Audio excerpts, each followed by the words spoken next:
Welcome to Cartoonist Kayfabe. My name's Ed Piskor. I'm Jim Rugg. Here's the task that we have at hand, because there's been so much writing and pontificating about the Watchmen graphic novel. Right now, we're going to agree to cleanse our minds of all of that previous nonsense that we've read from what I call whackademics. Look at this comic with a clean slate and just see how it stacks up as a reading experience as best we can. All right, man, now that we used our Men in Black little flashlight gimmicks, you ready to read some comics? I am, and before we open this one, because I want to talk about that cover a little bit, Yes. I wanted to just hold this under it. Ed, this is your trade paperback of Watchmen. I have a similar trade paperback. That's how I first read Watchmen, probably in the early 90s or so. Probably the same Walden Books purchase for me is same as Dark Knight Returns. This was a book that I had heard a lot about. Third printing, not bad. Yeah, pretty good. Wonder how many printings they're on at this point. Yeah. But it was known at that point. It had come out. It was considered sort of a high mark of superhero stories. I am not somebody that's going to sit here and be like, this is the best comic of all time. I enjoy it, but most of my admiration lies in the craft, which we will be getting into. And again, starts with the cover. Just unique. You know, you mentioned... Tell me about your experience finding this book and picking it up and your reaction. Yeah, so you hear all sorts of interviews mentioning Watchmen, read articles. Watchmen is this crown jewel, this great pinnacle of comics. Found that trade paperback at the flea market, $3. Great, best $3 I ever spent.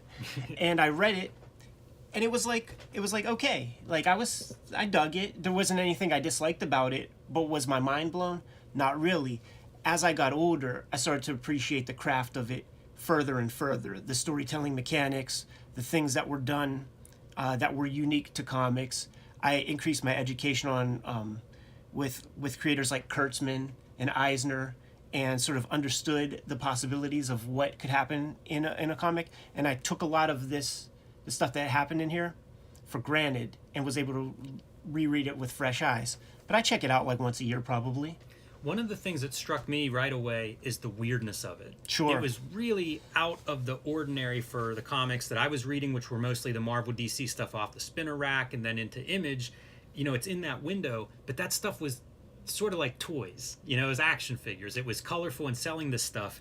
This is those tertiary colors, and you look at that cover, and that is not like an Amazing Spider-Man cover. That is a weird cover. Like, I want a hero. Show me some guy with a bunch of muscles and a cool costume, and instead it's a smiley face button. It's a logo down the side that's in some kind of font that looks cold. It just felt totally different than, like, the language I was used to with comics. And then reading it, it feels like this whole big world of, like, I don't know any of these characters, and yet they're all developed. They have history, generations of characters that come before them. So it was kind of this unusual reading experience for all those reasons, where it was just like comics history, like what is this? Felt weird. You know, it still feels a little bit weird. And I think that's part of what makes it iconic is those weird elements, is the parts that break from all the stuff I was finding on the spinner racks. And as you said, 1986, you know, that's even earlier than I got it. It would have been even more alien on, you know, next to the whatever Marvel was, New Universe. You know what I mean? Star Brand. Yes. For all of the stuff that's unique to comics that they bring to the table here, it's interesting that there are the only time that captions are used are for like the Rorschach journals. And Moore was doing Swamp Thing at the time, using very florid purple prose in his captioning, but he divorces himself from that here and just kind of like lets the visual do a lot of the talking, which is atypical for almost every other comic he's made. I loved how the covers are like the first panels. Yeah. That's really neat to me and still remains something I like about this series. For sure, man. And this is one of those issues that's like the bookend issue that kind of like ends similarly to the way it begins, and starts right off, man.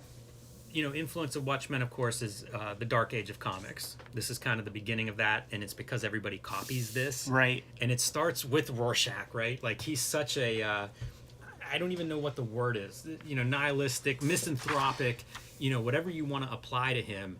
He is certainly that dark, grim, gritty, brooding, doesn't like his fellow man, that kind of thing. Not a lot of sympathy coming out of Rorschach, for certainly not for criminals or anybody that does evil. The Ditko-esque qualities, Rorschach is like the Question, the Charlton hero, and it is essentially that everybody is fallen, everybody's a sinner, everybody's weak, everybody does wrongs. It's a really bleak outlook on humanity, and that is our opening voice. Yes, and it's almost Shakespearean. Dog carcass and alley, like burst stomach, blah blah blah. All that's Shakespearean. Like that's been transcribed in movies, those motion comics. Alan Moore has read those statements in different contexts, in documentaries and stuff. Famous first lines of a comic: "Call me Ishmael." And here goes Higgins, man, showing off with the color, giving us that little flashback sequence of our intruder beating up our guy, and the character's design's perfect, right? It's like this beefy old dude. It's pick a wrestler, Harley Race. Yes, perfect. Like some old retired guy. You could tell that he's somebody.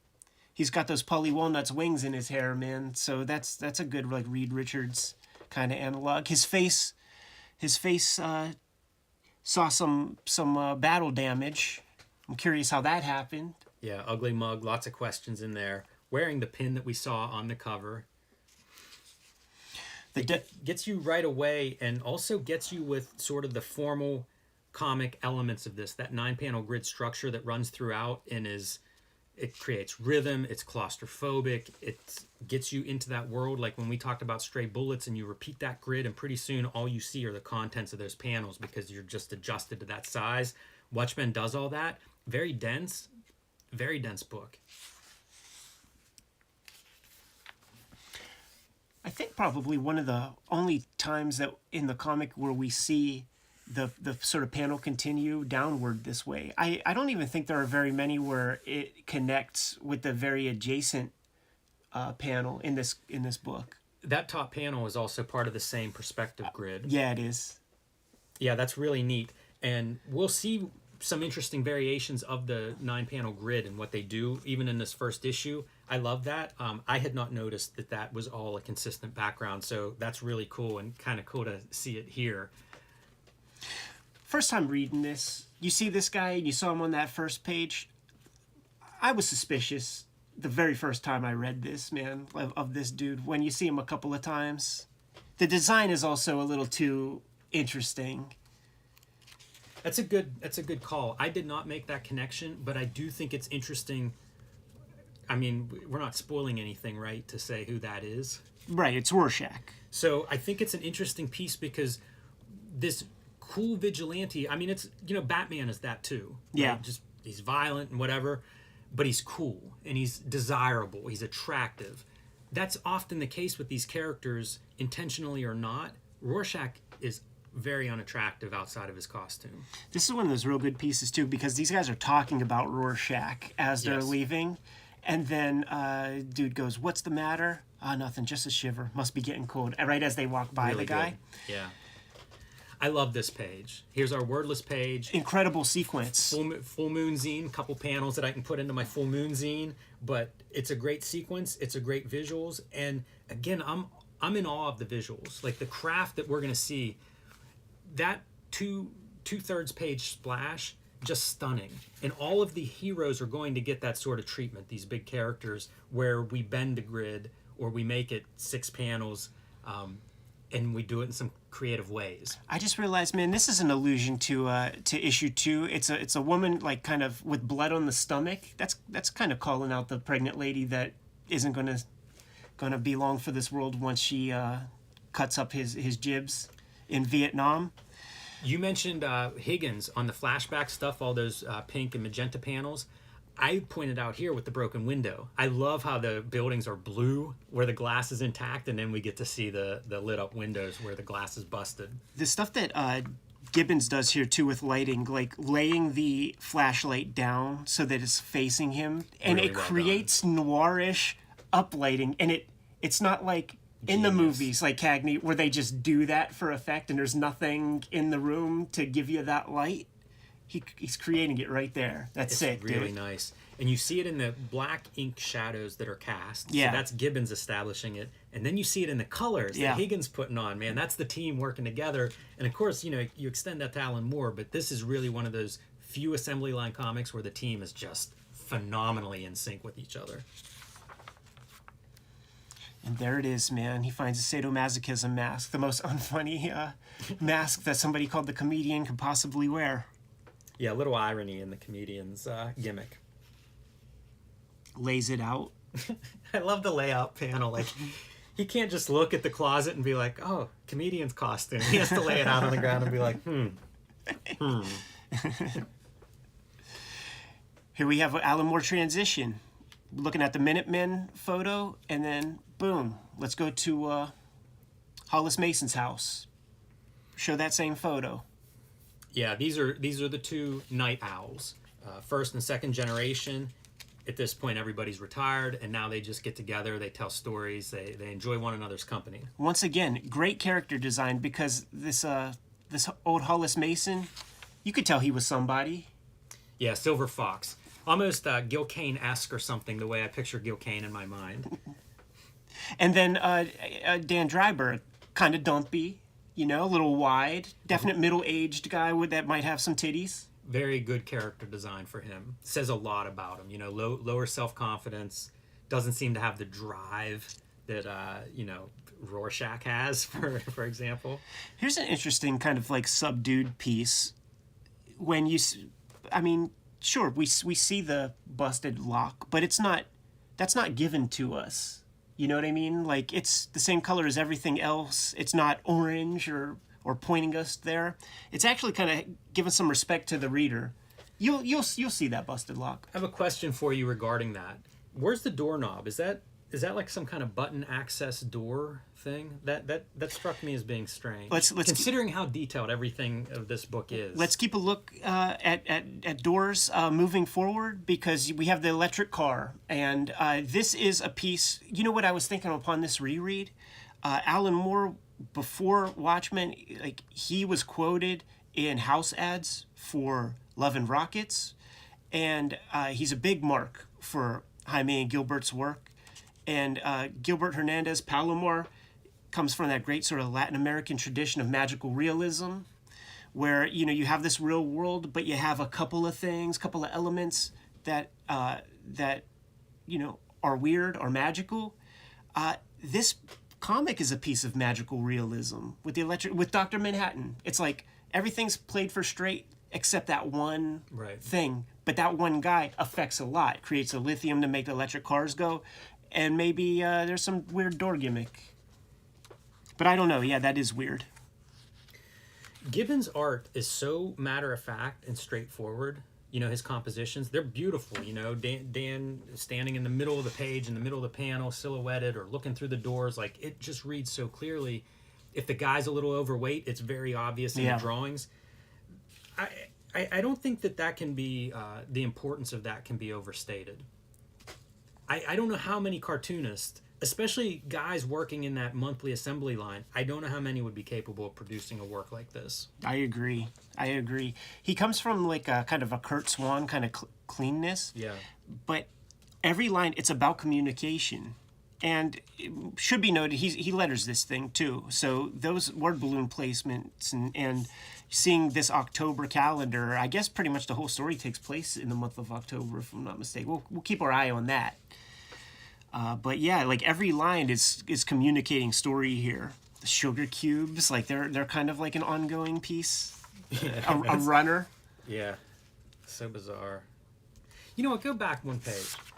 So here he breaks the 8 panels. It's still a 9-panel grid, but he makes it 8 panels by combining them. But they work. It still works. You know, like that's still a composition that's incredible and even mirrors the entrance on the previous page. It's spectacular, these panel layouts. Yeah, agreed. And keep in mind, he thumbnailed these things, I think, 8 pages per one piece of computer paper. So he drew these things very, very small, blew them up, and we had the opportunity to ask him, man, did you lightbox them shits, man? Because they are so close. He's like, nah, I just eyeballed it, flexing on us. Yeah. All of the background stuff too is really impressive to me. The level of detail and clarity. Like I was admiring the kitchen, and it has like a backsplash and stuff, and it's wow. And there's continuity to it. Yeah. Like when you revisit that kitchen, it's all going to have the same stuff. When you revisit this little owl lair or whatever, it's going to retain all the same geography. Love this owl lair too. Every part of this tour that we're going on is just beautiful. This is, I think there's more variation in issue 1 than later issues in terms of like 4 panels instead of 3. That's the only time I think it happened already. It happened on the intro page. Ah, dig. There's your 2-page splash intro for Nite Owl and Dan, and the contrast between the heroic versus where he is today. Huge contrast. Says a lot, man. Says a lot. He's a drip. Yeah. And Rorschach, just kind of his presence reminds him of the compromise and giving up as the hero. How about that for beautiful color? Oh yeah, for Sun sure. coming up. We have the obligatory superhero rooftop sequence, right? But it's a sequence like Rorschach is filled with so much self-deception. He's the only guy. Below him is all the scum and villainy and gross people. Yeah, literally above it all. And I make a mistake. That's dusk, not dawn. But I love that color palette. Like he's just waiting for the darkness is when he makes sense. And he's going to get some answers about the comedian. And if anybody knows anything, goes to Happy Harry's. I love the way he looks in all of these. It's so menacing. When you see him in a distance in there, it is just like, that is a great face design, mask design for him. I'm surprised there's no fight back. So he grabs a guy who's giving him some smart ass in the crowd that makes a remark, grabs him, starts torturing him for information. Nobody does anything. Rorschach does not look that intimidating. It's a scary mask, but he's not a big dude. I don't see a gun. Like, this is a bar full of toughs. It's history. Like, I guess. Even the guy sitting at the table was like, "Oh, I'm gonna like, yo, watch your mouth, man." The bartender is like, "Oh, Rorschach." Like, this is establishing that Rorschach is a bad motherfucker, man. I guess so. Even the guy whose finger's getting broke, though, doesn't try anything. He's like, just keep breaking my fingers, man. I'm not going to take a swing at you. I'm not going to jerk away. This guy right here, like, I always think about, it looks like an Otomo drawing, It looks like a dude straight out of Neo Tokyo. It's one of the odder panels in this whole Watchmen book. It's placed in the center of the page. It mirrors Rorschach. It doesn't mirror Rorschach. It parallels Rorschach from the previous panel.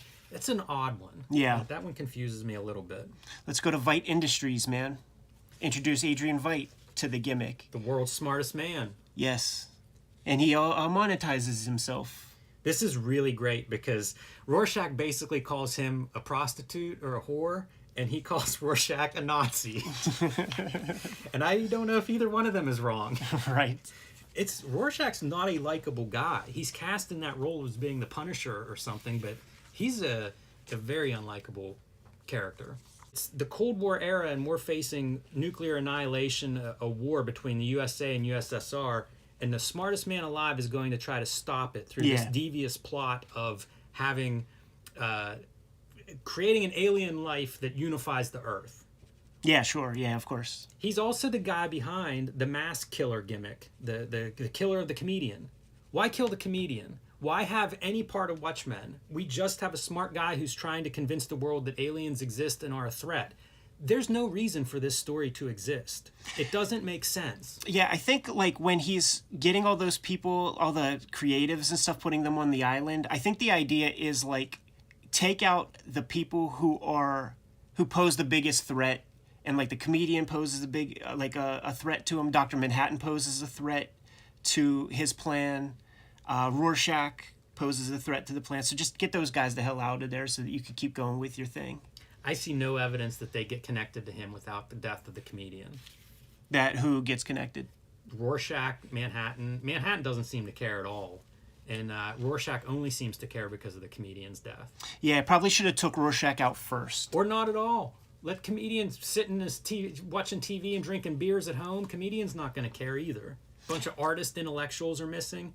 Comedian's not going to care about that. Yeah, I think the whole plot is nonsensical for that reason. Yeah, maybe. I still think. Smartest man. I'm suggesting the smartest man on Earth is not as smart as he thinks he is. But are you suggesting that the smartest man on Earth is Jim Rugg? I found a hole in his plan. That's all I'm saying. Let's go military base. Yes, I love this sequence. Love the color, love the signage, love it all. This is really fun. Yeah, good kind of sneaking scenario. Yep. Couple of them. You know, we watch him go the whole way through this process. Again, tip my hat to Dave Gibbons for like drawing this kind of stuff. It's the equivalent of a chase scene, sneaking into a complex facility.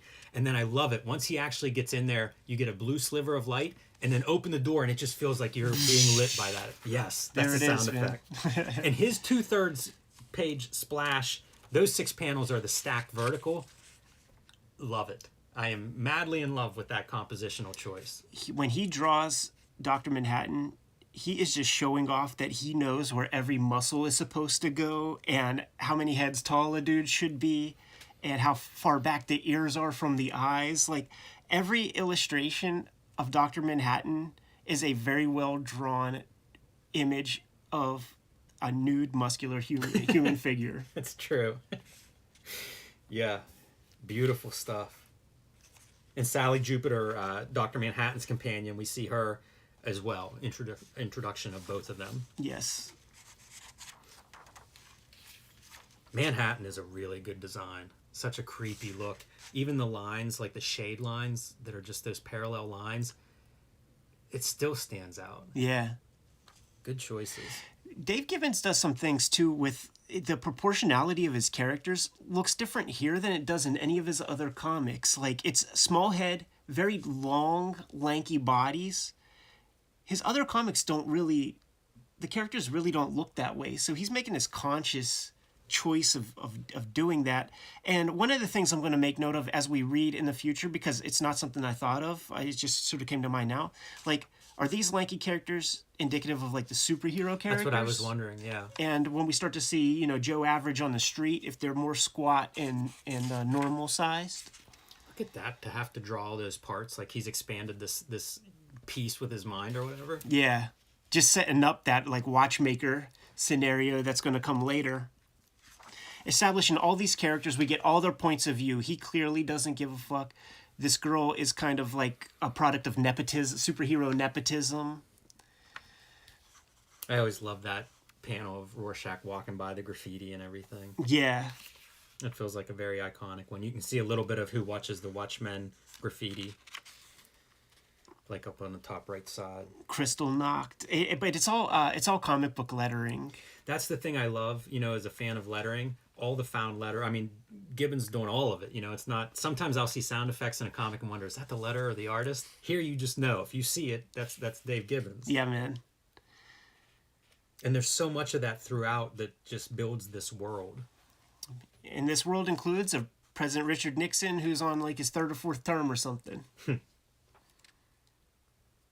this is Sally Jupiter and Dan Nite Owl going out and connecting a little bit. Her getting some human contact. Dr. Manhattan's pretty far removed from human at this point. Yeah. Talking about the good old days, man. Talking about the plunging neckline of her costume. And Dan Driver's all, yeah, that was kind of over the top. She's like, you know, 80s feminist. Hear me roar. And Gallows humor as they trade old stories and they talk about some guy who just wanted to be around superheroes and would fake like he was a criminal and have like asthma attacks. He was so excited. And she says, whatever happened to him? He tried it with Rorschach and he dropped him down an elevator shaft. And they both laugh and then are like, man, that's not funny. What do you expect, man? Comedian is dead. And wrap it up with a Bob Dylan quote. It's and it, you know, like it ends the way it started. Semi close up on that smiley face as we pull back into you know, the stratosphere. Yeah, it's quite an achievement, quite an accomplishment, hell of a first issue setup. You know, gotta build a world, man, to get the richness of these characters and to have certain things pay off in issue 7 that we see set up here. Rorschach looking at the people in the building. Part of the reason I mentioned that plot device is that mask killer. It's the same kind of thing that's in The Incredibles, Pixar's movie. And it made me wonder, like, the mask killer concept, does that originate in Watchmen? Or is that a reference to some older story. And I don't know the answer to that. I can't point at an older one and say, oh yeah, this is common or has been done before. Right. But certainly it's been done since. And then this Under the Hood is part of building that world as well. This is Hollis Mason's autobiography, and it's kind of a strange story. It starts out, and it's a little bit of Alan Moore, like How to Write. So the very beginning, Mason's like, I don't know exactly how to start a story. Someone told me start with the saddest story you know, and then after that, it's only up from there. I don't know if that's a good advice or not, but that's kind of my thinking reading this, is you get a little insight into Alan Moore's thought process. And his saddest story is about a guy who kills himself in a garage after, his wife leaves him and stuff. So a little bit sad. I don't know if it's the saddest story, but, it's this ancillary material runs through the back of all of these Watchmen books. And it's one more piece that makes this comic feel very different, especially at the time whenever I started reading this and picking these up, where it's like, what is this part? And you're reading it, and it was just a different comic book experience. For sure. Like, you read it a couple times and you realize, like, so much more work was done behind the scenes than we respect. And this is, like, our closest kind of insight into some of that back end work that was done before we started to get all of these companion books and interviews coming out and stuff. You could tell that that's the old dude that Dan Dryberg was talking to. You know what I mean? Like, these are simple line drawings, but the proportions of them and everything that Dave Gibbons puts down on paper, there's no mistaking who that is. Yeah, it's a remarkable project. And this kind of extra material, like I mentioned when I got hold of this, it felt like there was a whole history of these characters, a whole world, previous generations, not by accident. That's what that excerpts from a biography of a very distant supporting character. It is a world that these guys are putting together, which was just new.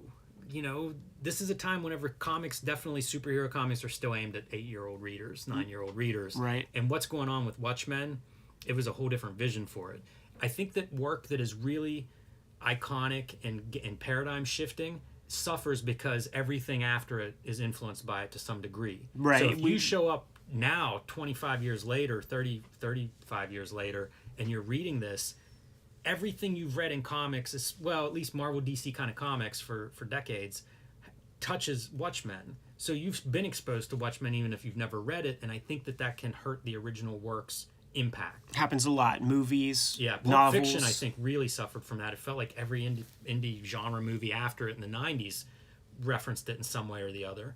So I think that's something that Watchmen has to overcome in with audiences, but it's interesting to see how it has held up. Like, it has been a perennial book. It has spawned TV shows, movies, sequels, all of this stuff. There aren't that many properties in comics over the last 40 years that can say that. Hey, Jimmy, let's talk Watchmen issue number 2. October 1986, that magical comics year. And, I read this later. I read this in the trade paperback format. But I always like to imagine, like, what would it be like, especially for a book like Watchmen, paradigm shifting, and you go to the store, issue 2 comes out, you had read issue 1, pretty intriguing, you're on board. Issue 2 is a dark issue, man. We talked about it in the first issue, like, what is it? But we were forward projecting, like, we knew what the heck the comic was. When you read issue 1, it feels like a standard Columbo whodunit, who killed comedian. That's what we're in for, right? We perpetrate that a little bit more here, but it's going to get some nuance. One of the coolest things with Watchmen is how that cover image leads into your comic. And in the trade paperback, it's really clear. Cover into, like, panel 1. It's like, this is really panel 1 is your cover. I always loved that. I do too. I don't know that that's the first time it's been done, but, man, it's done really well in Watchmen. Yeah, it's great. And we have, we're intercutting. You can see, man, it's that syncopated rhythm where every panel is a different location oscillating between the funeral of Edward Blake and Sally Jupiter 1 and 2 at the old folks' home. Yeah, as we're going to see in this issue, there's some history between Sally's mother and the comedian, and Sally really wants no part of going to that funeral, so John sends her, teleports her to go visit her mom in California. Yeah, and once again, we're gonna read this like we don't know what's coming, man. Try to have a clear mind and just sort of take it for what it is. This is interesting. Check out the title treatment in the issue compared to the trade paperback. Much nicer approach. Yeah. Here. Do you think this is a Dave Gibbons choice? Because it is the same, he's using a font in both versions. Dave Gibbons, the letterer. Do you think he's picking this font? Because it gives it a certain distinguished quality in my mind. It feels like this is a more mature, sophisticated comic book.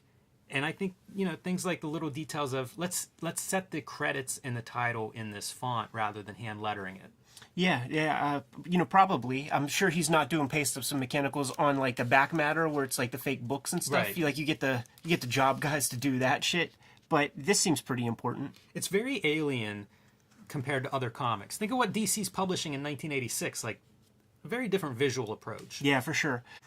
John Higgins on the color duties, man, we got to give him mad props with separating place through color with and creating mood. Absolutely. That cemetery scene is dreary. Yeah, and it's clearly like a sunny day at the old folks' home. Dave Gibbons selling body types again. We mentioned his Nite Owl kind of doughy body type, man. Old school Sally Jupiter, man. Very believable bodies on these characters. Right. Still idealized a little bit. If you start counting like head heights, there's that fashion model head heights, but the weight feels like real weight.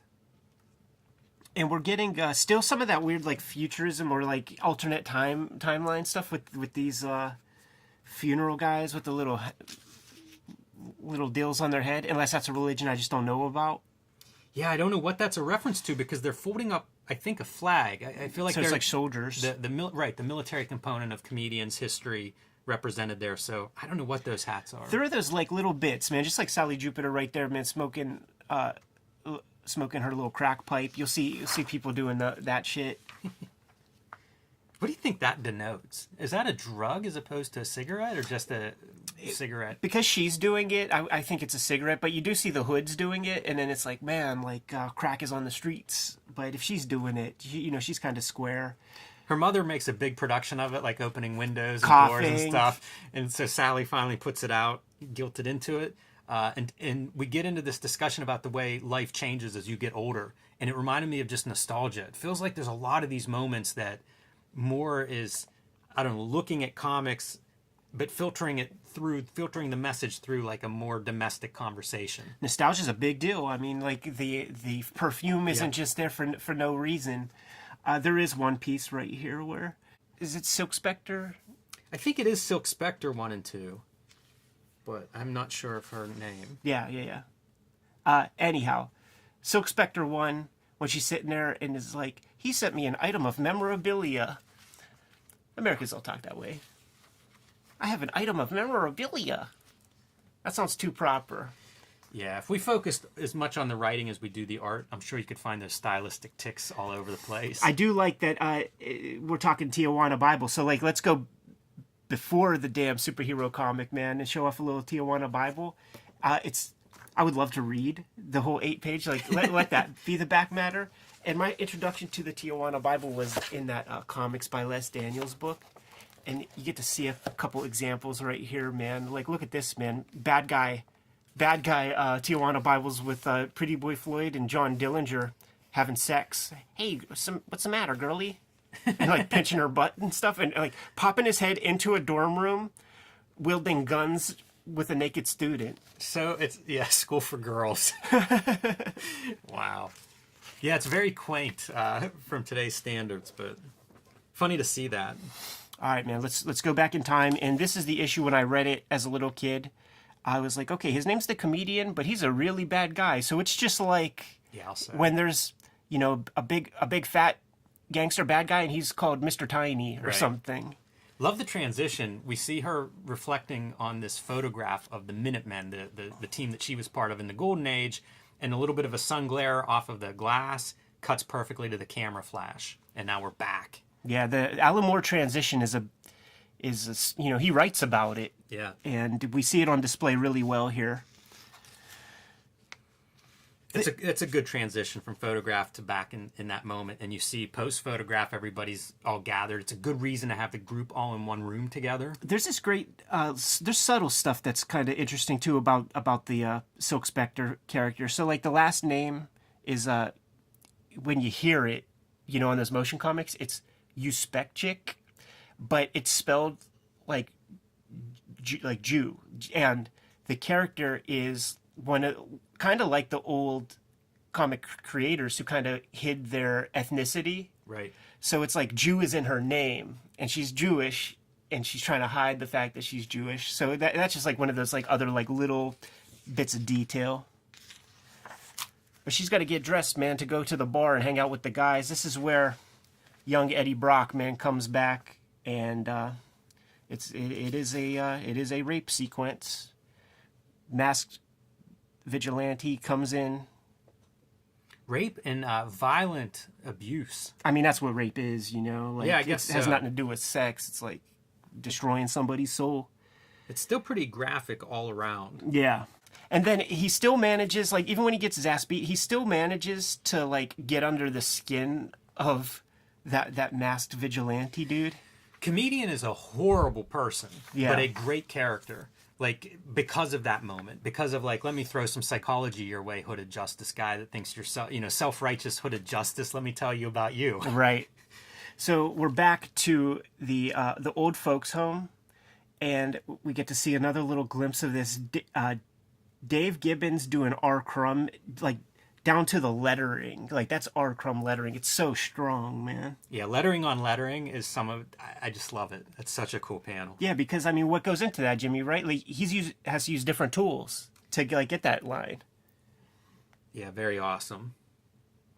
Even being reproduced in black and white on the page is kind of a cool way to see a comic within a comic. Yes. All right, going back to the funeral, and we're going to see an Eddie Brock sequence from Ozymandias' point of view. I want to point out one last piece in terms of like art within art. So, you know, her mother's has all this paraphernalia from the Minuteman days, and we see little glimpses of it. There is so much of that, like, you know, newspaper headlines that you can read, maps, all of this like meta art information within these panels. I'm in awe of it because like it's deceptively simple at times, his art, until you start looking at it. Right. It's simple compared to, say, the excessive cross-hatching that we would see in the early 90s. But in terms of the content and how much is packed into these panels, it's remarkable. Every line that's put down is there for a purpose. And when you see these kinds of things, it is a comic book. It's a caption. It's a storytelling device, but it's just not telling you meanwhile. Right. Yeah, well said. That's that thing where Alan Moore's scripts are incredibly thoughtful. Yeah. But also you need the collaborator that's able to actually apply that and translate that into something visual. It's hard to have that amount of depth. Yeah, if the channel goes on long enough, we'll have to start doing Supreme comics. So comedian, little older, so the character design changes. We saw that in watching the Watchmen book. Like he has designs for every stage of growth of the character, from the young Scrappy to the day he dies. And he's basically poo-pooing and shitting on the idea of a Justice League being formed a second time or whatever. Look at the greatness of this. So we have I forget what it's called whenever a panel stretches across several panels, but it's one image. And we have this main guy who brought them together talking. His arrow that comes off panel points to him. Yeah. It's phenomenal, the design. And of course, prominently comedian just shitting on his point there in the foreground. The big character. A lot of weight and a lot of darkness that he adds to this scene of otherwise very colorful pastel colored characters, and comedian's just black and gray. We've seen Rorschach before, and he's got a very specific kind of dialogue balloon. He's not far gone here yet. He gets the regular dialogue bubble. So that's good note. Worth noting. And here you go with the proportions. Like, I swear, like Dave Gibbons didn't always draw his figures with these kind of proportions. His Green Lanterns aren't built this way, and his like Martha Washingtons aren't built this way with these like super elongated forms. It makes me wonder how much he plays with these forms. Something I hadn't noticed in the past, but if he changes the like the proportions throughout the story, here they're heroic, right? This is a superhero team. Rorschach hasn't gone through his darkest hours, right? I wonder if that changes as the story progresses and as we see these characters break down and become more human and less romanticized ideal superhero. Yeah, we'll keep note of that, man. Also, the transition right here, man. Somebody has to do it. Somebody has to save the world, and then we rematerialize to modern day Adrian Veidt. Yeah, not giving too much away, but foreshadowing on your rereads. Right, that's where you go, oh damn, that's dope. Yes, it is. Oh, that's dope. One of the few times where we deviate from the 9-panel grid. Yeah, I think they do less of that as the story progresses, but a few times here in the first couple issues. Yeah. And we're going back to Nam. 1 point perspective on that top splash page. Yeah, it makes it work good, man. Having it on that angle really helps a bunch. You get to see, oh dude, that's Moloch right there probably. Yes. With the roses. Not too many people there. Oh yeah, that is Moloch. You can see him right there. And this issue, we're getting some anecdotes of a comedian from a bunch of different people. It's Dr. Manhattan's turn. Yeah. Beach party Vietnam, surfing with the Viet Cong, surfing hot dogs with napalm. I love the white around Manhattan in the rain. Right. Yeah, he's got his own layer of atmosphere around him or something, man. It's very shorthand for comics, like how do you separate him, but also it's very dramatic. It's cool. Yeah, selling the nuclear thing in comics, there's a lot of ways that it's done, and they're all pretty cool. So this ain't our world, man. The Americans. This is great. I like this a lot on the reread. The Vietnam, redoing Vietnam with Dr. Manhattan in your pocket. Yeah. All the implications of that. Nixon becoming president forever. And then speculation about what does America look like if we lost this war? It might have driven us a little crazy, as a country, he Pretty says. Good. Yes, very good. Parallels with the last chopper out of Saigon is now the first chopper into Saigon. Yeah. So, you see the celebrating, almost straight from those propaganda Time of Life photos and junk. And enter stage left. Go back one more. I can't help pointing out details, but here's the Richard Nixon sign, "Hi Dick," and it's backwards because we're behind the crowd, so you can still see some of the lettering through the sign, but it's backwards because we're behind it. It's totally thinking, man. It is. It's totally thinking. That's some next level stuff for a detail that tiny. And this is where you thought the rape scene was a dark moment in comedians' history. One of many. And by the way, this scene is why that one Preacher comic with Stephen Platt even exists, man, where it's Vietnam prophet is yes, killing pregnant ladies and stuff. It just comes directly from here. This is a nuts sequence. So comedian impregnates a woman in Vietnam, hates Vietnam, wants to get out of there. End of the war, he's happy to leave, and the mother of his child shows up. Yes. And he knows as soon as he sees her, oh, God. And he's like, listen, America #1, Vietnam #10. I'm out. I'm leaving. I'm going to forget about you. She's like, nah, you're not going to forget about me. We discover how he got that scar on his jib. Pretty good scar origin. And he pulls out the gat and just stands there stoically. Wow. Does her in. And Dr. Manhattan's like, don't do it. But then you get the whole piece, once again, comedian able to sort of get under your skin, identify you, hit you with a little psychological warfare. It's dude, you could have turned the bullets into snowflakes. You could have turned that bottle into confetti. Yeah, it's a dark moment for Manhattan. It really tells you a lot about that character. It's rough. Again, top of the show I mentioned, imagine reading this off the stands. You're 1.5 issues into this series. You have no idea what Watchmen is. Holy shit, man. Yeah. Yeah, you're this ain't rainy day fun for boys and girls. When I think about this, when I think about this story, rereading it has forced me to read this stuff because I don't remember this stuff. Right. I remember the cool shots. I remember this kind of stuff, all the cool drawings and everything. You go back through and see these details, and it really it really colors like the dark age of comics and just how dark and gritty this stuff was. Yeah, and I mean, it's the introduction to that in a lot of ways, man. You had your alcoholic Iron Man before, but, let's put that under the microscope one day and compare that. By the way, talking about details, looking in the little Nite Owl ship, you see the fire extinguisher that's going to come into play during their little superhero lovemaking session. I love the Nite Owl ship so much. Yeah.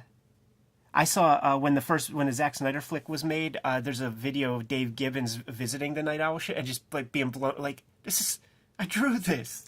Yeah. Can you imagine? I can remember Mike Mignola talking about like on the set of Hellboy and sitting there with Ron Perlman in full makeup, and it's just like just staring surreal. at him. Yeah, like I can't imagine. Cosplayers start dressing up as Red Room characters.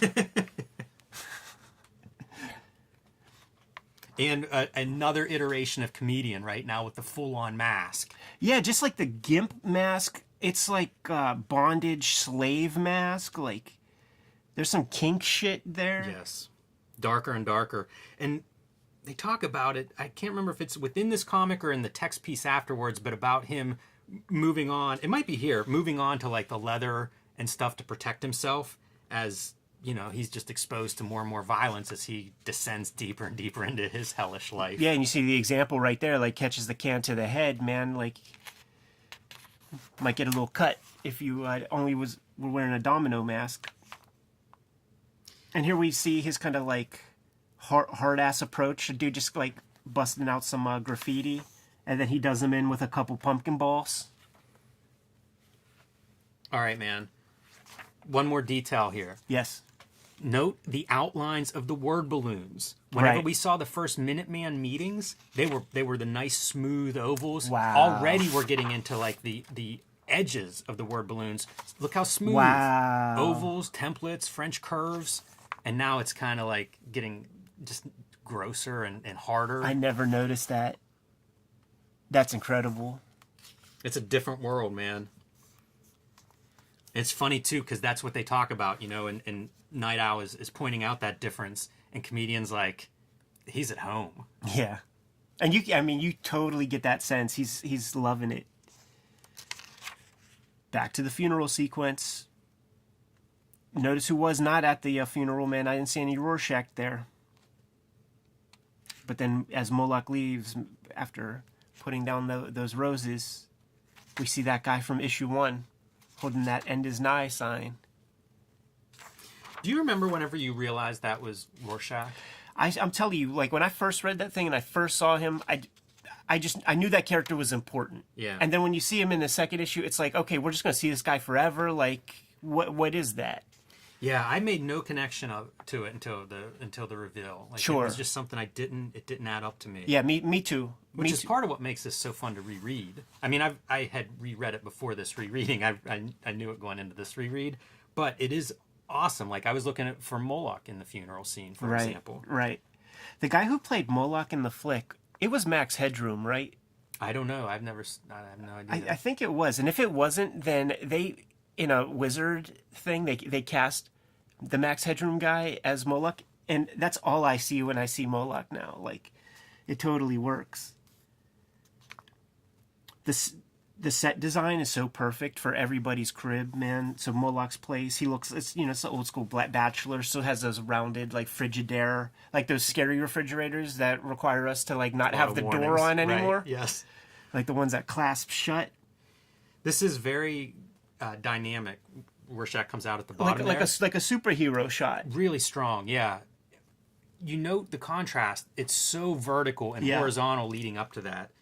Contrast is everything. Mm-hmm. Yeah, and it's like we're getting an example of a superhero doing what a superhero does, so you give that crazy angle. Yeah, really strong. They have milk bottles still in that version in 1986. Amazing colors just coming off the off the character, like the sort of side lighting. But this is where we're going to be getting into the flickering light scenario, man, and that was sort of inspired by Harvey Kurtzman comics. I could show off some cool examples of that when we look at more Mads. Look at Higgins' lighting. That's what I'm saying. Like this even, like it's so Gaslight. cool, man. I love this. It's a silhouette essentially because of the backlight from the refrigerator light, but it's still like purples and blues and stuff. Yeah, see, this is the shit right here, man, where you got like the little, like, you know, motel light or whatever outside, the light from the bar, and it's just flickering on and off, on and off, on and off. Parallel to the cross-cutting in the opening pages of this issue. Right, exactly. Yeah, and really messing with the reader. This level of, like, OCD, in a way it matches all of us. Right. You know, it really caters to almost the psychological profile of comic book, especially superhero comic readers of this time period who are cataloging first appearance, last time this character appeared, when some change happened, you know, in footnotes. Right. This is really taking that to an extreme level, probably the highest level you see in a superhero comic. I'm a sucker for the first person point of view in comics. Moore did it once before with the Boogeyman character from Swamp Thing, the one serial killer dude.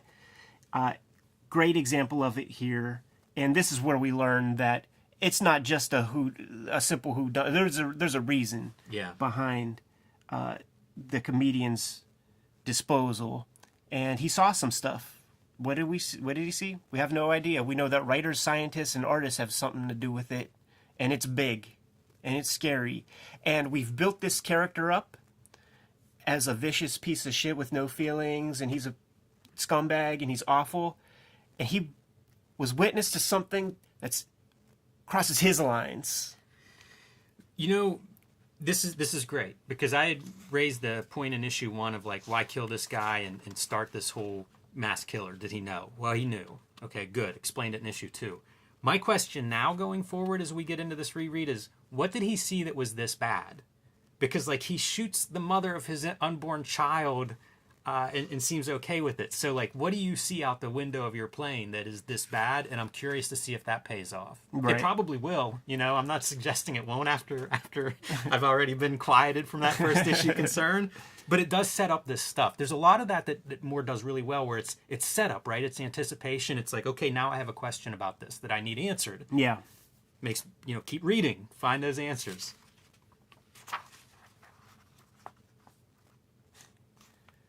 And then we get into the Judge Dredd aspect of Rorschach, and he's just like looking for any reason to fuck this dude up.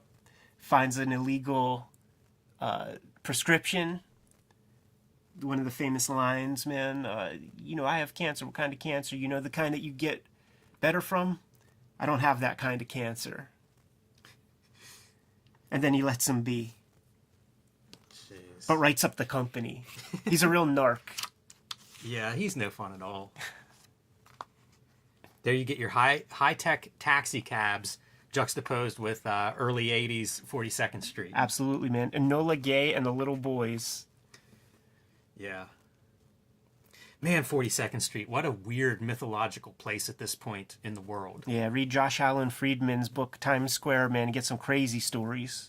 Stranger than fiction type shits. Or go watch Taxi Driver, you know, to get some visual reference of what that looks like. And here's that, like, duality of, like, the Rorschach personality. So, like, we know that he was that guy holding the sign, right? So he was already at the funeral, but now Rorschach has to go. That was Walter Kovacs. Now he's got to go to the funeral. This panel with the reflection is one of the coolest. I look at that and I just think, like, that's the best question drawing ever. Yeah. You know what I mean? Like, what an amazing panel with him, with the reflection in the middle of the panel. And it's so small, but beautiful. Gibbons doesn't fake anything, man. Like the perspective all lines up. You know, there's no floating characters. Like, he's a real illustrator, man. Follows all the rules. What do you reference it, Jim? The repetition of things just never, ever stops. So we have comedian right before he's chucked out the window, and you see where the hand placement is, and you see him a week before in Moloch's apartment, and the hand placement's the same kind of deal. It's this mirror imaging just over and over. Yeah. Funhouse mirrors almost. and you always pick new ones up, right? Like, I never noticed that one either. Tells the clown joke in Rorschach's Another journal. classic thing. That's what I'm saying. This shit is like Shakespeare in a way. Like, you could almost like recite this stuff. I am Pagliacci. They're aiming really high. You can see why Watchmen is held in the regard it's held. I'm not the biggest Watchmen fan. You know, like I don't sit around going, this is the best comic ever. But in terms of superhero comics, it is absolutely amazing, and it will reward those reread, scrutinize, look at all the details. And it's this kind of stuff where it's like Dave Gibbons is really taking superhero art to another level with these kind of details of word balloons evolving as these characters, you know, as the world falls. And I think it's the same thing with Alan Moore. You know, they're just aiming at this spot that's so much higher than what people would aim at with superhero comics up to this point. It's remarkable. It's really visionary. Absolutely. And like the words and picture play with all of this stuff, man. Good joke. Everybody laughs. Roll on snare. Curtains. Yeah. It's perfect. It really is. And then this is something that we discovered after we recorded that. Yeah, man, I got so mad. Someone pointed out, why did you censor the Bob Dylan quote? And I'm like, what? What are you talking about? Didn't even realize that it wasn't in, you know, I was following along in the trade paperback, didn't realize it wasn't there. Here we have Elvis Costello. Got to be a rights issue. Yeah, the companies are shook, man. They're big wusses, and they just didn't get the clearances fast enough or something. Yeah, I think that's absolutely right. Everybody's just got a job. Like, the original people who created the company ain't working there. They just want to preserve their job, and they're going to play it safe. Yeah, I mean, you know, we've done corporate comics. They go through a lawyer review process where, like, anything of question, a logo on shoes in the background, got to remove them. Yeah. And it's like nobody's suing over that, but also those lawyers got to justify their hourly rate, I guess. That's it. They're going to find something. Yeah.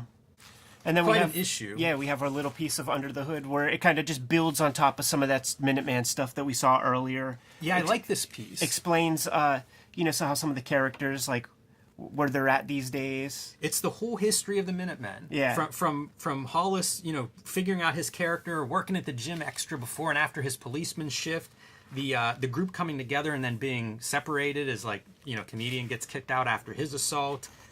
Silk Spectre quits, which is like, he cites it as like the biggest thing, the most serious blow when Sally quit crime fighting to marry her agent. It's hard for me to believe that's the most serious blow of what we've seen from these flashbacks. I think there's some darker stuff. Various characters, before he says that's the most serious blow, he explains 3 characters that are killed. I think those are probably more serious blows. Superheroes being shot and killed in the streets. He has a crush on the girl and he doesn't get to see her anymore. Nevertheless, I like this excerpt because it is like a whole history of the team. Young Moloch, get to see his young form when he was a strapping arch villain. Get to see yet another kind of iteration of the Vietnam era comedian, which looks terrifying. You know, Yeah. he's enjoying it too much out there. You know what? World War II, 42. Oh, yeah. World War II. This is the most, you know, jovial comedian you're going to get. It's still kind of pure of heart. He's young. I think he's like 16 whenever he takes up the comedian. If you do all of his, you know, like birth date stuff, I think he's like 16 when he starts crime fighting as the comedian. Right. So pretty young in World War II, he's a hero. And that's a real idealized war. So you see him in kind of a, I don't know, a happier place. Heck of a chapter. By the way, Under the Hood excerpts, Alan Moore culpable whenever DC makes like a dozen spin-off series because he's given history to all these characters. He's given the blueprint. This is the Bible of how you can keep making Watchmen comics. Anyway, that's a good issue. Yeah. There's a lot in that issue. It's with a heavy heart, man, that we're going to cover Watchmen issue 3, the Dr. Manhattan divorce issue, man. Sad day in Dr. Manhattan's life, no doubt. For the man who has everything. Exactly. But man, how great that cover looks with the blue and yellow. These covers are all very striking. And as we've said before, you know, the story starts, that's kind of your first panel. It's amazing to think this is like your first panel, and yet all of these covers look striking. Right. Yeah. They made a choice, man. This is the issue that Alan Moore cites as things really, really clicking. And from page 1, this is going to be the introduction of like the Black Freighter, the kind of story within the story part. And from panel 1, man, delirious. I saw the hellbound ship's black sails against the yellow Indies sky. And you got like the trefoil of the nuclear fallout gimmick with the 3 sail type Right. shapes against that yellow sign. You're going to see so many of those tandems in this very issue alone and moving forward. We're not going to be able to call them all out, man. I mean, there's so many of these things in here. Straight up from like saying things like out of the blue, and then you see Dr. Manhattan. The pirate thing is interesting. It's been explained that the story of this character is the story of Ozymandias, and I see the argument for that. Yeah, that's something that I needed explained. Like, that's probably not something I would have pieced together. Other context, as we'll learn, further into the series, is in this world, these pirate comics are sort of like the superhero genre in our world. Some meta commentary, I suppose, on the role of genre in pop culture, maybe, and specifically in the comics industry. Whenever we know this to be Rorschach, we're going to try to handle this like we don't know or something. But I do have to say that when he shows up and when they start talking about how ugly he is and all that stuff, it's like, yeah, I mean, he's a ginger, but he ain't that bad. Yeah, I feel that way a little bit about Chris Benoit. but man, is that a sidetrack? He does have T-Rex arms, though. Chris Benoit, not Walter Kovacs. I think it's kind of neat, this newsstand stuff with Rorschach requesting the newspaper that he prefers to read. I feel a little bit about, like we live in a time period where media is scrutinized in a way that I don't know if it was scrutinized in the mid-'80s, but this feels very prescient in that regard. Like different newspapers have different points of view, different political agendas. And it seems like, yeah, Rorschach would choose a certain type, a certain voice, right, in the media that he would choose. It's kind of a neat character, that news vendor, because he talks about that. He sees all the news headlines. He knows what's going on. And it's kind of cool in the context of Watchmen. That's something that I did not notice until this reading, and I like that part. It is pretty cool. And you think about the intersection of every sort of human being is coming through that newsstand, picking up their stuff. The psychologist is going to do that later, man. We're going to see the first appearance of the one cab driver lady in here who's the lesbian who gets her hustlers from him. She's here and going to visit the newsstand eventually. It's awesome, too, to think of the different materials that are on that newsstand, because there's the kid reading the comics. Right. That's the fantasy part. Yeah. On one hand, you have the reality of the world, allegedly, and the other extreme being that fantasy, whether it's the nudie magazine or the comic book, and it's all kind of that same nexus point of the newsstand. I think Alan Moore might be telling on himself a little bit with this series of pages right here, man, because I think there might be some cartoonist fantasy in here where he's got his clones. Dr. Manhattan has his clones trying to please his woman while he's in the other room working on a script for Swamp Thing. Yeah, the fantasy's not in the bedroom part here. It's the writer under duress with deadlines everywhere. Yes, exactly, man. Like that's the cartoonist fantasy. That's like, hilarious. yes, you know what? I want to watch that episode of Felicity with you. I do. I really do. But I got to get this page done. Yeah, and this is a great scene. We're joking around about that part, but you see, Laurie. You see a marriage failing here. Bridge too far. Why? Bridge too far, man. Got this menage a trois gimmick happening. She didn't ask for that. She just wanted to be with her man. And furthermore, she's not even with the real dude. He's off daydreaming. Yeah, it's a great scene because it does feel horrific and alien. It's harder for me to think of these two as being like a happily married couple for a long time. It's much easier for me to see this scene and be like, yeah, that guy, this is strange business. All right, so we see the tandem of Dr. Manhattan's original love interest juxtaposed against the modern day. Is her name Silk Spectre, or is that the original lady's name? I always forget that part. Both might be Silk Spectres, but Laurie Jupiter, right? Yeah. Jupiter? Yeah. Yeah, that contrast is neat. I think it's noteworthy that he's breaking this like 2/3 size panels for the Laurie side of the storyline because it is such a tight 9-panel grid throughout. So anytime you get 2 panels in one or 3 panels in one, I feel like it's some weight. Right. And this is a big emotional sequence of Laurie's leaving Dr. Manhattan, like presumably end of the marriage kind of thing. She's at the offices of the Nova Express, the Salacious paper, the Walter Kovacs paper, the one that is like your National Enquirer type gimmick. And here's that cab driver lady that we're going to see later, her kind of first appearance. Heading to Dan Dryberg's spot, while the locksmith is once again fixing the lock on his door. Destroyed by Rorschach in the previous issues. And even like little things like this, when Rorschach was there, he was swiping sugar cubes and eating baked beans and stuff. So when she asks for sugar in her coffee, 2 sugars, goes to dump them out, 1 cube comes out. Yeah, it's fun. Asks if 1 cube's enough or if he should go to the store. She says that's fine.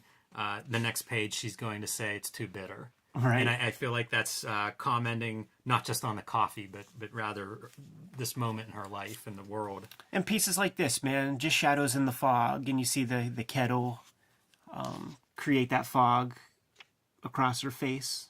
The whole sequence of Dr. Manhattan is preparing for a big television interview, and the way he manipulates space and objects of just like all those clothes dressing him. It's really, I think it's a great depiction of a superhuman. It feels alien. Like I keep saying it, but I don't know how else to describe it. And look, if Superman were here, he literally is an alien. Right. But if you saw anybody being able to manipulate the physical world that way, I think you would have that reaction of like, it would be horrific to witness. There's a lot of this stuff, like teleportation. If you saw somebody just materialize in this room, it would freak me out. Right. And comics often don't communicate that freak out part.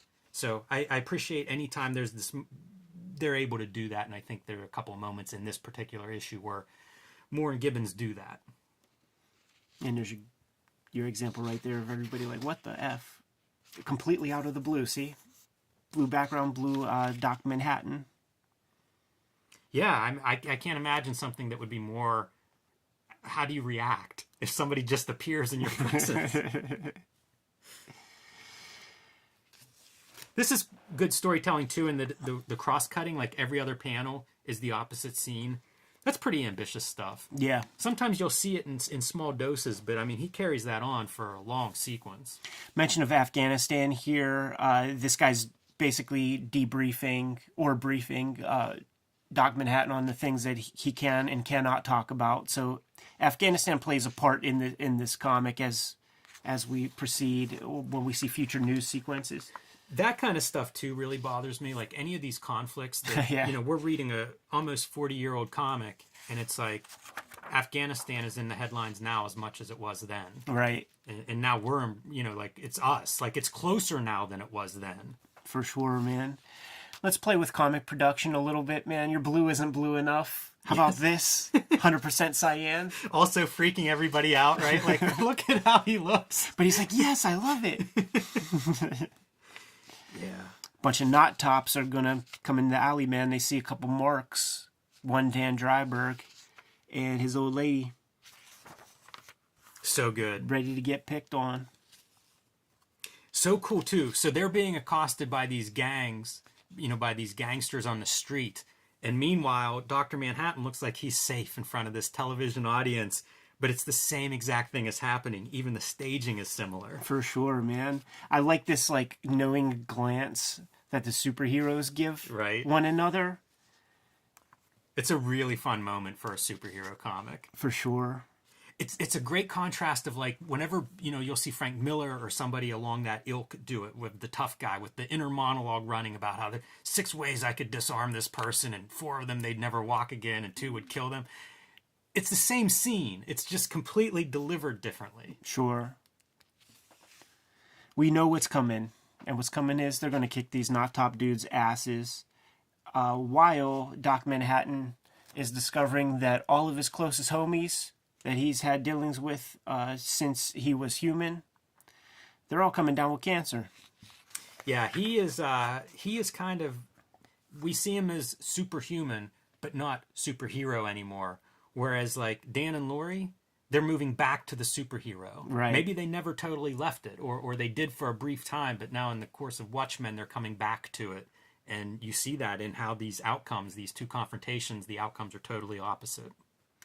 And this is almost sexual right here. Like when they very when they much. finish it, and then they're like, it's that pant moment at the end of the Cinemax scene. She looks naked under an overcoat. Yeah. You know, it's not accidental. Nothing in this book's accidental. They look at each other right, and then it's like she got to light a cigarette, dude. It's totally sexual. 100%. And this is where Doc Manhattan, man, is getting accosted with questions that he doesn't know how to answer, man. Leave me alone, leave me alone. When you see this, like, unfortunately, you just can't help but think about that Zack Snyder, like, when you see the movie Doc Manhattan go, rah, and just disappear. I've never seen that. Yeah. I have no problem not thinking about it. Yeah, good. But it's one of the few close-ups. You don't see a lot of face close-ups in Watchmen. That's Yeah. one of your few examples. If you never use that effect, whenever you use it, it has a great impact. Yeah, very true, man. And all this was on the way to just go visit Hollis Mason, man. Dan Dryberg doing his weekly duty, man. Go hang out with the old timer, hear some war stories. I gotta compliment John Higgins' color too. I really like so the good. color, and it's on display because of that cross cutting. Here we see Manhattan using the effect. First, he teleports in, or he just appears in this interview space. Now he's removed all the people. He's kind of teleported them out. So if there's one thing more jarring than the person appearing in front of you out of nowhere, it might be you suddenly being teleported to some other time and space. In that Watching the Watchmen book, this is one of those scenarios, and man, when I was a kid making comics, like, this is one of those things that I did but never was happy about, man, is you draw the background one time on like a piece of tracing paper, and then you could lightbox and redo it. When I would do it, it would never look the same way twice. Somehow Gibbons figured that stuff out. Yeah, of course. There's even moments where more script really comes in well. I'm thinking of like the sort of empty. It just It weaves in and out throughout this issue. perfectly. When I think of Watchmen, that's what I respond to the most, is the exceptional level of craft. Beyond anything else, I don't care about superheroes any more than I care about anything else. Right. But the craft that's on display, where these things are lining up so perfectly, panel after panel, that's the stuff that's the magic for me. Here's that one moment where things are still like Doc Manhattan. There's trouble in paradise for sure. Everybody kind of knows it. The kid who's reading the comic, hey, it's reading. Lend me your cap. I'm getting wet. No chance. I don't lend things. It's my philosophy. It's going to change in a couple of pages, man.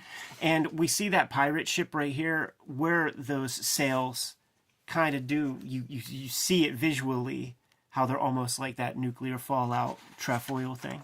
And that's another, I think, nod to Higgins. Part of why we see it is because of the color that he's applying there. Yeah.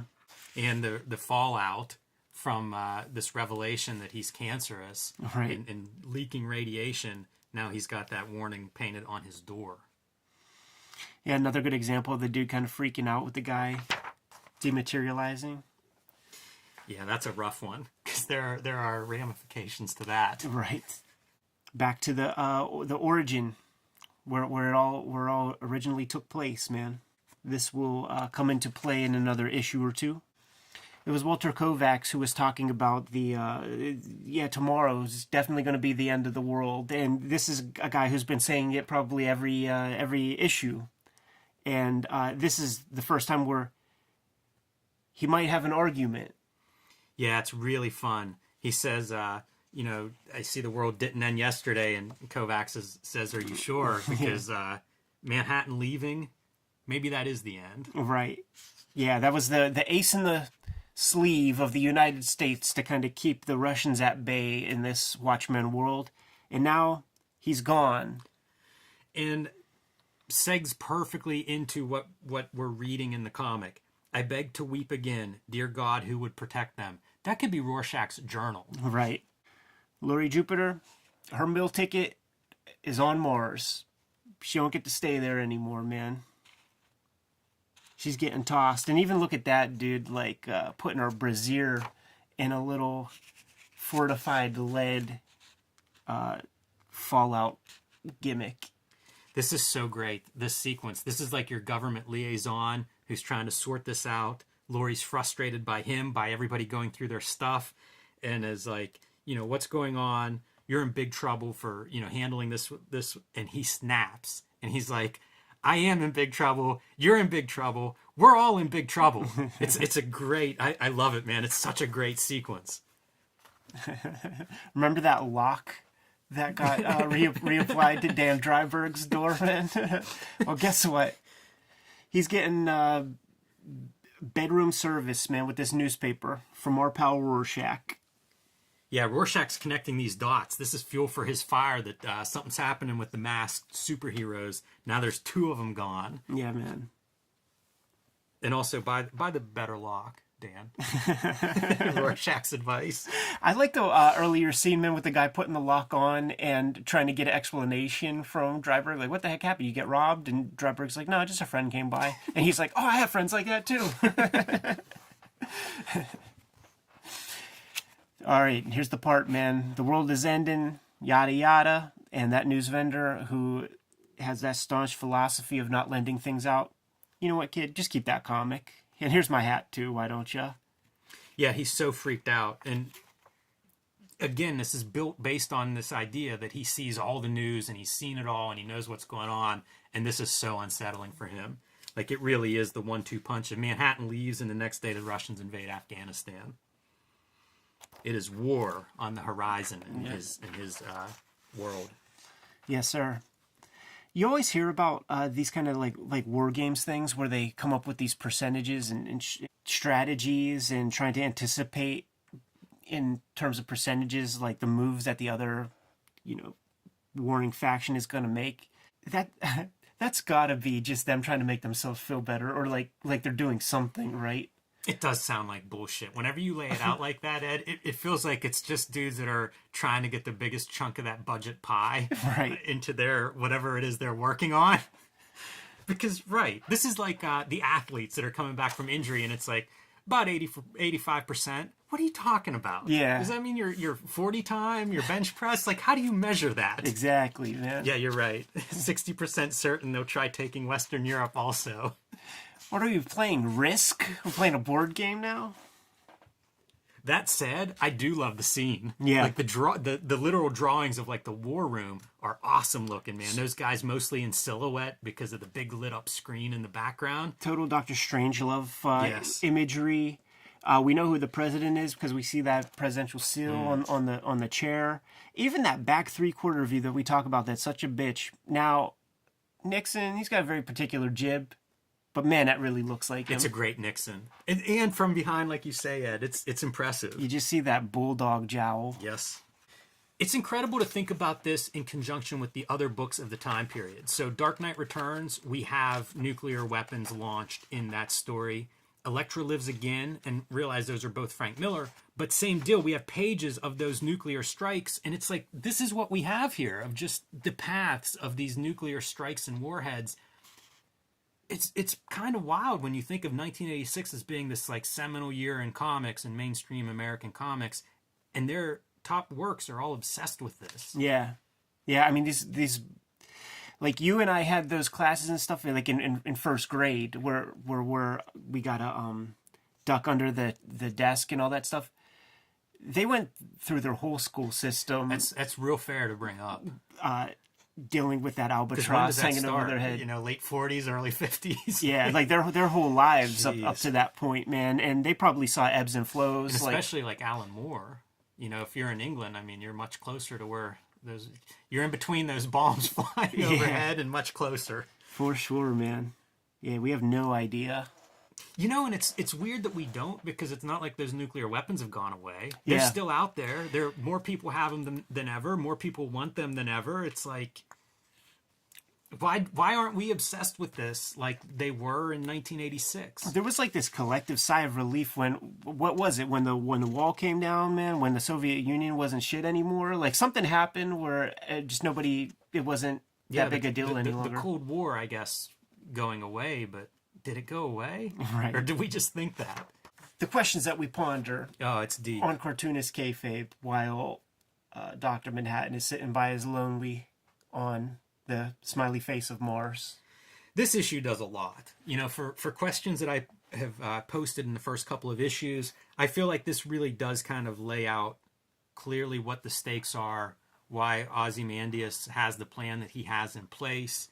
and even how Dr. Manhattan's role and Rorschach's role, for that matter, fit within that plan. When they were coming up with this kind of story, I could imagine that the part that you would have to put a lot of mental energy toward is like, how do you get the Superman out of your story? You know what I mean? Like the guy who could do anything and solve every problem, because not only is he super strong, he's also a super smart guy. So we got to get him the heck out of there. And this is one of those examples, like almost the whole reason why the comics get recolored, man, are these like little bits that just like got under Dave Gibbons' craw, man, where he's holding the picture right there, but it's colored blue. So we gotta color the whole thing over again, man. We can't just fix that little piece. We need to take John Higgins' name out the gimmick. I like that it's magenta, Mars's landscape, rather than being red or orange red, any of those warm colors. That cool color really is complementary to Watchmen. Watchmen has that weird feeling, like it's just off a little bit. Right. And the magenta to me is great because it's comic book language, but it also is the part of that, like, Mars is a little bit weird even. And with the Under the Hood passage by Hollis Mason, just adding a little bit more texture to the Silver Age heroes in the midst of Doc Manhattan, right? Coming onto the scene. That's a big chunk of it. The part with Hooded Justice, you see his picture there, and then speculation that he is this strongman, circus strongman, who the circus strongman dies, but it's at approximately the same time that Hooded Justice is never seen again, so speculation that those two are the same. And I wonder if there's parallels to Rorschach, because Dr. Manhattan's the other piece of this chapter, and, of course, those two are sort of the pivotal two sides of Watchmen, right? And especially in terms of the spectrum of the characters and their powers and the climax of the story. So I wonder if that's a stand-in in some ways for, regular human, superhuman. Right, I see. I also just like the level of thought that Moore puts into the idea of who would be a superhero. Sure, why wouldn't it be like a circus strongman who is overzealous or something? And the very end of this excerpt, you get to hear a little bit about Nite Owl. So the original Nite Owl, Hollis Mason, is the pseudo-author of this text, passing down Nite Owl to Dan Dreiberg, kind of how that passing of the torch works from Hollis Mason's point of view. So it's kind of fun. And speaking of who these heroes are, you get a different version with Nite Owl than, say, that Watchmen character, the Hooded Justice, or Rorschach, and that's this inventive do-gooder. Right. Good stuff. Yeah. Chapter 3 is down, man. Watchmen number 4 of 12 here. But Ed, before we get into this one, tell us about Red Room. Got to thank Alan Moore, Dave Gibbons for breaking down the doors, getting more shops interested, and creating more of a comics culture, giving us a little bit more life to comics, man. Red Room, issue number 1, coming out this month, May 2021. It's going to be a monthly comic. This is the cover for issue number 2. This is the cover for issue number 3. Recently just finished the cover for issue number 4. All of these comics can be pre-ordered on the Fantagraphics website at this very minute, or you could reserve your copies at your local comic shop. Hit the link tree in the description below this video to take you to the Fantagraphics website for those pre-orders. Free Comic Book Day is going to be August of 2021 this year, and this is the Fantagraphics effort for that fun day of comicking. All original material, 33 pages, 5 different stories. Make sure your store reserves your copy for you. And patreon.com/EdPiscors, where you could read all of these comics ahead of time before they hit their print edition. $3 to get you the archive. You can join me on patreon.com/JimRugg, where I post my original art, I post my process. You can read all about these 2 comics right now. These are the same story, but drawn 3 years apart. So we often do comparisons, same story drawn by different artists. In this case, same artist, but 200 pages more evolved, let's say. And you can kind of see my notes and my thinking on making the different decisions that I make throughout the drawing and the redrawing of this comic. You can also find and download my out-of-print zines and hard-to-find mini-comics on my Patreon. So join me there, patreon.com/JimRugg. And thank you to all the Kayfabers out there who have joined me in the last couple of months. Really appreciate that. Keep joining. I'll keep posting cool stuff there. But Ed, today we are diving into this seminal work of Alan Moore, Dave Gibbons, John Higgins, Watchmen, number 4, December 1986. And let's dive in. This is sort of the Dr. Manhattan story. Yeah, really cool. In the trade, so it actually might be different here. Let me see. In the trade, they kind of re-amended some of the color. So if you remember when we last saw him on Earth, that super saturated blue that looks good on the TV, he's got that blue like in the trade paperback. So it's sort of the same blue that we see him typically, which is interesting to see in the issues, because I've never really seen issues of Watchmen before we do this this reading. I love the blue and pink. Also, this is one of my favorite issues. The origin of Dr. Manhattan, Alan Moore getting metaphysical with the time, playing with the timing of comics, playing with the imagery in relation to the captions in interesting ways, and just spinning your head, basically creating a kind of like a pretty good argument for how a god may live his life when time isn't of much consequence. Yeah, the photo's going to keep coming up, so I'll kind of keep flipping through as we continue this conversation. One of the things I like that you just said, Ed, is talking about playing with time. Before you said it's a god living his life, I was thinking it's one of those things that comics can do that almost no other medium can do, where we're almost seeing thought, tracing thought as it jumps around in a non-linear way, and he's referencing things. This is 10 seconds from now, this is 10 seconds ago, this is 30 years ago, it's now. It's a really bizarre treatment of time, and it does make sense for a character who is living like a god in that all time is the same for him. Here's another piece about like the godlike part and how Alan Moore is spinning our heads around. There will be a part in this comic where he's talking to his old lady man, Janie Slater, and he's like, we're about to fuck in about 6 minutes after you get these earrings. And she's like, you're making me crazy. Like, this whole issue does that to us. Yes. So we feel exactly what that Janie Slater girl is feeling when this guy he just sees everything completely different. It's fifth dimensional. Yeah, I'm going to have a question later on, and it's going to be, I'll ask it now, but before we wrap up, I'd like to hear your thoughts on it. And it is, what is the significance of this story, this issue's story, to the Watchmen entirety? Mm-hmm. Because in a way, this is Dr. Manhattan's origin more than anything, and there are some really interesting pieces that come out of it, but I don't know that we need to know any of this stuff for the larger storyline. So give that some thoughts as we go through. One of the first memories that we're going to see is this is young human Dr. Manhattan before his accident, following his father's footsteps to become a watchmaker. And whenever his father sees the atomic bomb, he takes the pieces, throws them out the door because he doesn't want his son to do that. It's in his mind, it's pointless at this point. It's old-fashioned, it's obsolete. I want you to have a good job when you get old. This to me, this is Pittsburgh like this mentality. Yes. I thought of that too. Like you don't see a father like this anymore in like popular media, and I think it's kind of amazing where it's like, boy, I'm going to point you at something. Yeah. Like, I don't want you doing this thing.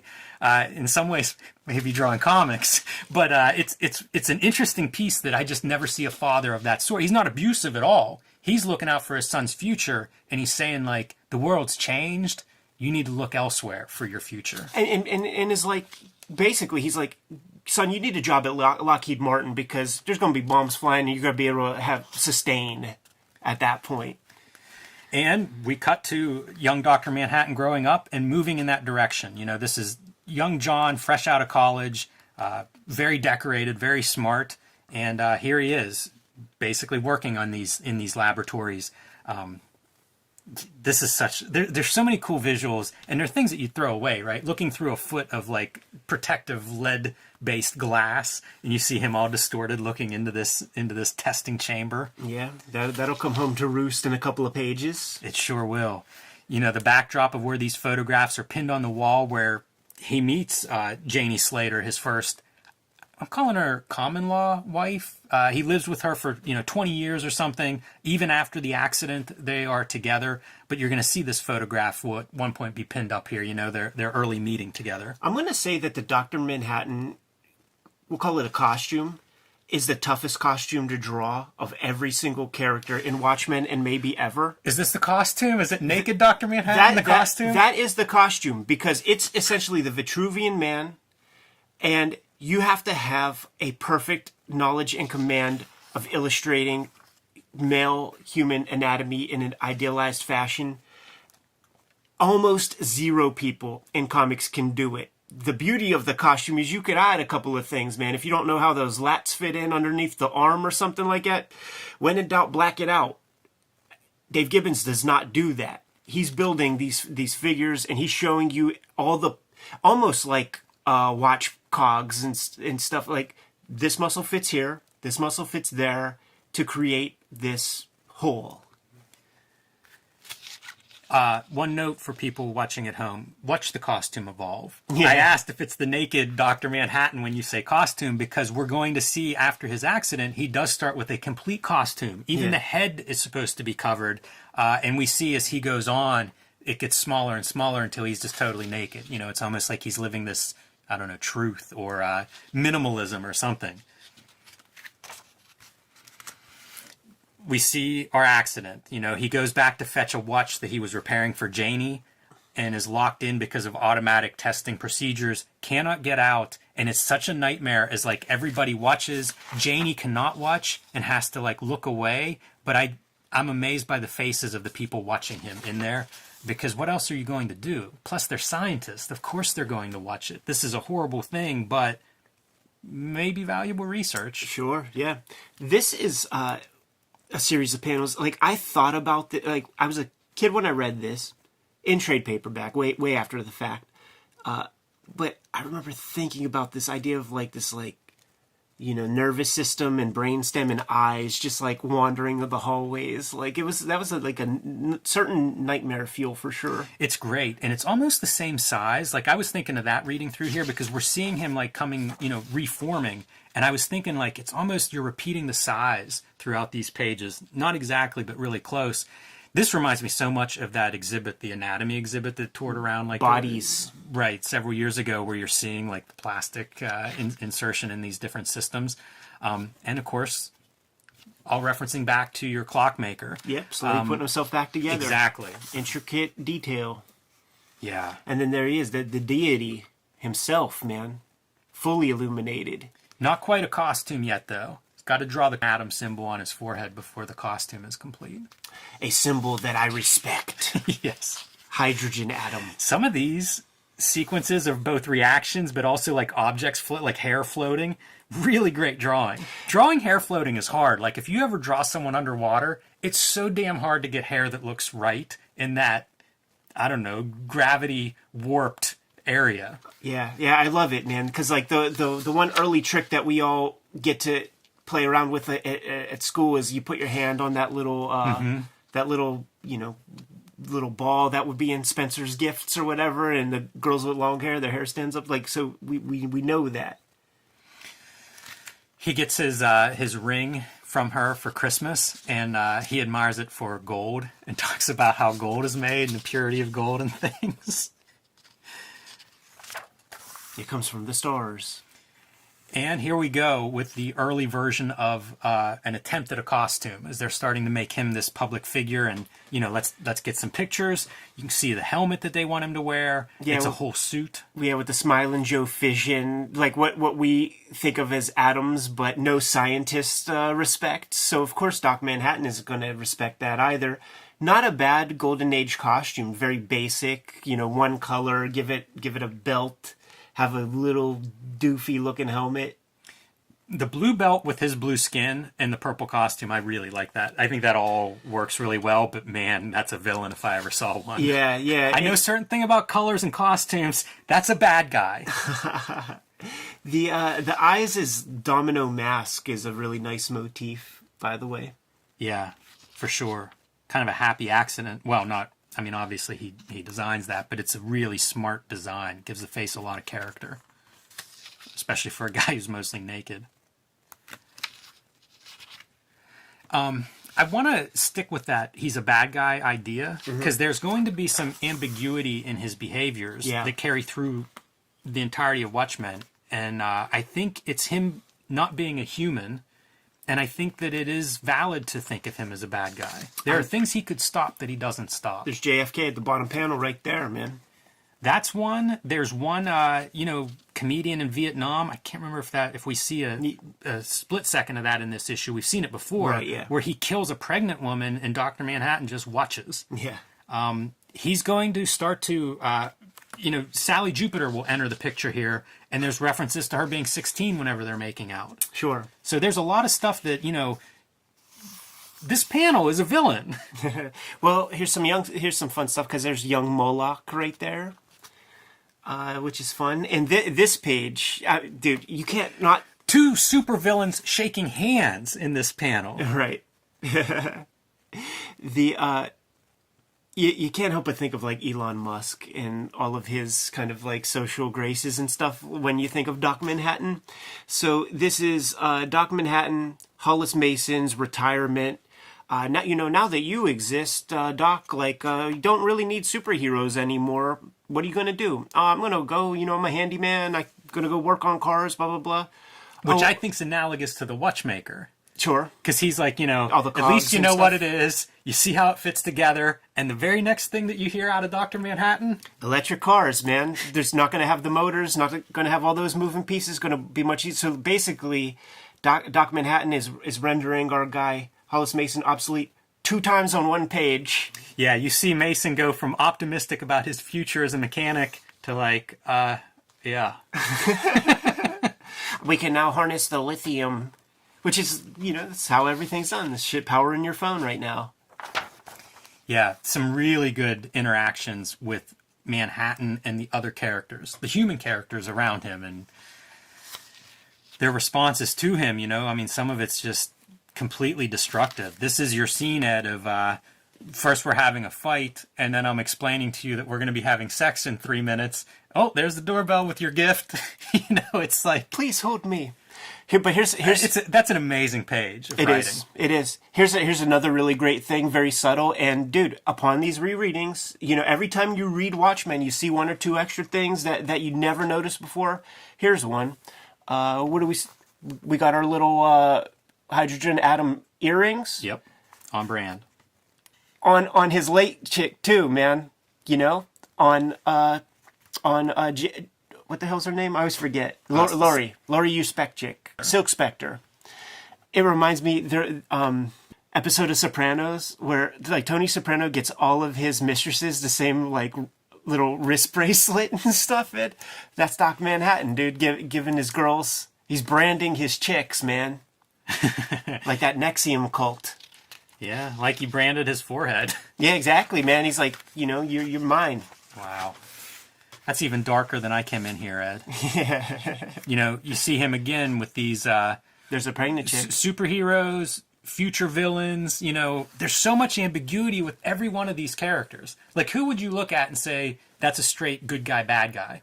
Yeah. Even Moloch switches sides, right? Goes from being super villain to being like just a guy that's paid his time to society, his debt to society, and wants to get on with his life. Even he flip-flops. What Janie Slater is talking about, like, you pig, like, let her know what's going to happen when her boobs start to sag and stuff. That's the whole MacGuffin, man, for the Twilight series.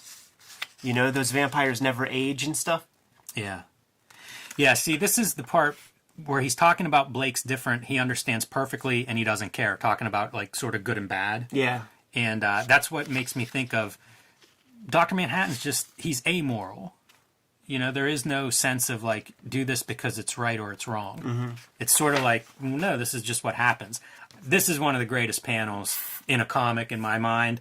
The ability to do scale, we always talk about this. Sometimes it's with Quitely, sometimes it's with Mobius.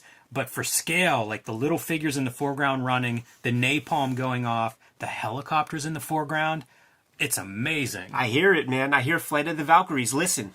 Yes. Listen, you hear it, guys? The smell of napalm in the morning right there, Ed. I think it's still AM hour that we're recording. But, it's another comic effect. And this time it's using that 9-panel grid to that splash page impact. So, Jimmy, you brought up your question earlier, man, and this is where we start to address it a little bit. Within these middle issues, we get our origin stories. Next issue, we get our Walter Kovacs origin story. But here we establish Antarctica. We establish Bubastis, which is, eugenics, gene modification stuff that Adrian Veidt is playing with. Like, this is how he's going to get his alien character and stuff. So this factors in. It's one page, it's a couple of pages, but it absolutely, it's the introduction of the Fortress of Solitude. It's going to play a very important part later on. Love this stuff too by Veidt about the our scientists are limited only by their imaginations. It feels very, some of this stuff I think has aged well. Oh, absolutely, man. I mean, these iPhones that we have in our pockets come from Star Trek. You know what I'm saying? And when you meet a company like Google gets often criticized because it's a company full of engineers rather than creative sorts, and so the user interfaces and stuff are kind of logical to their mind, but it's not pretty, right? And it's the sci-fi writers, it's the people with imagination, real graphic designers that can gussy something up and make it extra pleasing. And once again, that's the beauty of a Steve Jobs guy as editor who has one foot in the tech space and another foot in editing, taste, whatever you want to call it. Yeah, and you see his costume now has been reduced to almost a G-string. Fucking cocksock. Yeah, nothing there. Wonder if Lori designed this version of the costume, because hers is sort of like the female version of that costume. That's why all these people are protesting, man. They're like, "Yo, dude, put on some gear." I love this part too when he's like, "Pay attention, you will all return to your homes," and they're like, "What if we don't?" And he's like, "It's not a request," and they're just gone. These are the great moments for me for how do you do a superpower that looks cool? That's a pretty good one. Yeah, and I think that this might be Veidt somehow using figuring out the teleportation stuff of Doc Manhattan, because when the alien just kind of materializes. I think that's another piece that ties us into the greater whole. Yeah, that's a good observation. That's not something I thought of, but makes absolute total sense. Even why you would want this guy to visit you in Antarctica if you're Veidt to study how get that one last little piece. Work? Yep. Let me see you come and visit us in Antarctica with all my cameras here and see what that looks like. See if I can figure it out. And you see the vigilantes being ruled out now. The superheroes that were once all the trend have been replaced, or at least outlawed. Some of them go on to become whatever he becomes, comedian, a government employee, much like Dr. Manhattan, but very different set of powers. And Rorschach, of course, never, with a multiple rapist that he kills and drops in front of the police station to let him know that he's not going to retire. But you see others doing it, Silk Spectre and Nite Owl. The Nite Owl body there, it's not quite the doughy body. It's approaching the doughy body. Heading in that direction. Yeah. Yeah. Yeah, this is an early dad body. You get to see one of the things I think Alan Moore does in this issue, you mentioned playing with time, is seeing Laurie repeat the same stuff that Janie experiences. So, you're getting 40 years. When does Manhattan become Manhattan? It's late 40s, I think. So you're getting these 20-year cycles out of both of these characters, and they repeat. It's kind of the same thing. They're even set off with these weird sex experiences, towards the end of their relationships where it just gets to be too much. A little foreshadowing here, man, with the atomic blast from Hiroshima and the watch that stops and becomes sort of an iconic moment. Even her walking out is almost echoes of Hiroshima, with the energy and color that's coming out of there after all the blues and purples and pinks of this issue, and now here we have the warm colors as she opens the door to leave. And then we've seen this scene earlier, the talk shows with the ideas of cancer, and the lab where he was formed, where the photograph comes from. Yeah, and even the comedian's funeral with a little Moloch right up front toward the camera. And our watch motif repeating from the sands of Mars as Dr. Manhattan is fulfilling his childhood dream here and making this complex model.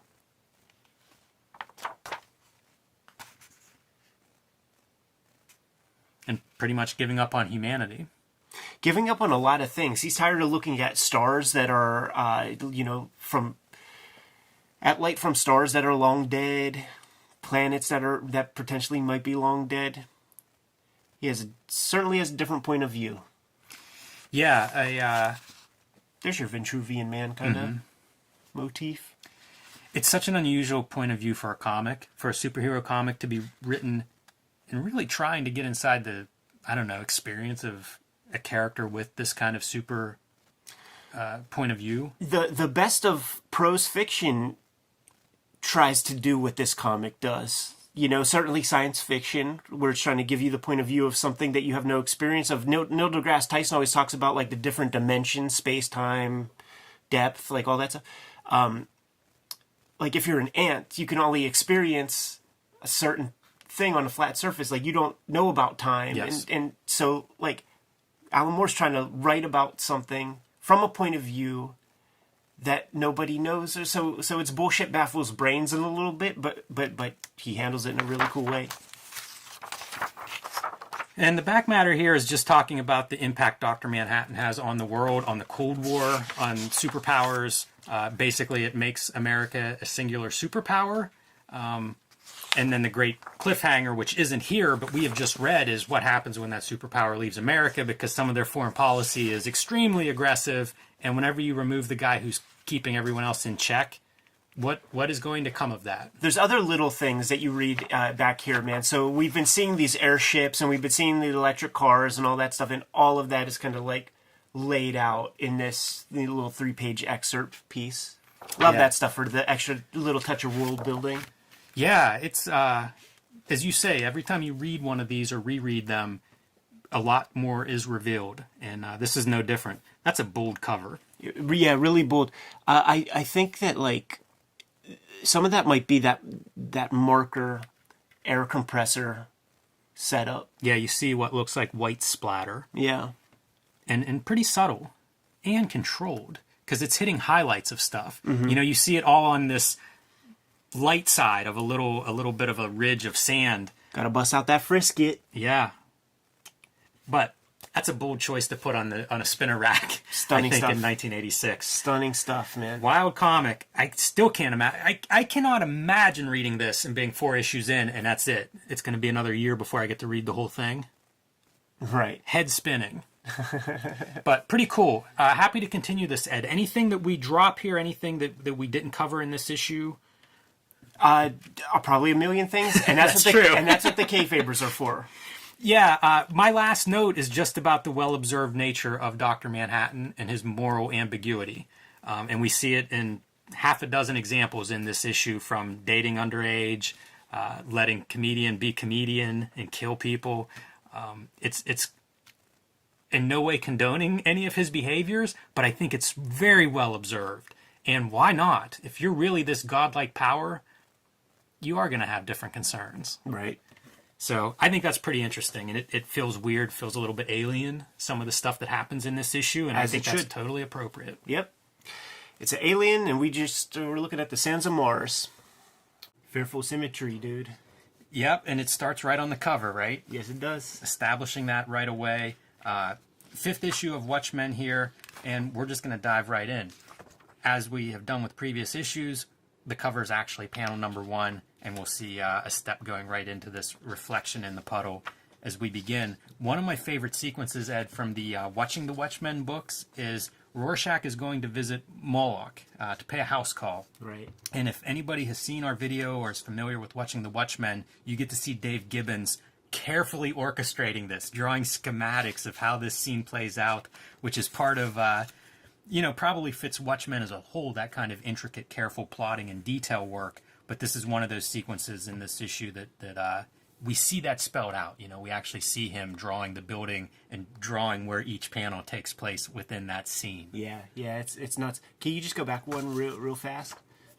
We'll see this exact kind of sequence again later on in the book, and all the schmutz is still there, just a little bit more haggard. It's just like later that day or just the next day or something, and like the Gunga Diner little doggy bag gets flattened out from all the steps of, you know, people trampling on it. It's ridiculous, the level of detail in this comic. I'm so glad you said that. That is something that I missed, so I'll be enjoying that in real time with the people watching this video. And we'll just get it out of the way real quick. One of the reasons it's called Fearful Symmetry, one of the storytelling things that they do with this comic is it sort of works toward the middle.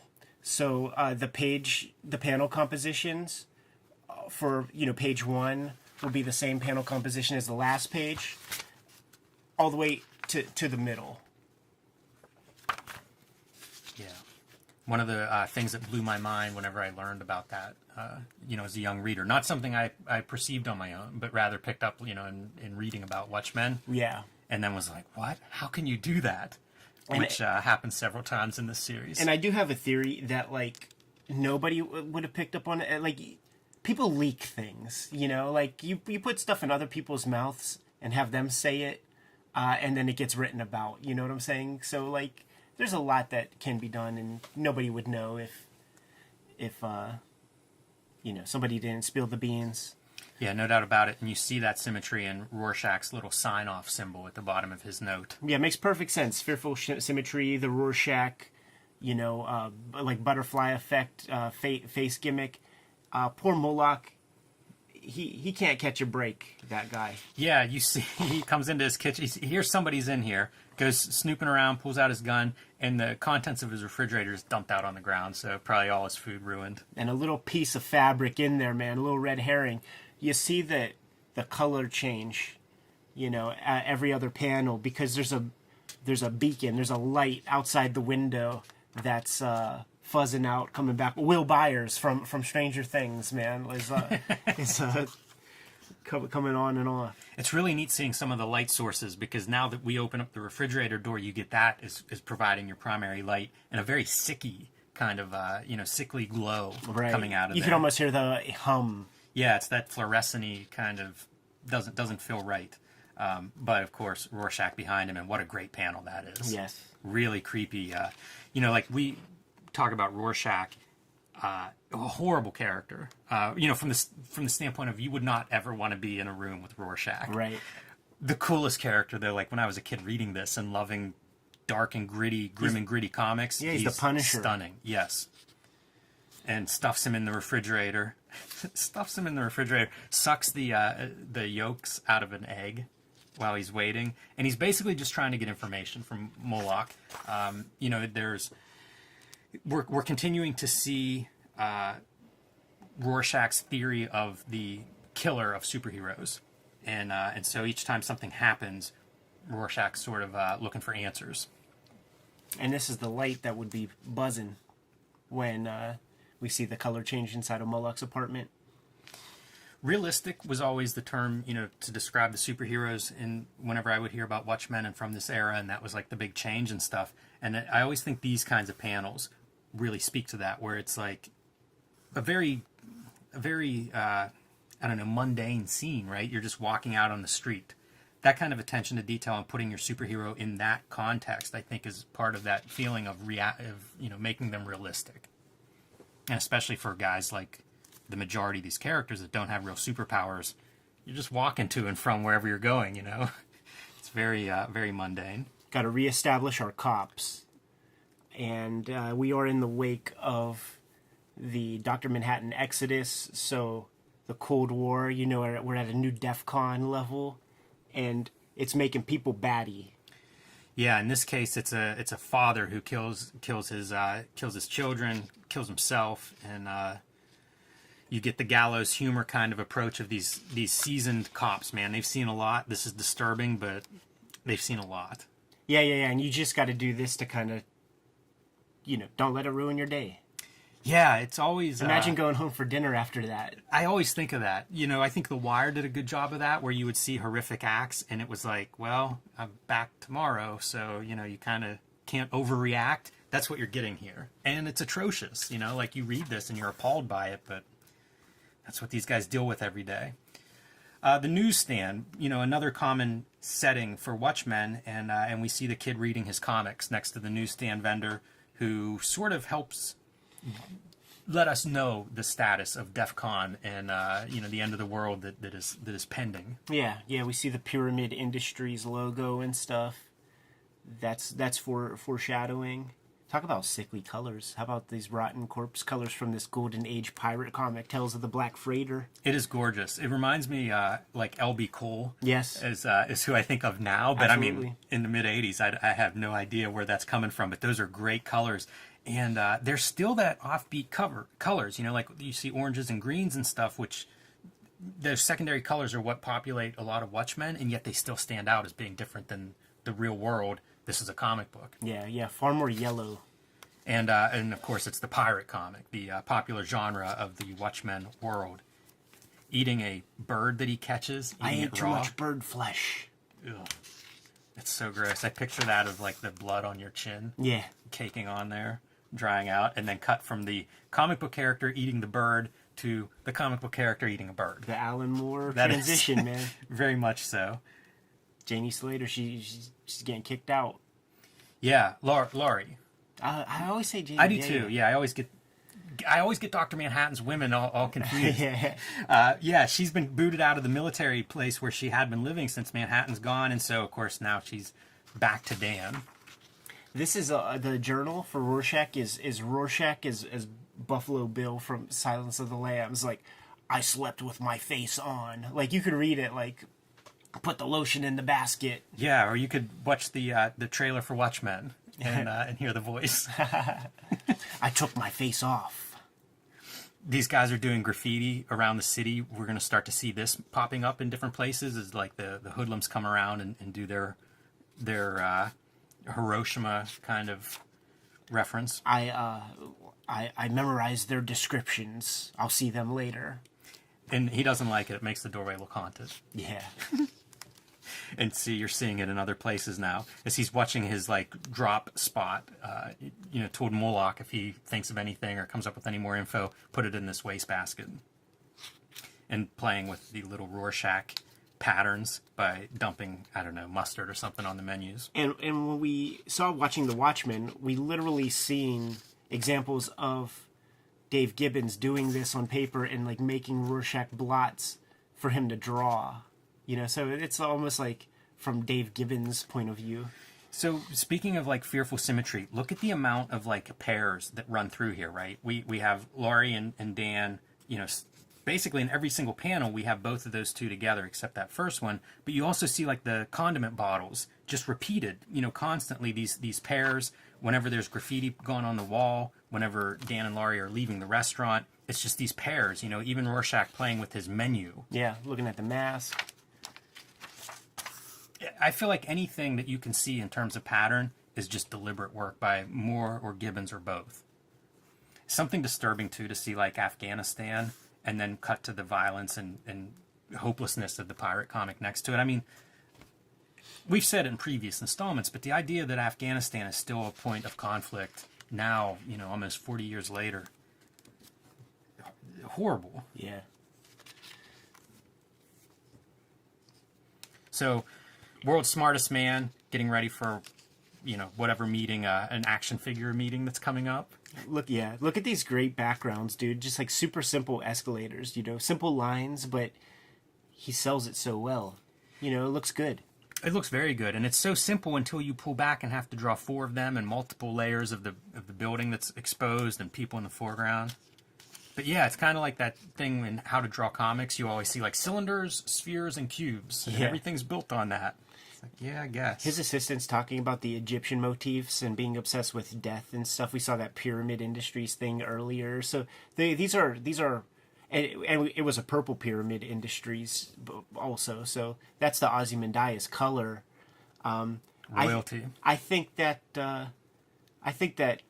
Youngblood 1 pulls from this part, if you remember. Like, there's that mall sequence with Shaft at the beginning to introduce you to that comic. I think you're right, and I would have never in a million years made that connection. It's a very different interpretation of application of those spheres and cubes Yes. and circles. All handled in just line. So here's your centerfold. So you see this is the symmetry. You have the panels here, and then the two there. So now it's going to sort of work back all the panel compositions that we've seen. Yeah, exactly right. So, you'll see like it's basically mirror images of these things. This is an amazing spread, I think. It's a chance to, it doesn't break the 9-panel grid, but it takes advantage of the 9-panel grid by combining several of those panels to make a much bigger, impactful, really action sequence. But this is interpreted by Rorschach as another attempt on the, it reaffirms his theory of the superhero killer idea. And Veidt, sort of absolves himself as being a suspect by surviving an attempt on his life. His assistant, not so lucky. Yeah, and the very next page has a very cool part that I only feel like I picked up on. This is brutal. Yeah. That's a real move right there of like, look at how far back he's coming to slam him headfirst into this. Like, that dude's probably dead. I just watched Once Upon a Time in Hollywood over again, and when Brad Pitt is bouncing these girls' heads off of the mantelpiece, Yeah. it's brutal stuff, man. That whole sequence is hard. But this part right here, man, it's like, he's, like, you could probably commission somebody to shoot at you or shoot a guy or whatever, but you can't commission a dude to kill themselves. So he put his finger in there and just popped that little capsule in that dude's face. Yeah. I assume he put the capsule in too when he put his fingers in there. Yeah. Yeah, definitely no loose ends there. Right. I know, and I just love that. Damn. Like, it's like a very super heroic thing to say right in that moment. Yeah, even the hero pose. Yeah, exactly. I tried to save this guy. I tried to save this guy who tried to kill me. This is such an interesting flair, having the comics within the comic. It is. And it's like, once again, I'm sorry, but that facial expression is like, what are you doing? Yeah, this isn't what I paid for. Yeah, what are you doing to me? But no, you're right, man. Like, the comic and the comic thing, it's a cool experiment. We'll stay on this for a second. Here's my thought on something like this. We go from, this is, like that same kind of mirror sequence, right? We're going from this extreme close-up where we see the horror and the violence and the disturbing graphic thing of jamming your hand in his mouth to this kind of long shot. I think it speaks to that range of what you can actually do. Right. It's hard to do 9-panel grids like this, but it doesn't limit what you can actually put in those things. Right. You can even put comics in there. Comics within comics. And the sharks are closing in. Yeah, man. It is such a nightmare what the world and the comics that he's using to escape from. Love the floating elephant. The Gunga Diner. Finally, a note from Moloch. It's got some information. Meet him at his apartment tonight. And Rorschach getting all ready. Has his like secret identity stashed. This is fun too because this is almost Peter Parker with his bag of clothes or something that he would put somewhere and then come back for, except it's in this grimy, disgusting alleyway. Yeah, he has no problem putting that stuff on. And there was even an earlier part where there was like the bloated horror landlord lady who comments on his hygiene. Yeah, and on his way to this meeting, he's gets a disturbance, an attempted rape, mugging, or both, and sometimes the night is generous to me. This is an unlikable character. For everybody who thinks like Rorschach's cool, no. Yeah, no, I mean it's Judge Dredd, but it's like Judge Dredd in a world that's meant to be more realistic. So, it's a hardcore personality. I think this is a throwback image too to the earlier issue. Whenever we see Laurie's mother. Oh yeah. Yeah, maybe and it's interesting because it's Veidt's advertisement for like one of those colognes that he sells. Nostalgia. All right, so cut back to Dan and Laurie now settling into. He's offering her to stay at his place, and we see that he's still all alone. Even with her in the house, he's still all alone. Well, he just got hit with the gimmick that nobody wants to get hit with if you fancy a young lady, man. That's true. a big brother. Yeah. Worse than a friend. Worse than the friend zone. Yeah. We're family. Man, he's so crushed by it too. Like he turns away and he's just sad. Yeah, man. Puts his hand on that pillow. That's good acting. It's very fun. I love this shark drawing. Back to the comic, the pirate comic within the comic. But the shark is so, it's not quite right, like that little eye. And if you look at paintings of like, I don't know, 100-year-old paintings or whatever, before we really knew exactly what sharks were, this is kind of what they looked like. You're right. That's always fun. What a page, though. This is really great stuff. Using that piece of wood to stab the shark in the eye. Yeah, using the sail. So now the shark this is like Moby Dick, man. Like, you just jab it in there and ride the wave for a while. The only part that I'm going to disagree with is once he stabs one of these sharks, those other sharks should just go feeding frenzy on that bleeding shark in the middle. Yeah, man. And wrapping up, the day at the office at the newsstand, whenever this cab driver, tough lady, shows up and wants to hang up her sign and threatens him a little bit if he doesn't put it up. I'm gonna cancel you. Yeah, I think she's gonna kick his ass. She's gonna cancel his ability to stand upright. Back to the cops once again, and this is the same deal. Like with that symmetry, it's not just panels; it's also content. So we're cutting back to these cops as we approach the end of this issue, approximately where we see them early on. Right. Yeah, that symmetry thing is really Cuts many ways. bizarre.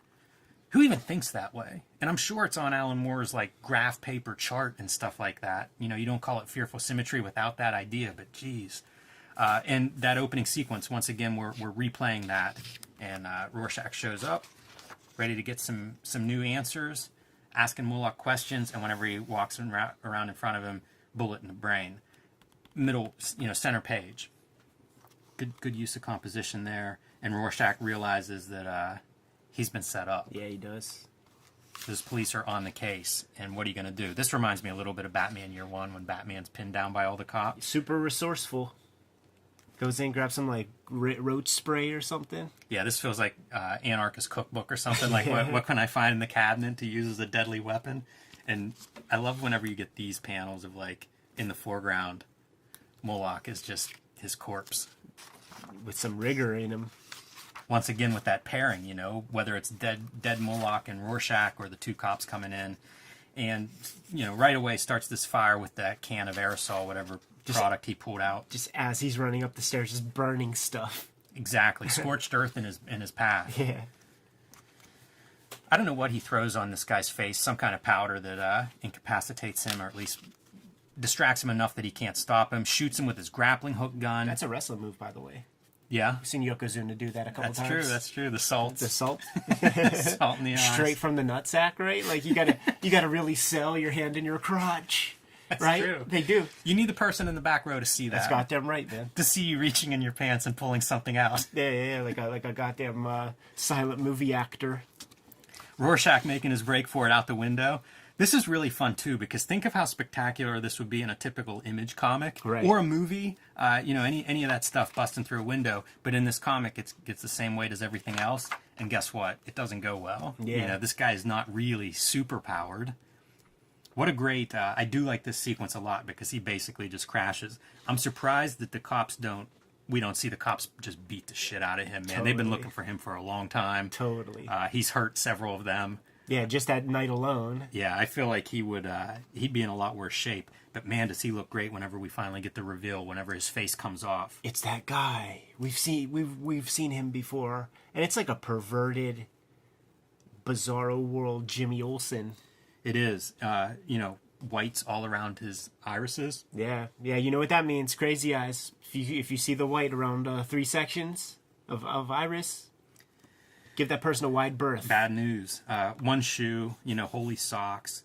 It's good stuff, man. This whole character, like, just being so unlikable, so desperate. Everything that could be wrong. Like, what a hard life Rorschach has.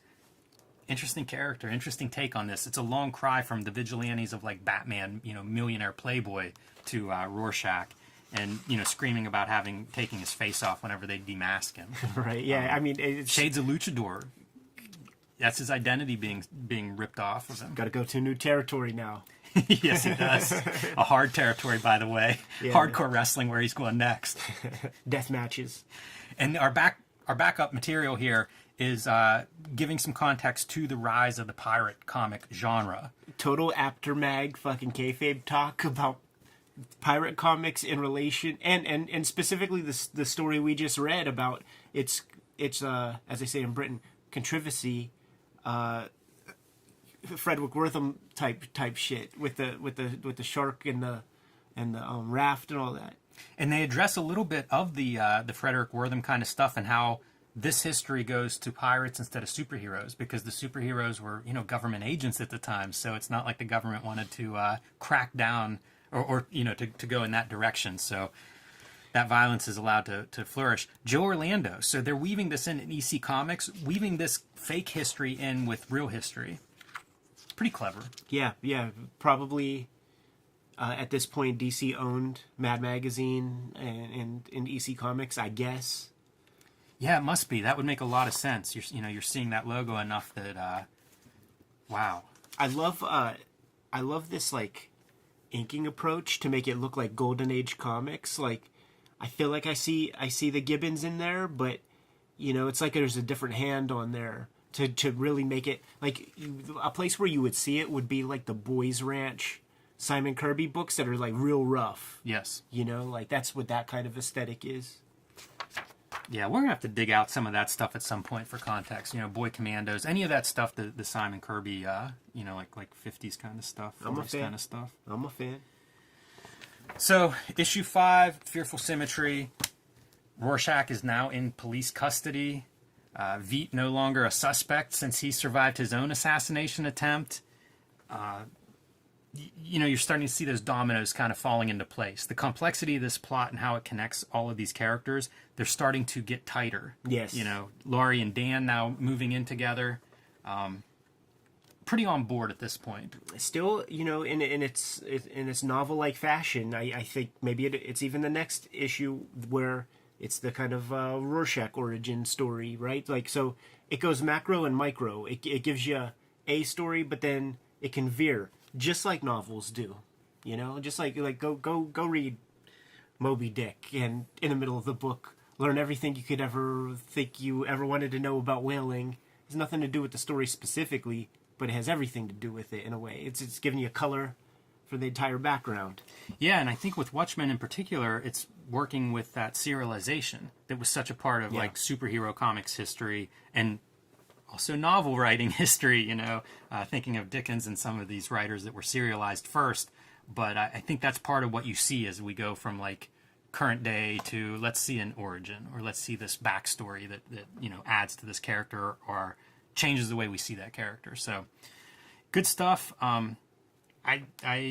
We look at a lot of classics on here, Ed, and I feel like every time we revisit one of these things, I learn more. Totally. Each reading reveals something new. So that's all I have for Watchmen 5.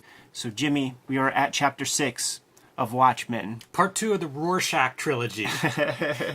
Got captured last chapter, and we're going to dig into his brain a little bit and see what's inside in this issue. This might have been my favorite issue as a kid coming up. It's certainly one of them. I really like this whole kind of like mini story within Watchmen, and I really like this particular issue as it gets into his origin, gets into the Rorschach blot test. I don't know if we talked about this in the past, Ed, but how horribly I mispronounced Rorschach as a kid reading this. Oh yeah, me too. I never said the words. Just like I never said Sienkiewicz or tried to. I just said Bill S with the crazy back end alphabet vowels at the end of his name, and Rorschach was just the long complicated R word in my mind. Impossible. I tell you, man, looking at this like on screen, I'm surprised by how bright that yellow is. For some reason, I didn't catch it on the reread, but looking at it now, it's right in the center of the page, and it is like your 100% yellow just screaming out of the middle of that page. Would you agree that Walter Kovacs is like demented, almost like a Mad Magazine Archie grown-up kind of character? He's got the freckles, got the ginger hair, kind of the same crop on the side and stuff. I never saw that before either, and now I will not be able to unsee it. That is Alfred P. Newman if I've ever seen him. One of the things that I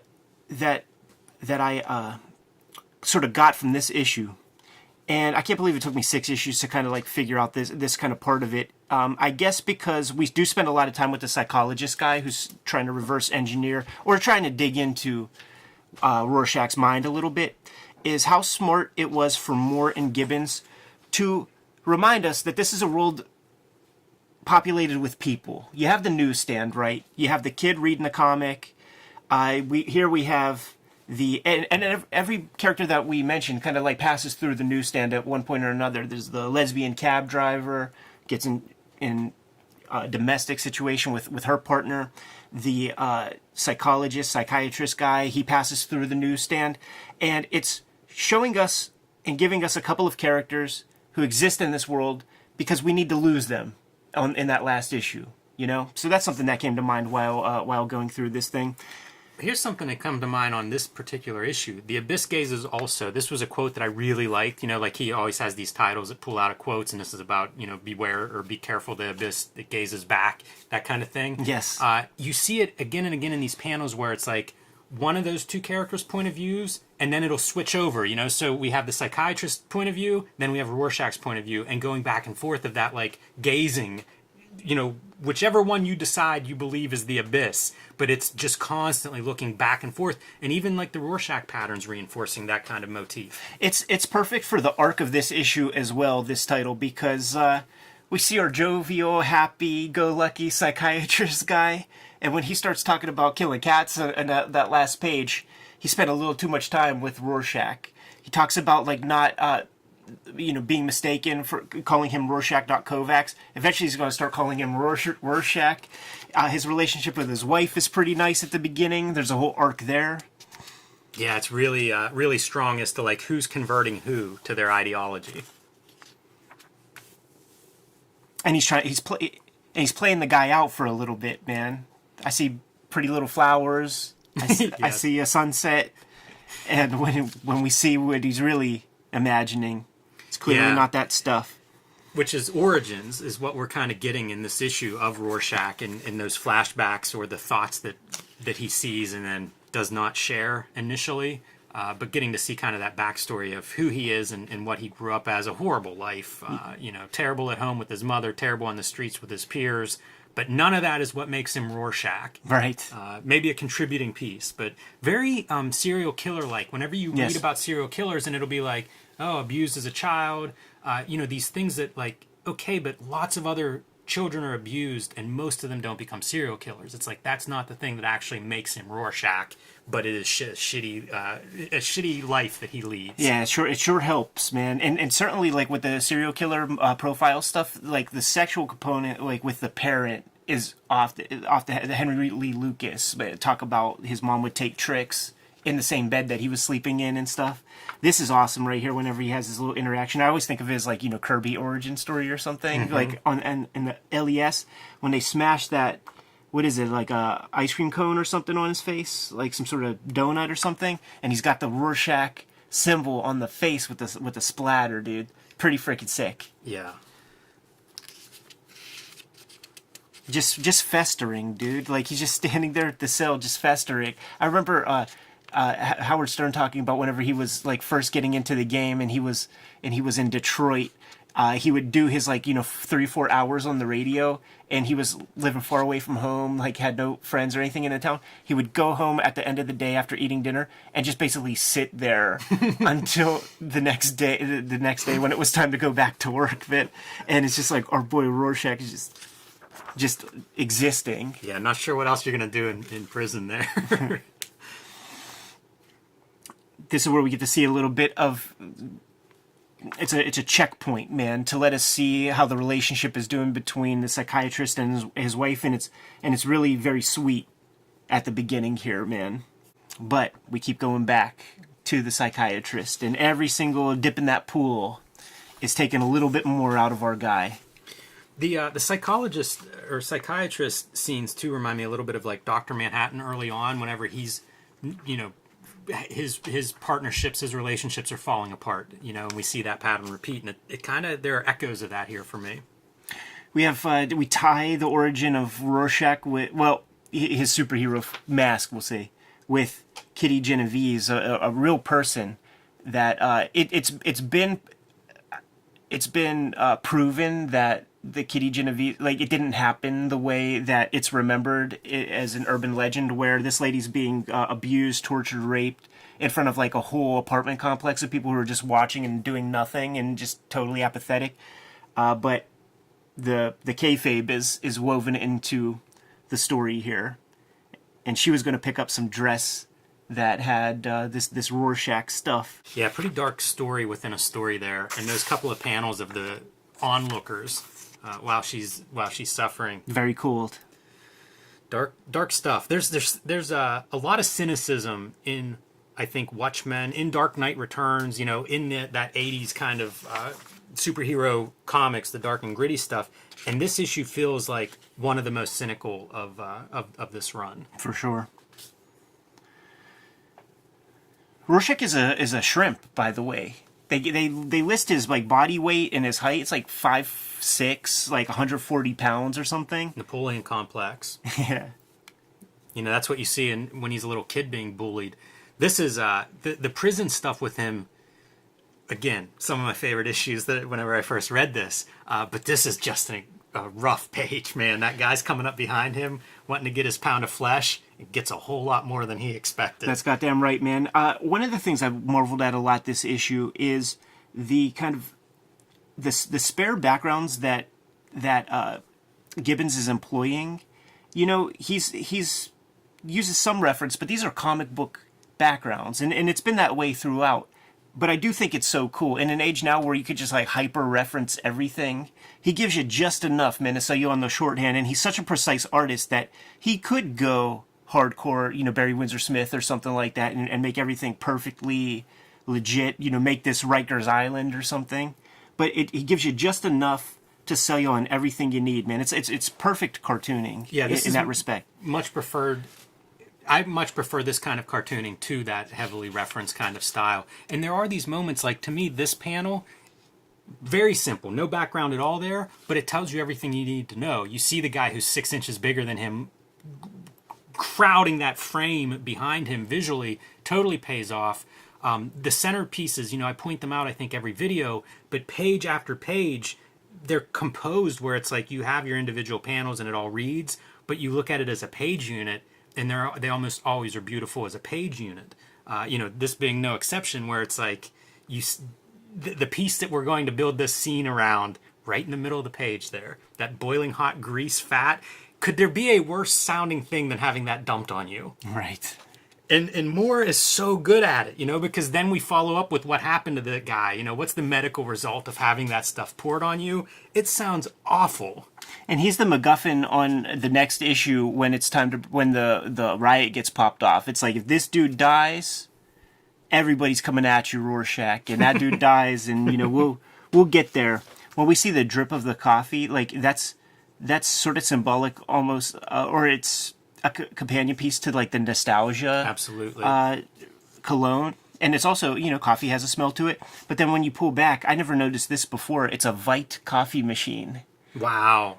Yeah, I never noticed that until just this minute. Great detail. Yeah. He's a real George Foreman kind of guy. And here we are checking back with our psychiatrist couple, and the old lady wants to get filled out like an application, and dude's like, "Baby, you know I gotta work." It juxtaposed with the earlier scene when he was super randy and ready to hit them skins, man. There is so much attention to light and color in this issue. We see it with her shadow. With a sheer outfit. Look at that, man. But you see it on like where this lamp is casting light. You see it on the cover because there are like 2 bars that are shadowed over top of that Rorschach test. The detail on that kind of stuff to me is I don't know how you think about it at that level. Right. Every time we see our guy, man, our psychiatrist, he's got like a new bottle of Tums or aspirin or Advil or something like that. He's self-medicating. Man, you talk about the generic pieces. This panel, the superhero panel, it feels right out of a comic book. It's right. Ultra generic, but super cool looking. You know, it's like that's the idealized version of this vigilante superhero character. There's a lot of that here, man. The superhero introduction page. Like, how many times do we see Batman and Superman do this exact pose? And more examples of light, light, light. nobody thinks or works that way, I don't think, anymore. That was a big thing when I was trying to figure out how to make comics, was like, trying to establish light sources and things. I feel like that is just not, give it to the colorist. Right. Let them figure it out. Boy, that's a great panel, though, of the superheroes standing in front of Nite Owl's ship with all the hands and weapons in the foreground. Incredible. That's a 2-page spread. Because they look so comfortable. Like there's all these weapons coming at him. Like Rorschach has his hands in his pockets just chilling. It's good weapons, too. Anytime I have to draw weapons, you always try to figure out stuff that looks cool. A wrench, a broken glass. You know what that is, man? That's the New York Outlaws is coming to try to wreck some shop, man. It is. Ken Landgraf. I hope you watch our show. Do that as a commission, man. I'd love to see that. Watchmen versus the New York City Outlaws. The page right here with comedian burning the little map piece is great, because you see all the characters employing a little bit of acting, man. Dryberg, a little bit nervous, like shocked at the moment. Silk Spectre girl, she's just checking out Doc Manhattan. Doc Manhattan, completely apathetic. Vite, slight concern.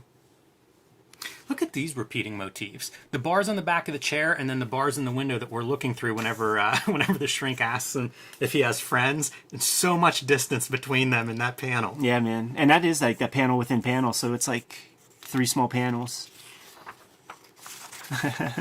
There's your Judge Dredd component, man, where that guy was just painting some graffiti. Yes. and like doesn't have teeth anymore, needs to get dentures. Checking back in with our couple, and our psychiatrist is totally ignorant to the house situation, man. Like, he's saying that, like, everything seemed great, blah, blah, blah. And he's sleeping like a baby, but she's, like, wide awake all night. Time to get to the origin of Rorschach, huh? Like, the psychiatrist was thinking about it, mulling it over a bit, and is presenting him the same Rorschach test from the very beginning, and is asking Kovacs to be truthful this time. What do you really see here? And we saw the dog head split open on page 1. Yeah. He just didn't describe that. But here he goes. This time he's going to let him know the truth. Here's a glimpse into my world, Doc. The origin of Rorschach. We're getting there, man. And it's all about trying to save a little girl who's been captured by, she's disappeared. Don't know the full story. He goes around snapping necks, man. After the 15th person he put in the hospital, he's got some info. Great silent sequence, man, as he goes, checks that guy's house out, finds, like, what is that, like panties or something? Pajamas? Yeah, whatever it is, it's not good. It's a piece of clothing that came off of a little girl, in the fireplace there. Not good. I love the procedural part of this, and you realize that, this is a wordless scene. Yes. Like, we're looking at, 20 panels or so right there, wordless. More than 20. 25 panels of wordless panel action. Kind of awesome. You'll see this with filmmakers like Spielberg will do a shot that doesn't cut, in the middle of a scene. It might be like a 2-minute shot somewhere in the middle of Jaws or whatever. I always love those kinds of pieces, and, like, we've been singing Dave Gibbons' praises for all through this review. This is another example of that, where it's, like, so cool to see him investigating and to be able to sort of have the wheels turning in the reader's mind as to, like, what pieces are you putting together here? And it's dark shit, man. It's like a cutting board, and then cut to the dogs out the window with a human bone leg. Right. He sneaks in, and he sees the dogs. We establish the dogs. They're paying no attention to him. So he's able to just, like, sneak his ass in there.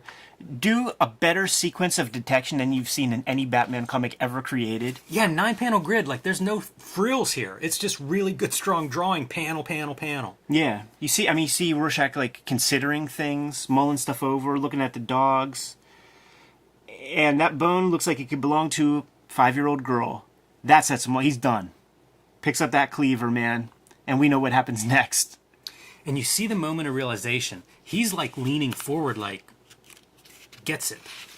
It's how do you express that with no face? Right.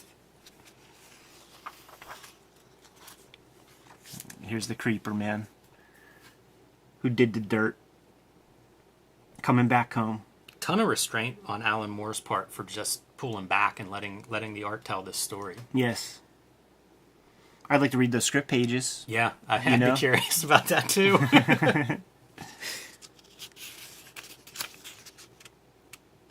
Throws 2 dead dogs at the guy.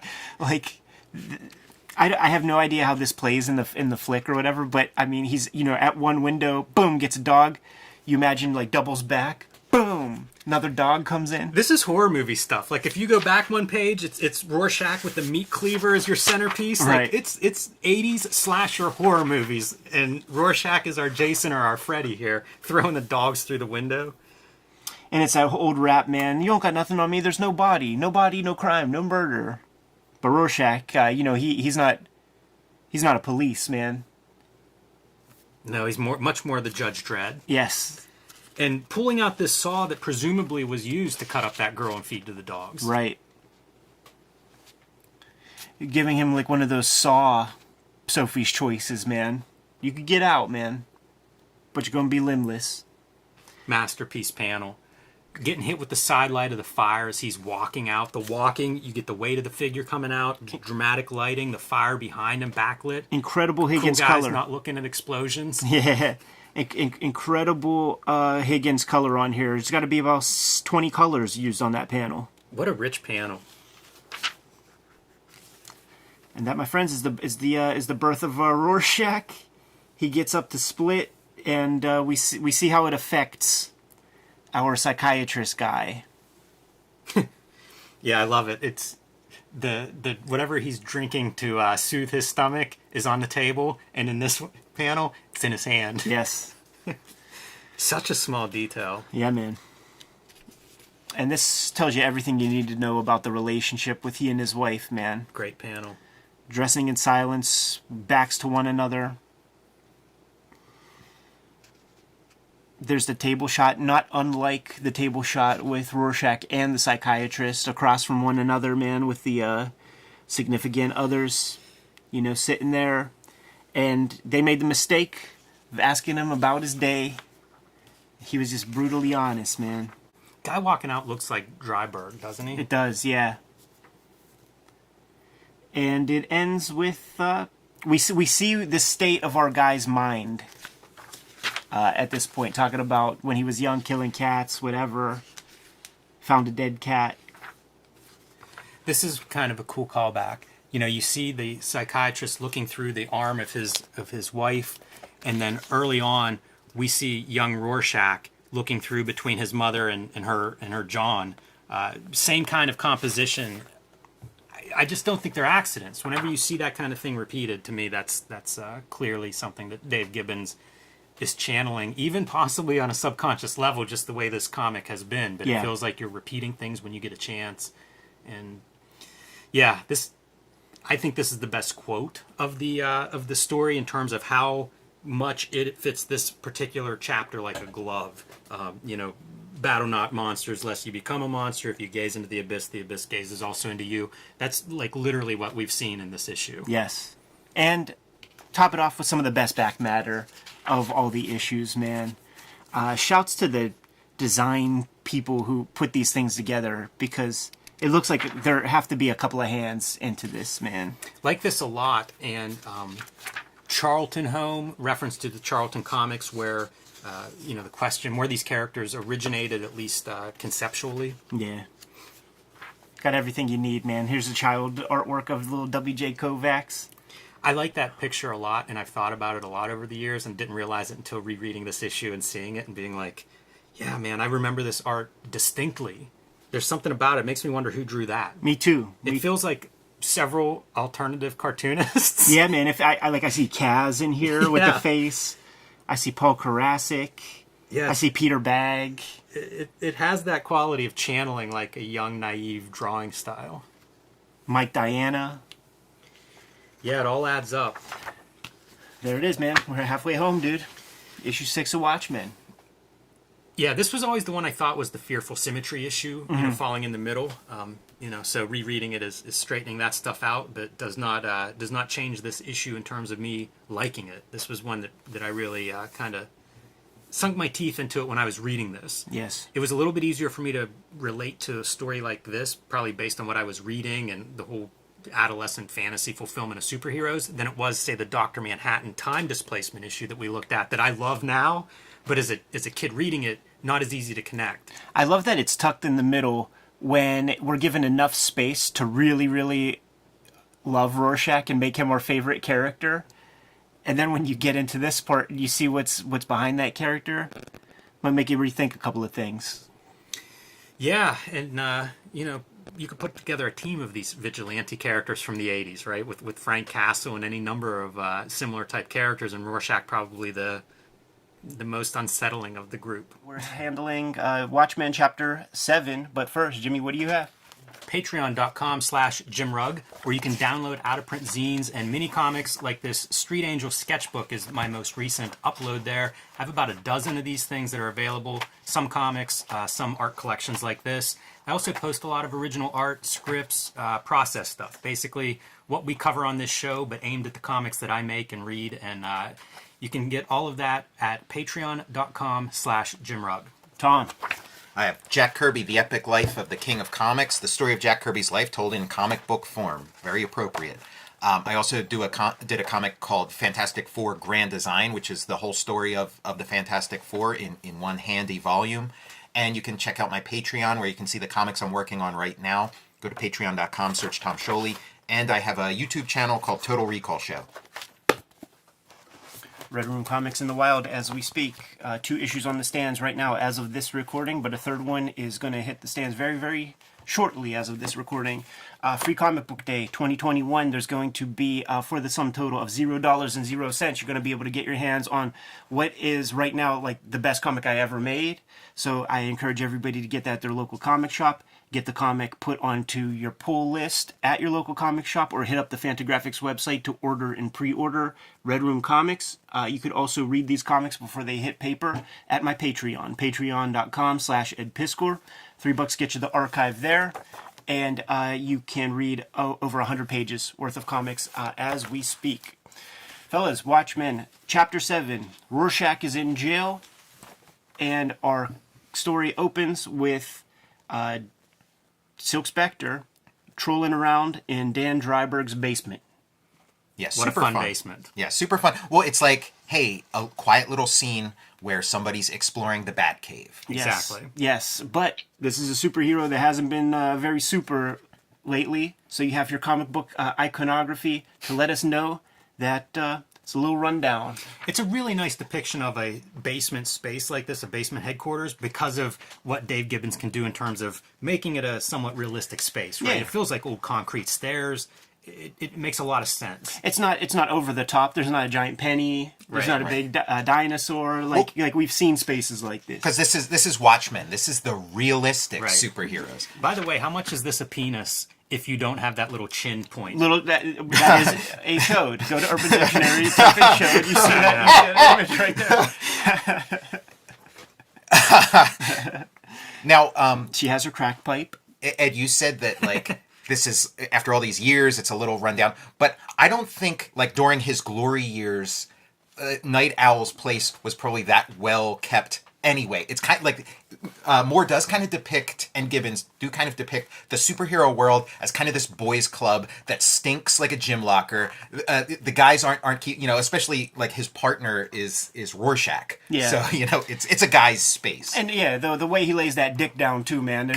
He's a bachelor for sure. Yeah. This is one of my favorite issues in this series, and it's sort of like a mini trilogy in the middle here. Mm-hmm. You know, the whole getting him back active again, Nite Owl, that is him I'm referring to, and going after his old former partner who's locked up in jail, Rorschach. Like, this is fun. This feels sort of superhero-y, and It's a little bit of light playful. comedy. There's a lot of movement going on. Yeah. We're in the middle of this dark work. We have some fun, Yes. naturally. We have Chekhov's Nite Owl ship that we have to establish up front so that we get the payoff. That ship is so good. Super cool. Yeah, obviously based on the Blue Beetles, Right. floating, like, looks pretty similar, does all the same kind of stuff. When the movie came out, there was a video with Dave Gibbons. Maybe it was at San Diego Comic-Con, or maybe it was just on the set of the flick or something, but Dave Gibbons is, like, laying eyes on that for one of the first times and just blown away that this, like, thing that he dreamt up is, like, now a functional, or, at least aesthetically tangible And object. They were kind of proud of the fact that Watchmen is, like, an unfilmable Right. comic, and then to see it filmed. And Laurie's playing around and hits the flamethrower button, which causes her to scream in alarm. and for Nite Owl to think like, is comedian's or is Yeah, Rorschach's idea of a mask killer. right, is she in danger? Yeah, He goes that's- running downstairs to see what's going on, and you get those flashbacks of Rorschach like in his head. Right. And this Night Owl costume, it's kind of been established in the series up to this point and continues here that it's kind of like this presence that's kind of like watching him, and kind of like, Batman in Dark Knight Returns, how like Batman's calling to Bruce Wayne, like, what have you been doing all this time? It's time for you to put me back on and get into some action. I mean, Yeah, it's judging right there him. over his Yeah, shoulder. Exactly. That's such a great panel where you get to see the guy and that identity. And you keep Next seeing time. things through its eyes. Yeah, that's cool. This is like a precursor to the era of the action figure where you have to have that white Batman suit for Arctic action, Yeah. and the orange one for high heat situations. And a callback to the 50s of like Batman having like his rainbow costume, his zebra costume, his Right. This is a cool sequence. That whole middle tier is one panel, essentially. Again, I forget what that's called. I always think of Frank King and Gasoline Alley, but it looks really nice, and it's a nice showcase for that ship design. Yeah, we're seeing like a nice quiet scene sort of play out. We're getting information. It's sort of setting up things that are going to happen, but then it's also fun. Like the things they're saying are sort of naturalistic and enjoyable. I think that goes up and down. And I think it's just hard to have that kind of interaction with some of this stuff where you don't have the benefit of a person delivering the line Yeah. and being able to add some inflection and stuff to it. It's very different than the other issues in that regard. Gibbons draws a heck of a dad bod, I have to say. Yeah, this is like the out of shape superhero, but like he's doing pretty good. If this is like what out of shape looks like. I don't know. We're going to see him topless in a little bit. Well, nobody looks good in that setting. Still have the Night Owl costume looking on.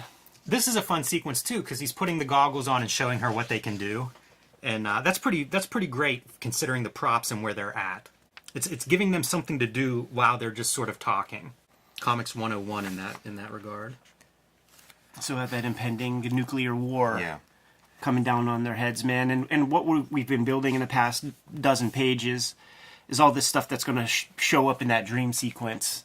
And all this impending nuclear war stuff seemed very relevant. Like, I just remember as a kid at the time, you thought it was almost like a foregone conclusion that, yeah, at some point the nukes are going to drop, it's going to turn into Road Warrior. And so it's kind of like, by the time I read this, it was like the Cold War was over, and so it's like, it seemed quaint. Yeah, Right. yeah. We were talking in earlier chapters, like even, I'm a little younger than you guys in first, second grade. We still had to do like vestigial drills, getting under the desk and like watch those old tapes with like kids very jovially like, time to get under the table, guys.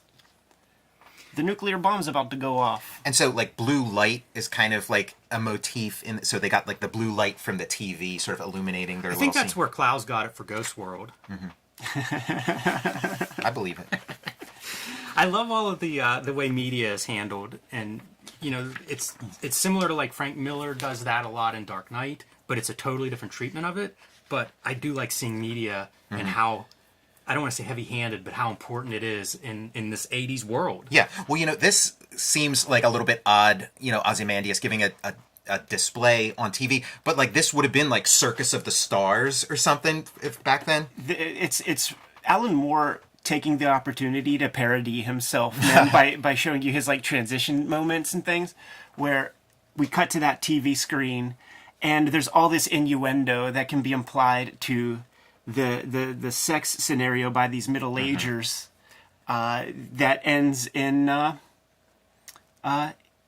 Disappointment. He's down. Yeah, and it's kind of like this is always what I sort of, not having seen Bonnie and Clyde, this is what I imagined Bonnie and Clyde being, that like they couldn't have sex unless they were robbing a bank. Yeah. And this is like that. They can't have sex unless they put on their costumes, start beating some people up, then they can Right. fuck like animals. Then they're alive. Yeah. Yeah, this is, by the way, Blue Chew really dropping the ball by not being a sponsor this episode. It would have been the perfect placement. Absolutely. That said, I love the part of them being on the couch and how awkward it is, because that's an awful space for two adult human beings to try to be like two next full-size to each other. adults, They're yeah. moving each other around. Again, one of those things, like how many comic book artists can really capture that in terms of how good they are with figures in space. Yeah. Not easy. Yeah, it's an image and dialogue, because it's like, oh, can you just move your Right, exactly. can you just Feet, like a leg hanging off. It's so interesting how well that's done. Now we have our dream sequence. And they keep peeling off layers of skin, and their superhero costume is a layer of their skin. And maybe it's their real skin. Yeah. The other stuff's fake. Which is like what every writer says when they're writing Batman, trying to sound poignant, but you hear it from every writer that Bruce Wayne is dead. He really is Batman, and Bruce Wayne is cosplay. So here's the I love naked this page. Yeah, here's the naked Dan Dreiberg in blue can only be compared to the god of Dr. Manhattan in blue. Compare those two like sort of bodies Yeah, good point. you know. I like that they break up that 9-panel grid, even though they're still adhering to it, but they're breaking up those panels into like 2 now. Always calls to mind for me Kriegstein, of course, breaking up his panels smaller and smaller. But it's so effective, especially as a centerpiece, and having that blue framing them. Boy, that's a good comparison with Dr. Manhattan. One I hadn't considered, and perfect. Let's kick our simp while he's down, man. In her slumber, she calls out John. Right. In case you weren't making that comparison. And more of like the happy face blood diagonal smear motif. And Alan Moore has said that like it was around this time he kind of left behind a lot of those devices, you know. Like if they sort of played their role. Wordless pages. There aren't too many of them in Watchmen, so kind of noteworthy when you come across one. And they've set up such a rhythm that like they work great. Even the yellow out the window is kind of haunting after you have like dreams of mushroom clouds. Absolutely. And you're in this blue world and it's yellow outside. Go see Terminator 2 again and see how that plays. I love the chance to do like color, you know, to put these superhero elements in color after having muted colors in the previous pages. And it's fun. And like we've been kind of like withholding, like in this work they've been withholding all the superhero fun stuff for such a long time. And like now, like this is why you withhold it, so that when he does put on the glove or something, like, it's hero time. It's such a moment too, like the compositions when he's putting the stuff together. This is like in every like Batman movie. Like after this is like, you know, the scene where he's like, you know, pulling on the gloves, putting on the buckles. This composition in particular is like one of the more interesting ones, man, because it's more about the silhouette than the actual guy.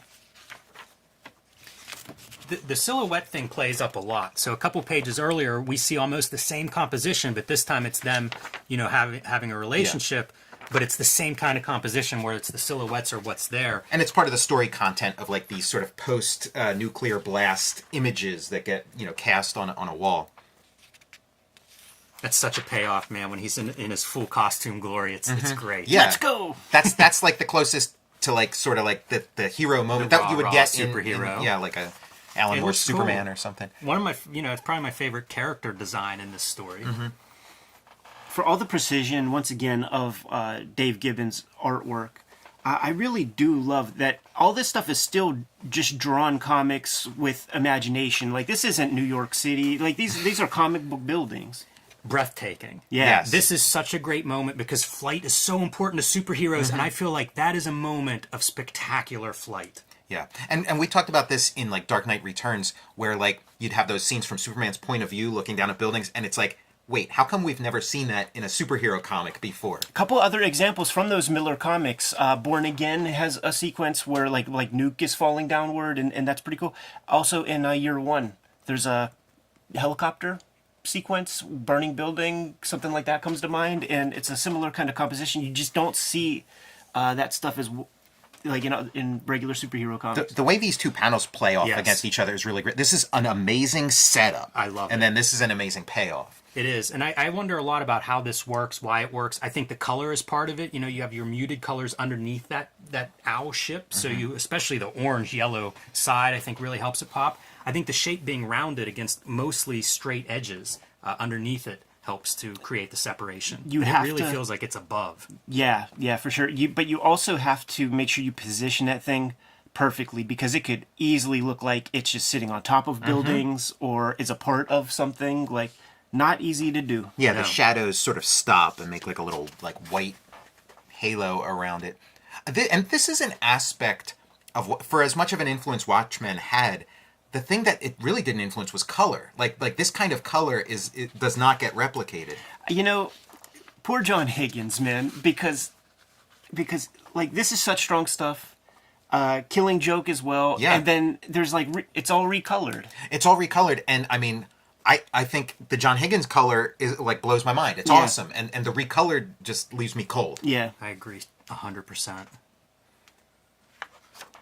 So here's our superheroes doing superhero stuff. I'm trying to figure if the owl ship ever doesn't look amazing.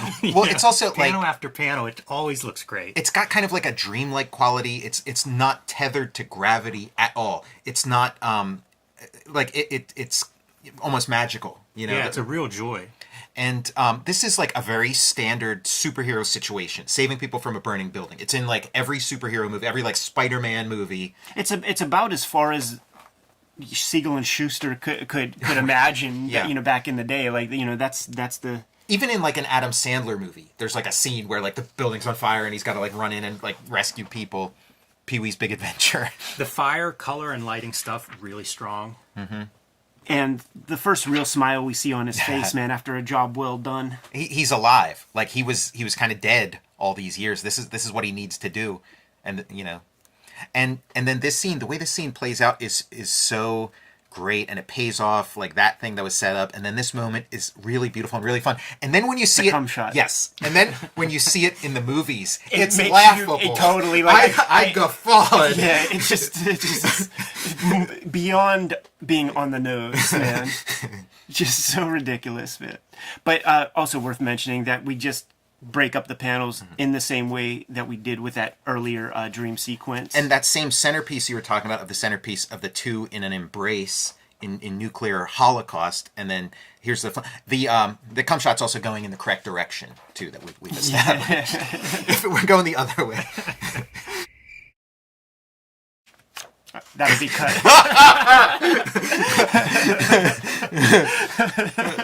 And now, you know, they're having their cigarette after. It's you know, the iconography of you know, these kind of scenes. Yeah. And I love the payoff here. The very ending, the cliffhanger is, I've been thinking about what we should do next. I think we should spring Rorschach. Pause. What? Yeah, right. It's like he went a I don't know step if too this far. relationship's gonna work. Exactly, man. Like sometimes, you know, in that moment of Bliss, post-coital bliss. Or yes, whatever. yes, that's a good way to put it. You could ask somebody to like vacuum the carpet or something like this, man. Maybe make a snack or something. But they're flat out like about to pull a lick. It's a fun like end the issue. I want to see Can't wait till that. next month, right? Yeah, Exactly. the heist, you know? And then everything you want to know about owls, I guess. Yeah. Yeah, that's a funny choice to include in the back matter. Has any human being read that part? Well, it's sort of getting you inside the head of like the Dan Dryberg when he doesn't have the costume. Yeah, on, he you even know? says, those articles are pretty boring. Yeah. Like, not a lot of people read them. You know, like Alan Moore's body of work, as it goes on, he's gotten better and better and better at getting you to read the info dumps at the ends of his comics. And like Neonomicon, they just flow perfectly right from the comic. It's kind of an amazing magic trick he's pulled off over like the past 30 years. Watchmen Chapter 8, taking a look at the first panel of our story. All these covers are great. This one is fantastic. I love the scale of that figure. His head is almost cropped off the top. It's about as big as you can get, especially because your traditional comic has a logo at top, so you don't have to contend with that. Pretty badass. Any other superhero comic, this would be the cover, except it would be like the actual hero, not a statue of him. And we got, a Chekhov's gun thing going on where it's like we're showing you the weapon. I was gonna say, as heroic as this cover is, of course we're gonna see the statue used in this story, and it's sort of ironic, maybe, Yeah, to describe this as heroic. This cover as a dildo, right? If my memory serves correctly. World building, even on this cover, man, with Under the Hood by Hollis Mason, the Minutemen photograph in the back there, probably a couple gimmicks right there. Such a good cover, and it's like those are incidental elements that all make sense. You know, I mean, Dave Gibbons, brilliant. Alan Moore, they figure out this world, and that's what makes that cover so good, is just the details that populate the world. Yeah, man. And we have Minutemen reunion a little bit of sorts through telephonic communications, because there was a Nite Owl Silk Spectre sighting.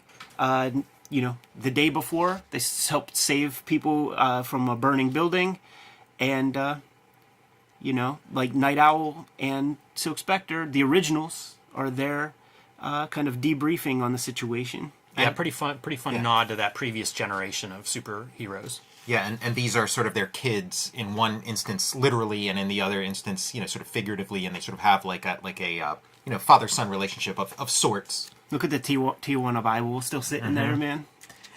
And of course, like, they're getting a little bit of guff for this, and it sort of pays off in a tragic way for Nite Owl. That, like, are these the same people doing this? Setting up. This is like a day in the life kind of gimmick because it's Halloween. And what a great little symbol in stories about people who dress up and do wild stuff. Here's Halloween. The whole I was world going is to dressing say up. superhero comics. There's no better timing to set a story than Halloween.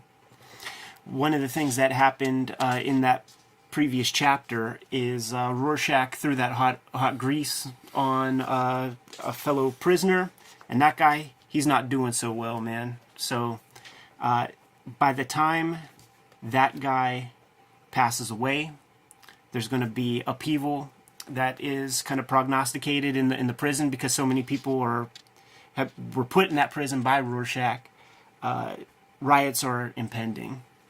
And so then here's all the clothes thrown everywhere, after like the big sex scene that like finishes the previous issue. Yeah, and they're juiced up, man. They're ready to go. What next? Yeah, and busting Rorschach out, the sort of story piece for that is because he's been on this case for a while. He's accumulated information. They need that information because it seems pretty clear that something is afoot. These are beautiful. This is a beautiful spread. I love these giant panels, even though they're still kind of broken up into smaller panels. They're one big image on both sides. Just really nice looking. Yeah. It's worth mentioning the Black Freighter. Is that the name of the pirate? Yeah. Tales of the Black Freighter, yeah.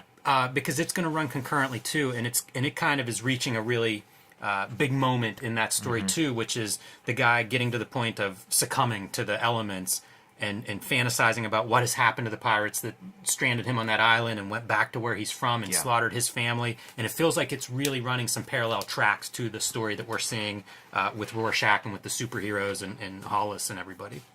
This is the closest we're going to get to like an arch-villain kind of character that the Minutemen might have put away or something, with this big figure character. Small world. Who's that kind of quintessential, call a tiny guy big kind of character. And this is kind of like, You always see it the other way. Yeah. It's always tiny, referring to a 600-pound guy. Yeah, It's never a big figure. this is kind of like the Punisher setup that we'll see in like Daredevil issues and stuff, where it's like, you're trapped in here with me. Yes. And it's great. It's just like fun superhero stuff, and just setting up there, like, doom is coming your way. Like we are gonna fuck you up, Rorschach. It's only a matter of time. And he's just got that kind of like dead look on his face. It's a violent version of foreplay.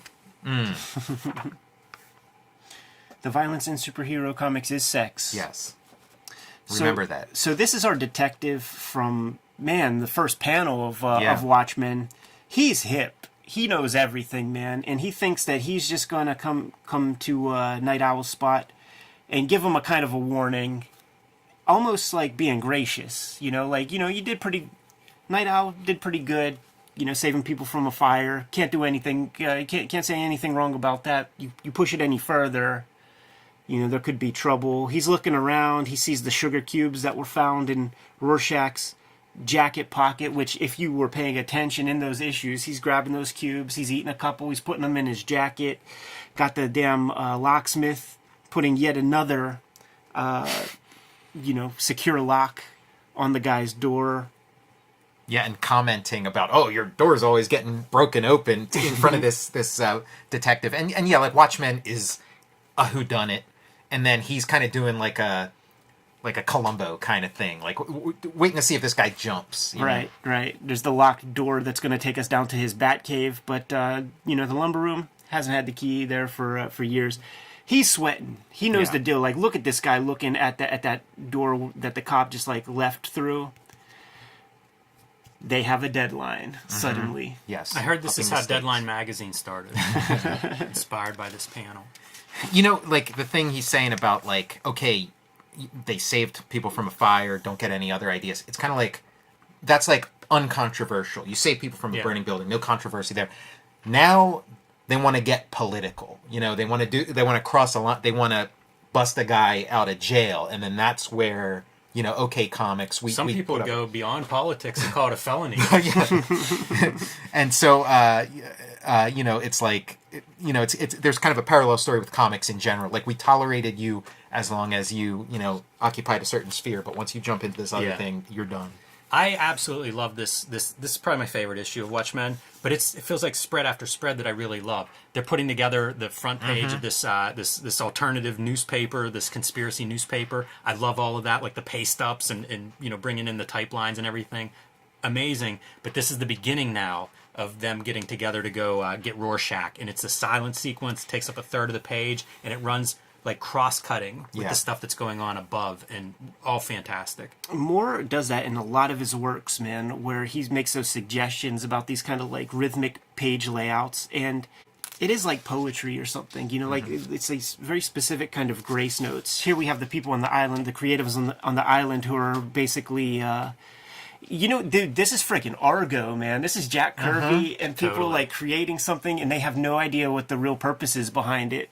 Before that, before it ever got released. declassified. No, you're right. Yeah, like if you were smart and paying attention at that time, you would assume that this sort of thing must be going on, just from, you know, from little glimpses we've seen. And you know what else this makes me think of too? It makes me think of like how, like, you know, artists and writers and creative people often sell themselves so cheap. Yeah. Like if you have a certain amount of money, you can like take them on an island, put them on, blow the boat up. You know. So you're saying this is cross-gen comics? You take all the guys out of New York, man, take them down to Florida, man. I mean, we'll talk off camera about what I think it is. Oh man. Lest You we know, all forget, these man. preparations. It's Halloween. We got to return to that motif of the smiley face and the blood splatter. And Hollis, it's Hollis Yeah. getting ready for the trick-or-treaters. Stoked about it. In fact, him being a good guy about it is going to probably cost him as this story unfolds. Yeah, no good deed goes unpunished. And again, like anytime the airship takes off, It's glorious.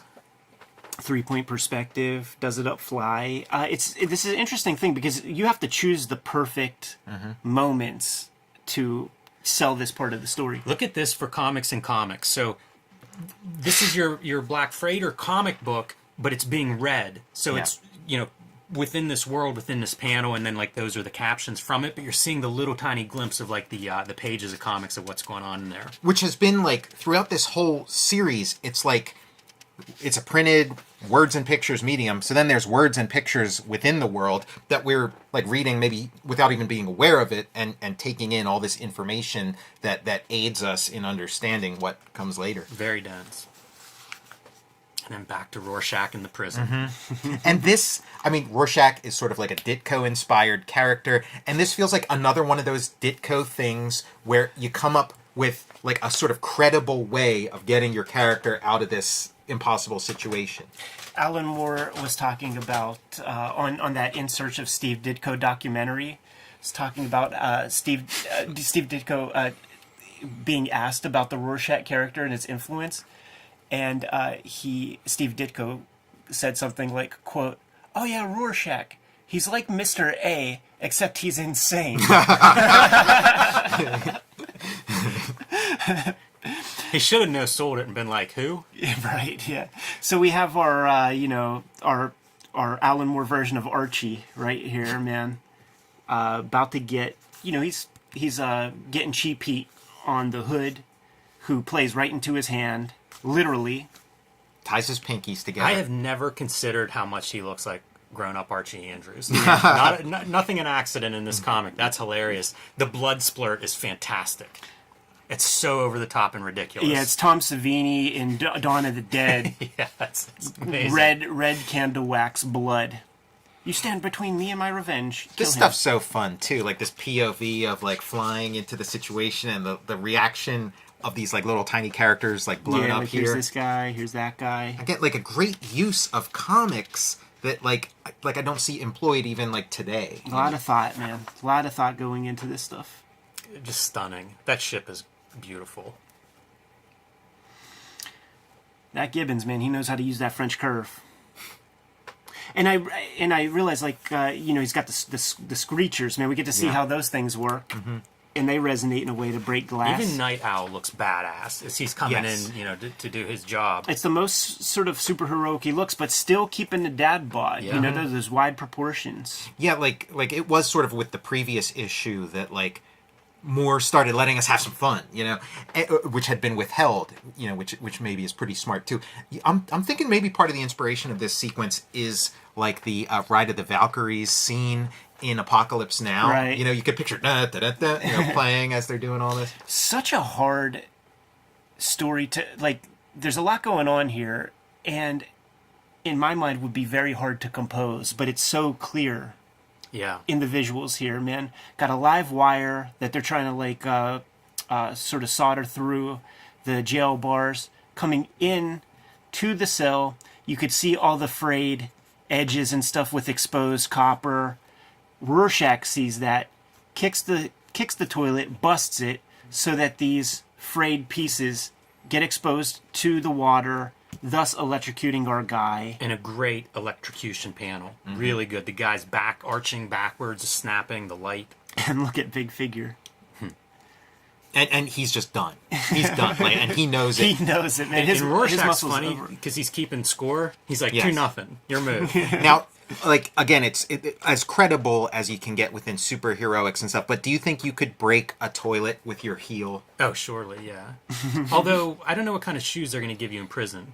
Yeah. You know what I mean? Like, You need, with like, a real harder sole, street yeah. shoe, I think you could do it, but without a decent sole, maybe that would be tough. We should try this sometime. Also, I mean, prison toilets now are stainless steel, yeah, I think. this so. story wouldn't work now. Good thing No. it's the Yeah, 80s. yeah, maybe in those Who Scowls in Great Britain, they got more, and then It feels they like didn't get this the is a memo. reason to write a letter to DC. Yeah, get a no prize. I love the colors here, and again, like a really underrated, underappreciated aspect of Watchmen. Higgins gets no respect, man. Like It's shocking. this got recolored. Killing Joke got recolored. It's the element of these works that's been like abandoned. That Yeah. that thread hasn't. So many threads have been picked up, and that's not one of them. You think about how much people value the art in comics, right? That's something you champion. This is a beautiful, well-drawn comic, and yet the color is not one of those parts.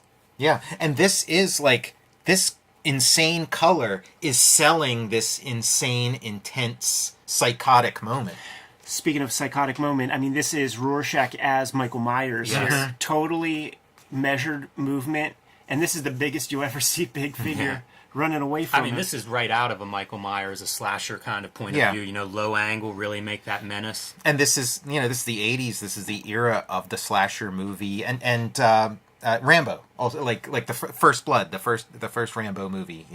Where he is kind of like almost like a horror figure from the point of view of the cops in the story. warm colors. It's for so this sequence. it's so great when the characters actually come together.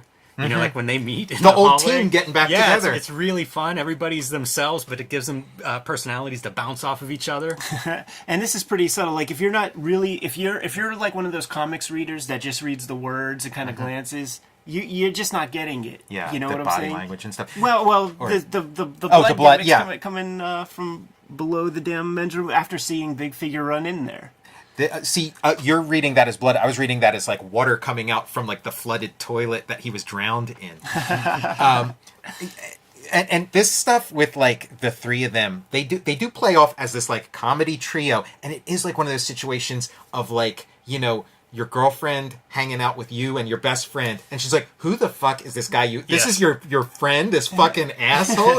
It's so great when they agree on anything, though. Like her and Rorschach both hate her costume. It's perfect. This is a killer panel too. All of these panels, like anything with the ship, is so good. But that perspective and looking back, him covered in blood, it's just a good panel. And just the chaos of it, like imagining Gibbons composed this thing. He's taping his paper down 3 different times to like get the perspective of the buildings. Then it's a different perspective for this. It's a different perspective for these like little dirigibles. This is like the big heist. This is the big like Yeah. fun little adventure of the whole series. Like the most moving parts.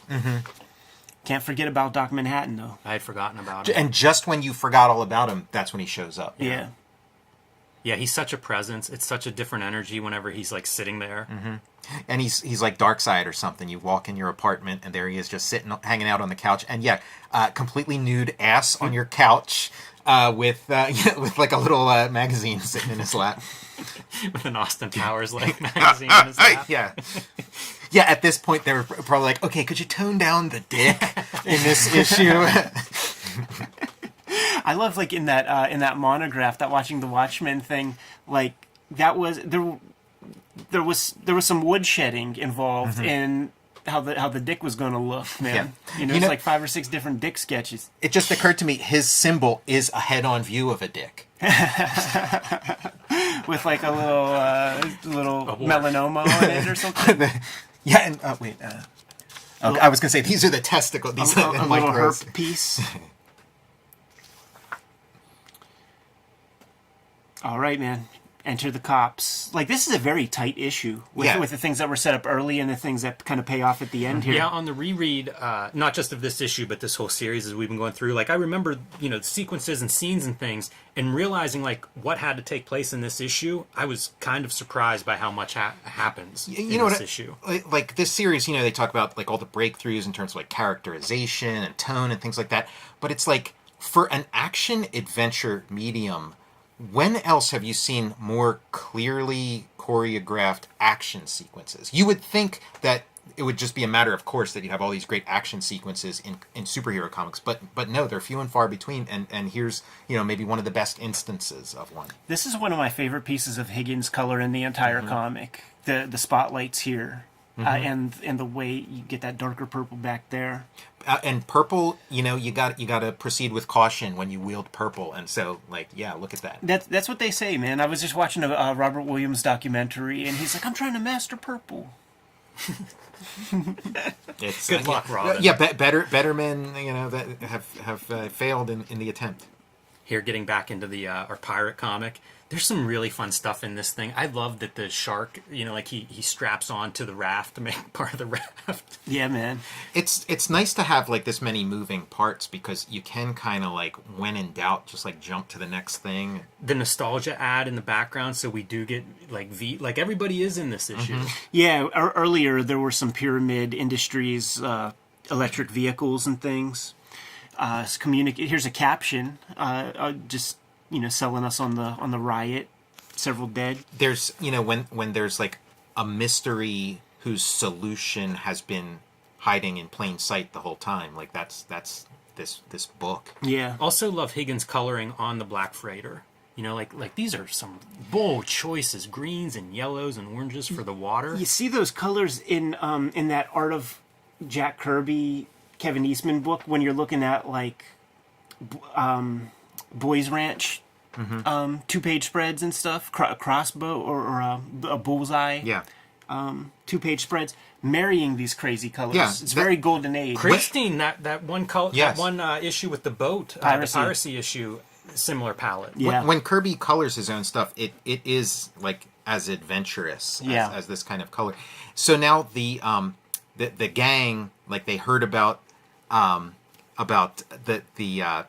Nite Owl causing this like prison riot and people getting kind of like an Attica state kind of situation or whatever, and now hey, I know where the Nite Owl lives. He lives right around the corner from me. Let's go kick his ass. Yeah, it's a bunch of our friends in there getting caught up in that. Let's go screw that guy up. Bust their way in, and then these shots back, man, like to like the days of yore when Yeah. Nite Owl was vibrant and able to handle his business, man. Yeah, this was like amazing at their height. These are like the glory days, and it is neat getting this little glimpse. And it's kind of hard for me to almost imagine that world that's being depicted here because it's so at odds tonally with like the Watchmen world. It's kind of like, is it really just a bunch of guys wearing weird costumes in a room together, punching each other? And you even see Moloch right there. And he couldn't be happier, Nite Owl. That's him. Like, Yeah. he's big grin on his face. This is the life. Just like you would see, man, in any of those old right. Golden Age comics, Batman and Robin punching dudes out with that big white smile.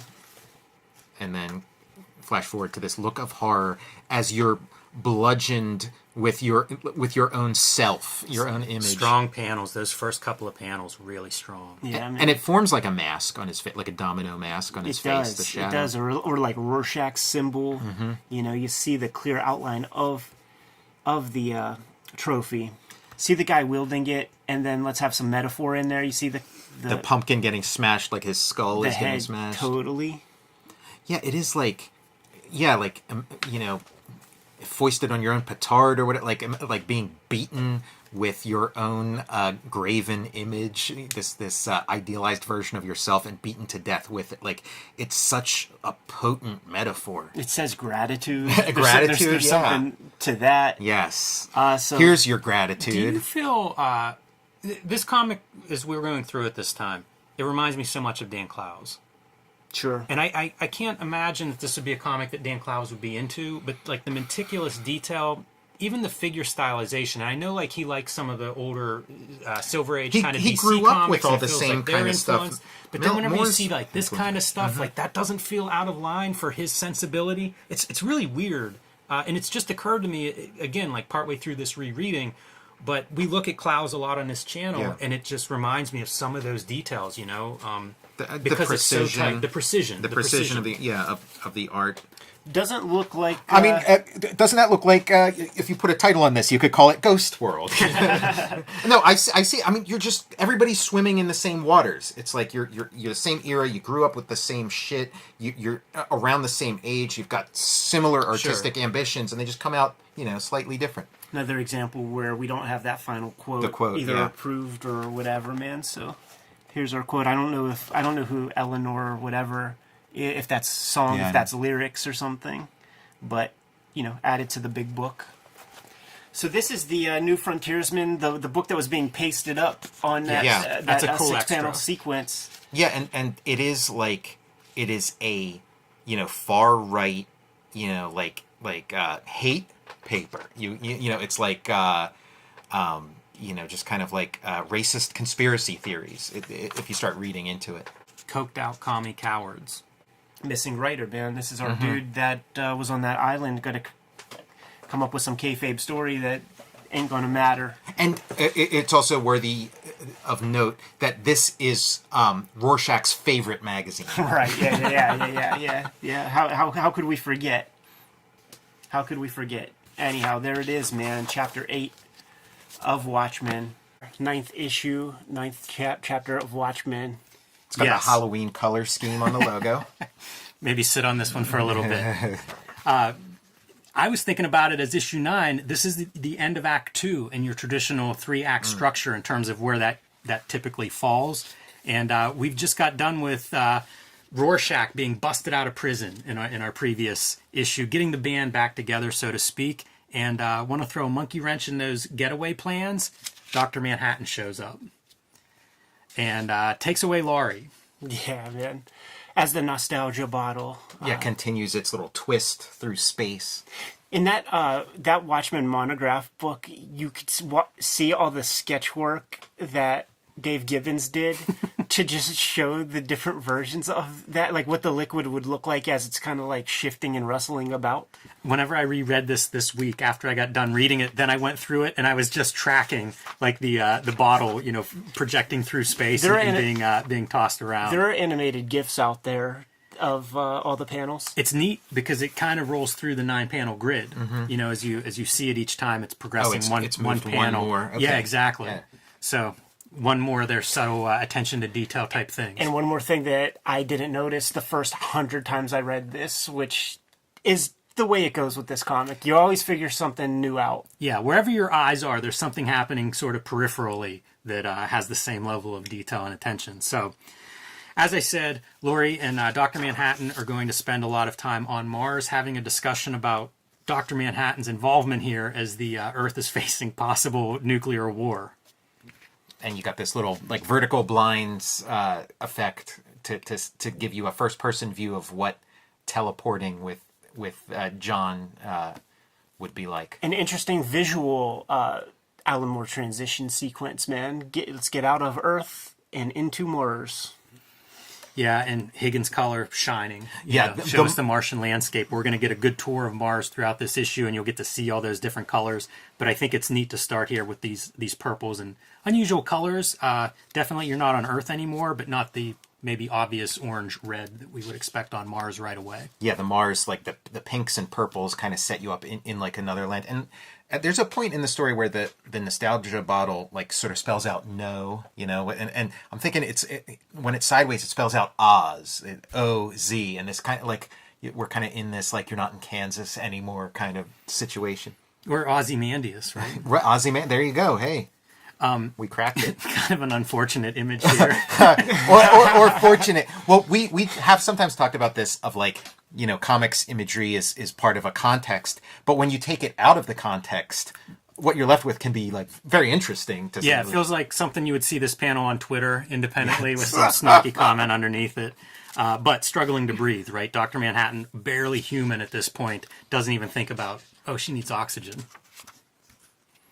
So they sort that part out, and he's ready to go give her a tour around Mars. Look at this thing, man. How you design something like that?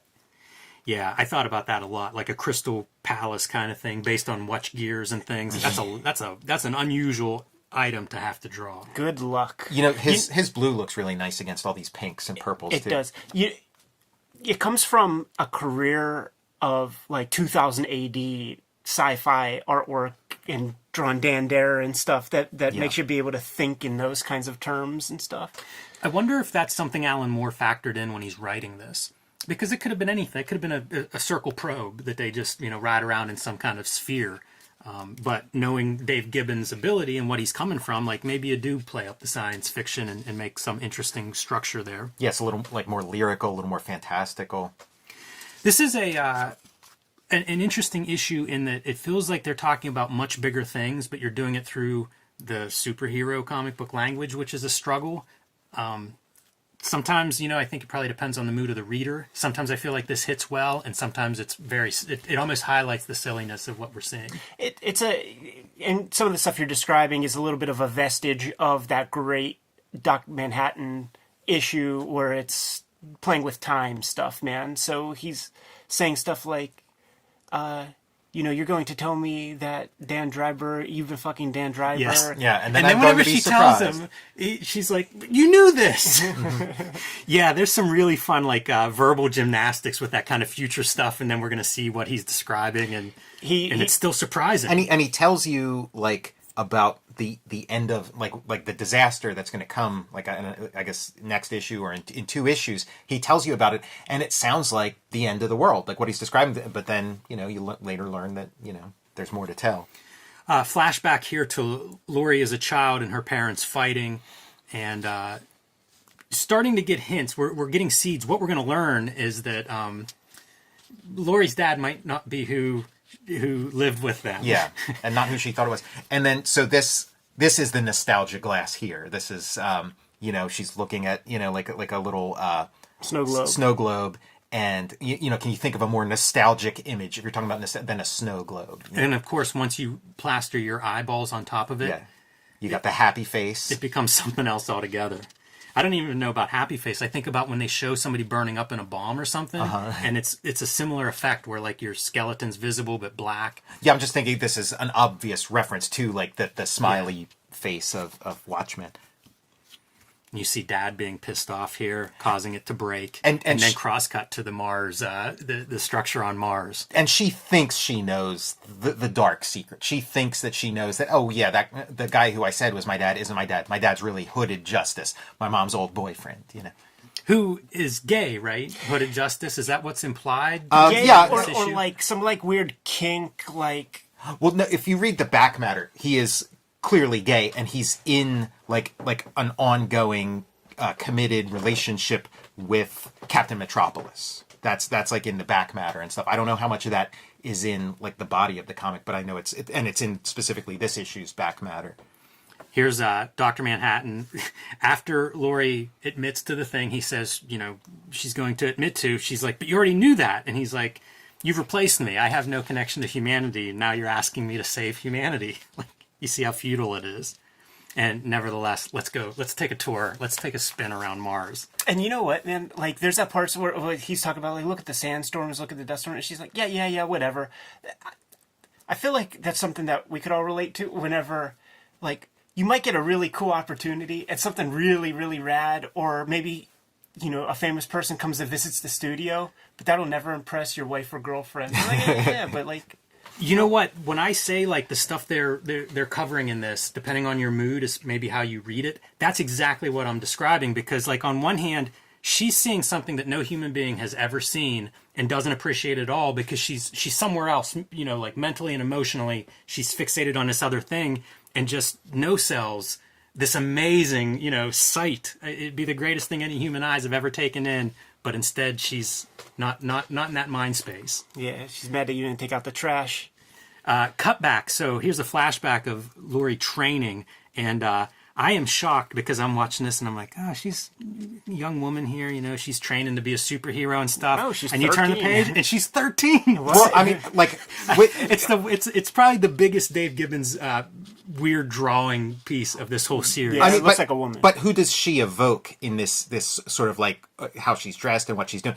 She evokes Kitty Pryde of the X-Men. This is sort of like a Kitty Pryde's dance outfit or whatever. And Kitty Pryde, it was the exact same thing. It was, you know, she's 13, but sort of, you know, in this like romantic relationship with Colossus and stuff, who's you know, older. It took me, it definitely turned whenever I learned she was 13. It was kind of like, huh. I did relook at that. I love this panel because of the way it's constructed with the foreground figures. Yeah. I think that's a really interesting composition. And they're showing Byron. I can't remember what his last. Yeah, Mothman. But he's you know lost his mind. He's around the bend. And pretty uncomfortable scene. And Laurie is speaking like a child, being very open and saying things that maybe aren't polite to say. Fun scene, interesting scene. Yeah. This is another one where it's like the dynamic of the different characters that are in this scene and interacting. That's the gymnastics I love seeing Alan Moore pull throughout this series. You know, it's funny because you call out the visual, right? And yeah, it just looks like regular Laurie, you know, at the front, and so, but she's 13, and then like the stuff she's saying, like even a 13-year-old would have more manners than so it's like looks like a woman and talks like a 9-year-old or a 6-year-old. It's just like those guys are too removed from little kids at that moment or something. When they first started sending back photos of like Mars from like whatever the most recent probe was, I was kind of disappointed at like the colors. They weren't. It was just kind of like it was, you know, just kind of brown and just looked like real orange. Yeah, looked like not even like I wish it was more orange. It just looked like you drove a little bit outside of Pittsburgh and walked around. Like it was very disappointing. I wanted to see a little more. Higgins Hollywood, better than the real Martian landscape. Great colors. It's fun coming through. I like this issue because you see some different stuff. There's so much of this story is set in, you know, in New York and everything. This is a great alternative. And you know, when they started making like the Watchmen prequels and stuff before Watchmen, it's like, how do you do a prequel to Watchmen when Watchmen contains like the past and the present in it? And so this narrative is jumping all over like the time frame, you know. So we're, you know, various ages of Laurie. It's not a strictly linear narrative. You have this linear, you know, sort of framing sequence on Mars, but then we're jumping all over time here. It's funny whenever she's describing Dr. Manhattan and seeing him for the first time, and you know, he had a great body, but it was blue. And we're getting the Laurie's eye view here. So this is her point of view. She's looking, and then Mrs. Manhattan is giving her the stink eye. Yeah, we've seen different versions of that throughout this sucker. Yeah, it is good because she's also, the way this is positioned, giving us the stink eye. Yeah. You know, it's our point of view looking through Laurie's eyes. And so then the first time you're reading this, it sounds like, you know, this fucking creep, the comedian, is like hitting on, you know, the new Silk Spectre. And then, you know, once you sort of get that bit of knowledge, fresh bit of information, it kind of like, you know, you realize what's actually going on here. Gets her involved in nicotine. Yeah, it's a strange scene, given what we think we know about Laurie's mom and comedian, and the sort of shocks and surprises and twists of Watchmen, we've kind of experienced those a long time ago. So you're kind of left with, okay, I know what the twist is. And so this thing that kind of hinges on a twist, you're kind of looking at other stuff now in this reading. And Laurie's still trying to convince him that aren't humans more important than this rubble, this dust that you're showing me? And repeating of the two panels, right? Yeah, man. And yeah, we get this slow zoom on the Olympus Mons. Yeah. Mons Vernus. The 15-mile volcano pokes through the atmosphere. It's fun, the Alan Moore as the tour guide through Mars. Mm-hmm. He's like, these writers, man, when they're dealing with something, like they will read voraciously about the subject, and it'll become that thing of like wanting to let you know all the cool shit. Just like the From Hell chapter 4, whenever it's like the tour of London and everything. The other thing is, we're 9 issues in. Gibbons is struggling with deadlines. Is this some improv on Alan Moore's part? Like that's probably a quick page right there. And you know, the Dr. Manhattan character is probably the most like autobiographical character for an Alan, where it's like he is a writer. He does kind of have this outsider perspective, and he's also interested and deeply, profoundly interested in a lot of stuff that nobody else gives two shits about. And so a lot of his conversations probably are like this, you know, where he's like telling somebody about something they just couldn't care less. Now we're cutting back to a banquet in 1973 where Laurie and Comedian have another altercation. This is after she read Under the Hood, so she knows the deal about what that guy did to her mom. And we have like a little bit of stuff here, a little bit of like Nixon kind of stuff, where you have like G. Gordon Liddy and all the Watergate guys bragging about how they killed or how they got the comedian to kill Woodward and Bernstein to sort of bury the whole Watergate story, which allows Nixon to become like the president in perpetuity in this alternate universe. Just don't ask where he was the day JFK got assassinated. Yeah, exactly. And I mean, Alan Moore, you know, did like an extensive book about like the CIA and like all the little, you know, brought to light, man. We'll be covering that at some point. Yeah, you wonder if that book spins out a research that was, you know, maybe began around the comedian. Look at those colors, man. So gorgeous. And Laurie continuing to try to explain this, pulling out files and information that she carries in that bag. Not really clear what that's about, but like throwing out bits and pieces of her past and the story that is being flashed back throughout this. So this says no, and then she says no. You're not my fa. Yeah, and the comedian's face with the slash in it, and then the happy face symbol with the blood slash in it. There's just all this like visual poetry. It's interesting to think about that scar on comedian, because at one point I think in this issue, Laurie or somebody refers to it as it looks like he's grinning. He's sneering, yeah. And then we get the big happy face, which as far as I know is like a real thing on Mars, like a giant sort of happy face meteor. With a little blemish under the eye there. So her world has imploded. The little glass menagerie gimmick has shattered. But that's what it took to impress Doc Manhattan enough to accept the challenge, man, to save the universe. Thermodynamic miracles or something. I like the exchange here where she says something like, oh, so you're just going to, you know, none of this stuff matters, right? And then he's like, no, of course it matters. And like, she's like, well, you're just saying that to disagree with me because that's what you do. And then realizing that he's, you know, come around to her side. Yeah, talking about fertilization of, millions of sperm finding the one egg. Some of this stuff's a little bit... I mean, this is some of the more awkward, I think, phrasing coming through here. Like this chapter, it is kind of fun. It is like a change of pace and flying through Mars and all that kind of stuff. But the last couple chapters I've enjoyed so much. And this one was a little bit clunkier. I didn't enjoy it as much. Again, it also hinges on a big surprise reveal that the surprise I learned, over a decade ago. So Tom, one time we had a conversation about like a series, I think it was in regards to Preacher, but how there are certain storytelling highs and lows inherent in a series, and I feel like this issue falls into that kind of low moment, right? Like we're setting up now for Act 3. Yeah, we're setting sort up of the getting the pins. team all together, and that's a lot of what this issue is kind of like bridging us into what's going to be, all right, we've got our ducks in a row, let's head to Antarctica. And it feels like that's kind of what this issue is in some ways. Yeah, you're setting things up, but like the end of Act 2 should be kind of, super fun also, which like the issue prior to this was more like the sort of things you'd associate with the end of Act 2. And again, like my memory of this is this being like a super awesome, super memorable chapter, which again, it's only in that first reading that you really get that full effect. It's certainly a different tone than the rest of the series, which I commend them for doing.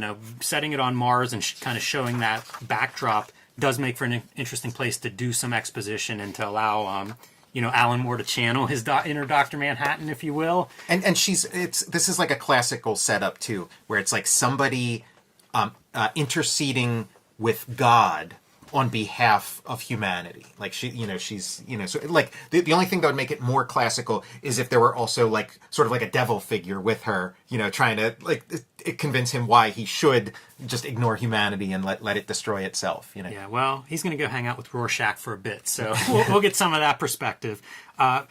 My favorite part about this issue really is like I'm ready to read those final 3. It's been a while since I've reread them, and I feel like we've turned the corner now. Like the team is getting together and sort of focused on a goal. It's starting to clear up a little bit, and all of the stuff where he can't see beyond a certain point, and there's like a fuzziness in his ability to see that future. I think that part is set up really cool. Yeah, like it makes me want to go see that part. Like what is causing that stuff? And he says, it could be a major thermonuclear weapon going off.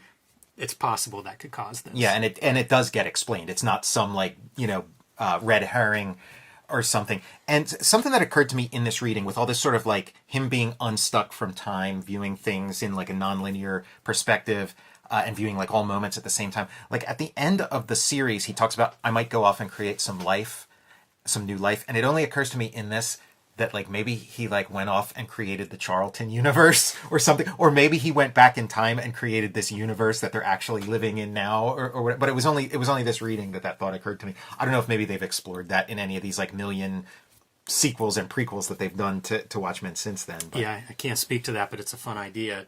That feels like something Alan Moore would think of, whether it's used or not. Watchmen number 10. Before we open this up, Ed, tell us about Red Room. Red Room, the Antisocial Network trade paperback, hitting shops November 9th.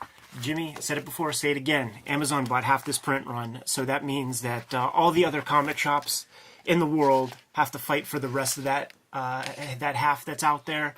And I much prefer people get this thing at their local comic shop, support their comic shop. So please order heavy so that you don't get lost in the sauce with the second reprint. More than 70 pages of additional material. You see all these extra drawings, and the Kayfabe brothers, man, the way we rock things nowadays. If your table of contents is basic, you didn't work hard enough, man. So since the first Hip Hop Family tree, we've been stretching those table of contents pages, and no different here. I know what the next one's going to be for the second book. It's going to be disgusting. If you think it's that disgusting. means something. Whenever you say it's going to be disgusting, and this is on the next page, yeah, oh man. boy.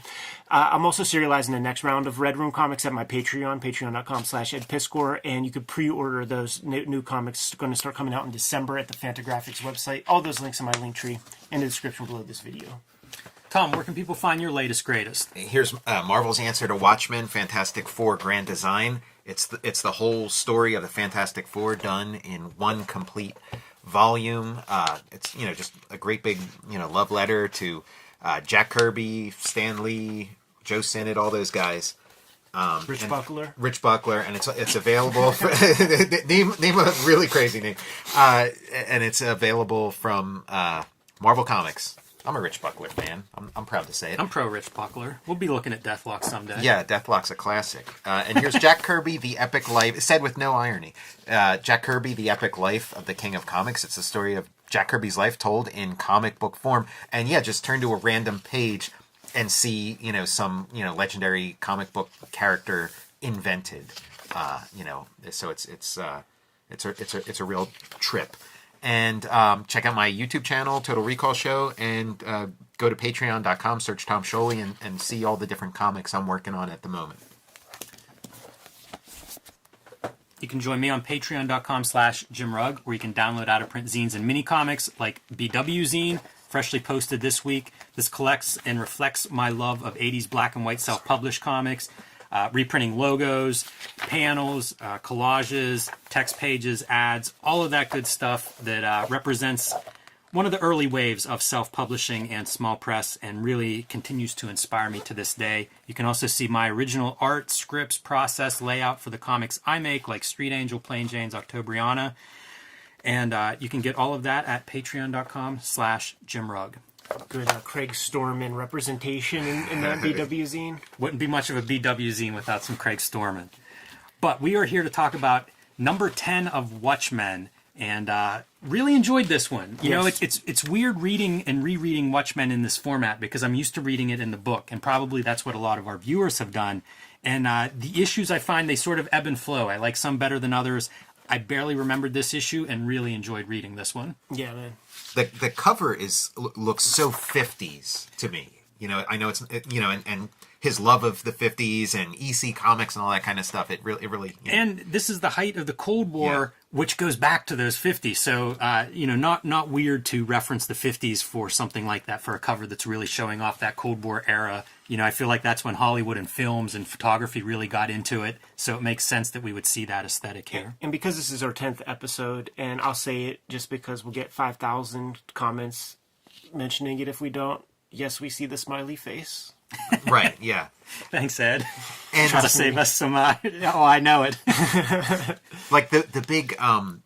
you know, references like, you know, Dr. Strangelove, like whenever you see these kind of things. But I also realized reading it this time around is this comes out after War Games, which was, you know, really popularized, like the phrase, you know, DEFCON 1. Oh, you absolutely. Know? Absolutely. The nuclear football is the shape of a football. And we've gotten into, you know, this is a hit, right? They figured out how to use lyrics now in here, so we're gonna get the Bob Dylan lyrics that were denied in the first issue. Two riders were approaching. and we see, you know, many examples of that. So here we have Nixon and his boys. Yeah, rolling in on Air Force One with your football Ed in question strapped to his wrist. Yeah, man. Like, and this is how we always imagine it, you know, like in the text and stuff. And this is the good stuff too. Like, he's got his like left-hand guy trying to talk him out of like the Mad Bomber stuff. Then you got G. Gordon Liddy like trying to talk him into doing some crazy, scary stuff. Liddy was a guest on Howard Stern show. You remember that? Yeah. And he was talking about all the weird like assassinations and stuff, Right. like just like it was for fun. Putting poison Tylenols in people's houses just so that they would. He called it Tylenol Russian roulette, and you put a poison Tylenol in there and know that there'll be, or whatever the prescription is, that it has a 30-day lapse. You don't know when, but they're going to be dead in 30 days. And that G. Gordon Liddy was in like a previous issue too, congratulating the comedian on the Kennedy assassination. And I'm guessing this is supposed to be Kissinger. I mean, everybody's like a little bit older than how you would normally see them, because, you know, he wasn't kids in the audience. Nixon wasn't president in the 80s. This was an alternate universe. Yeah, pretty horrific now. Like, I feel like I've listened to enough podcasts about near problems with nuclear launches and how that process works. You go through reading this stuff and, man, it's not reassuring for modern times. There's also this great little bit, like, he has no idea where Pat Nixon is. He says, oh, yeah, she's fine, I guess. She's in an undisclosed location. Here's two more riders. Yes. I love the atmosphere. This is such a great trick, and I feel like since we started doing these Watchmen looks and looking at Dave Gibbons this way, I've been employing more of this like soupy atmosphere stuff to just sell you on depth more, create another level of things that are close that you could push behind. Yeah, definitely. Put that thing in the extreme foreground. Great way to get that depth going. This is such a polluted looking river. It feels like it's perfect. Again, every issue we compliment Higgins. I'll do it here right now. I love all the greens and purples and stuff. I think it looks amazing. I've also noted in the past, like, Gibbons' art to me at times looks more Gil Kane than Gil Kane. Here I'm going to say a little bit of Joe Kubert in some of the inking and the muck here, some of the marks. Now, you know, whenever Nite Owl and Rorschach get together and they're in that owl ship and they're on the docks and it goes into like super Ditko mode. Yeah. Like this is so Ditko here. Nice portly Nite Owl, man. You can't often find a cartoonist that can do that mid-Carter. It's dad really bod. great. This is just a weird nothing, but it's interesting to me how where his legs crop are basically Rorschach's crop. So it's almost like his legs are walking away. This is one of the great Alan Moore-isms, man. Just hang on by fingernails and never look down as he's hanging by his fingernails and at a very great height as he enters the bedroom. And this mirrors that same like pose from like issue 1 Right. when he's climbing in full costume into the comedian's apartment. Yeah, absolutely. Pulling out his reserve outfit or costume, I guess, as it were, and has an altercation with his landlady, who, of course, said bad things about him in the press once he was arrested, but backs off whenever he sees the poor kids that are, stuck with her. I mean, right here, he sees himself in that Yeah. little dude. Like, that's exactly what we're getting right there. Yeah, it's kind of a nice moment because you really see him change gears, and that's not easy to show those kind of things, I think, in a Oh, comic. yeah, for sure. I feel like Alan Moore is like playing on his own biographical experience of like running into somebody who wrote a bad review of one of his comics. It's like, you've said some unflattering things about me in the press. And then we echo, like, this is a real, all those like little transitions. This is a real interesting one of like the kids with her hand on her mom's shoulder, to, Bubastis, the lynx. Yeah, that is a really great transition. Something I think Moore was more interested in at this time as Yeah. a writer, and you see it in the How to Write Comics Whole chapter book about it. by him. So you see that here. I think the contrast too, and some credit to Higgins for like going very different in terms of saturation Absolutely. as we cut to a different place, but also Dave Gibbons in terms of the symmetry and the cleanliness of these. It's almost cold. Taking the black off the page. A lot of shadow. Dim light in the Rorschach bit. Now we're in Xanadu. Yeah, this is like sort of like poverty, sadness, desperation, and then this is like the 1%, living on the top of the world. Right. And like, reviewing this in, COVID times, like when we flip the script, unless there's something on this page you want to talk about, where he's like, I need concentrated information. And he's like looking at stuff, thinking about like what he's going to invest in. Yeah. I know a lot of people that made a lot of money over this past year with the very simple idea of like, what do people need in a pinch? And let me invest in those things. That's essentially what he's doing right here. Well, Ed, like, that's a great point. He's talking about, like, I see imagery of oiled muscle men firing machine guns and cartoon teddy bears with hearts on. So everyone's retreating into infantile thing because of fear about wanting to run away from responsibility. And I'm like, man, like you're calling us all out. Now you can't buy a copy of Contra for less than $100. I was on the Heritage auction and saw like a sealed copy of like the Avengers NES game, like in with all those like Marvel original art pages and stuff. Yeah, it's a great scene. And again, like, what makes this work great is how well it reads now. Yeah. 35 years later, I mean, we have these characters that we hear, that make news and or maybe controversial, but exist and certainly influence policy in our lives and culture and stuff. And it's a pretty good archetype for that. So. Yeah, like back then it was like the 1980 like Gordon Gekko types and stuff, and before that it's like people profiteering off of war and shit, and now it's like we have profiteering off of pandemics. And it's like put up all my Instagram accounts at one time so I can see. I was going to say, if you go a little bit less literal, it's any one of us sitting at home in front of our screens with access to every screen ever. And just, formulating crazy ideas and plots and thinking we can put it together with these pieces. I can see this puzzle. Jim, you are Ozymandias. Please don't say that. I don't want to be any of these characters. Man, the owl ship is just eye candy. Like Gibbons designed this ship for me. Yeah, Every time I see it, I love it. This is like the aspect of Watchmen that is kind of like the most copied, and like where it's like, oh, this is a really cool, badass, superhero with a cool ship, I have no idea how popular like UFO stories and UFOs in water were in the 80s when this was coming together. But I mean, that's a really common UFO element of UFO sightings today, is how much they come in and out of water. And like, it's the perfect shape. But I have no idea if that's something that's on the radar of either of those guys or not, at this time. I mean, Alan Moore's talking about seeing snake gods and stuff. It wouldn't surprise me. That's true.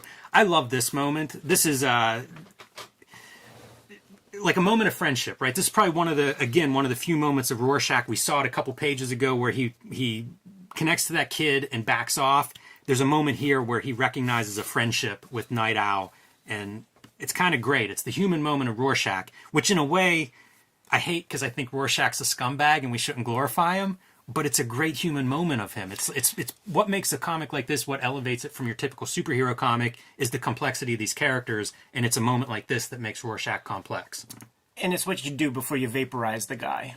True. Yeah, right. And, and even in this moment of like, I don't know, sentimentality or whatever, he's got to, followed up with a joke, about like how the guy won't let go of the handshake. Yes. There's a beat there. He's definitely creepy. See, another example of that soupy atmosphere, like in front of and behind the buoy. Mm-hmm. It's awesome. And the great color, which reflects the Black Freighter comic book that we were watching, like the same color scheme now for them. It's almost like it's bleeding into their world. And that just looks like mud that they're coming out of. Totally. You never see anybody use, like, you have access. To me, the yellow with the black in it, that's like Kamiko coloring. Like when Kamiko was like, Marvel and DC, they only have 64 colors. We have 128 colors. And then when you look at their color guide, it's like, yeah, well, all those colors have black in it and it looks like diarrhea, but it works perfectly for this scenario. That little bit of like turquoise blue that they put in there just to make that orange pop. Oh, yeah.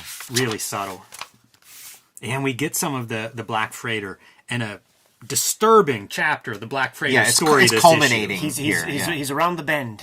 He's made it home where he believes pirates have seized on his colony and his true love and has just killed them all. And whenever he sees a couple of those colonists, it's like they must be they must be in cahoots with the pirates. Two riders, by the way. Yes, once again, and kills them and describes how they both die. This is like a theme that Moore returns to again and again. The idea of somebody who has created their own personal narrative where they're a hero and they're going to save the world and they're going to get the bad guys, and it makes them do something completely unhinged and like cause all kinds of destruction because they're living out this self-inflating fantasy.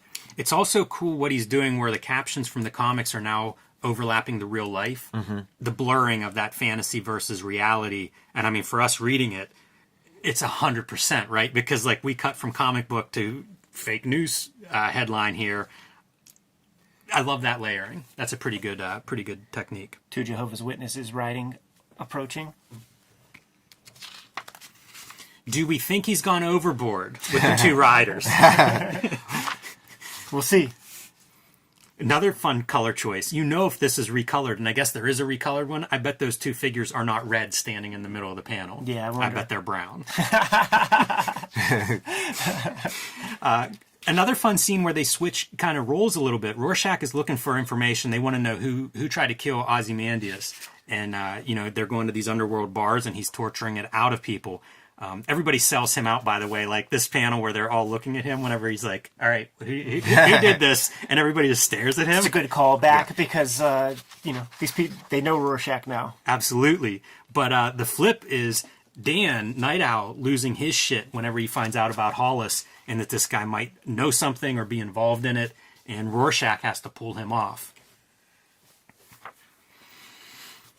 And now we're getting like the larger conspiracy. You start to like figure out the shape of this like larger conspiracy that was mainly shadowy stuff in the background. Yeah, like when you start seeing the pyramid and stuff, and also just the color. I mean, we saw versions of that just at that Xanadu. This pyramid thing, all the Egyptian motifs and stuff. This is like a death barge. Yeah. Again, call back to the Black Freighter comic. We've been watching horror on the high seas in comic form. We're going to see a little bit more. But I love the green water of the ocean at night. I always think, Ed, whenever you say, don't color the sky blue, I feel like same thing with water. Like, just don't do the local color choice. Figure out something else that works. Because it definitely sets a mood having that kind of green and secondary lighting. But as our barge of artists and intellectuals floats back to civilization after working on their mystery project, we see that blow up. The Hitchcock Truffaut show the bomb. Jim, is this why they haven't announced your mystery project yet? They're gonna like kill everybody involved first. Curse you, Tom. I like how they show the bomb too, because these two have snuck off to get a little loving under the deck, and he sees the bomb and she does not, and she's just excited to be with this guy she loves, and he's like, she's like, "What's wrong?" He says, "Nothing's wrong." Ye chooses not to tell her, and kind of a moment of tenderness there, which again, I'm impressed anytime these kind of things are expressed in a comic book, especially a superhero comic book. And a little piece of her drawing gets washed up on the shore. All right, so checking out Ozymandias' office, try to find clues, what they missed. Yeah, this is like the exposition part, and like the first time reading Watchmen, I'm like, oh, cool, we're gonna figure out what's going on. And then having read it a bunch of times, this part kind of checked out a little bit, reading it. This is perfunctory. I mean, like, it's a necessary step the story has to take, but not the most exciting to me, at least. I think it's cool the link that Moore makes with Egyptian pharaohs and religions and gods connected to like modern day superheroes. I feel like that's a very deliberate choice and kind of makes sense. And not original either. I mean, like Kirby would link gods and superheroes, of course. The ship once again coming up. Thank you, Dave Gibbons, for making these panels for me. I enjoy them. Great perspective. They've made their connection now. Rorschach finishes up his journal, drops it off. Very wordy here at the end. Maybe he sees the end is in sight and gets a little sensitive there, a little sentimental as he's signing it off. Yeah, with this cool signature. Colored wrong. The RR signature color. Right, yeah, they're coloring it as if it's a sign on this wall. Yeah, somebody wheat pasted Rorschach symbol next to the Fallout shelter sign. Oh, that's what Dave Gibbons was like. You know what, Higgins? gonna have to recolor this. I think that's probably the reason. And here we're getting some signature Watchmen stuff where we're like now intercutting the Black Freighter panel by panel with the stuff that's really happening, and flip flopping the comic book narration and the real life narration, playing with going from one character to the next character comes up, gives him his mail, and now we're following that next character. I feel like that's a very cinematic thing. Yeah, it's cool. And he's delivering mail to this right-wing conspiracy newspaper. Yeah, the New Frontiersman. And that's the Rorschach journal being delivered there. Put it on a slush pile. And we they're planning to destroy. That they announced they're planning to destroy. We saw an excerpt of it in like a previous issue's back matter, and it's just like a straight up like racist thing. So this is Rorschach's favorite magazine. Right, and we're back to Rorschach being a scumbag. Yeah, he's gone to that news vendor several times, like looking for like the new issue and stuff. So it's well established as being a kook. Amazing coloring choices here. This is the first time we're seeing this pure blue, this issue, maybe this comic book. I mean, there's so many secondary colors throughout this comic. So we get here, and what is it? It's cold.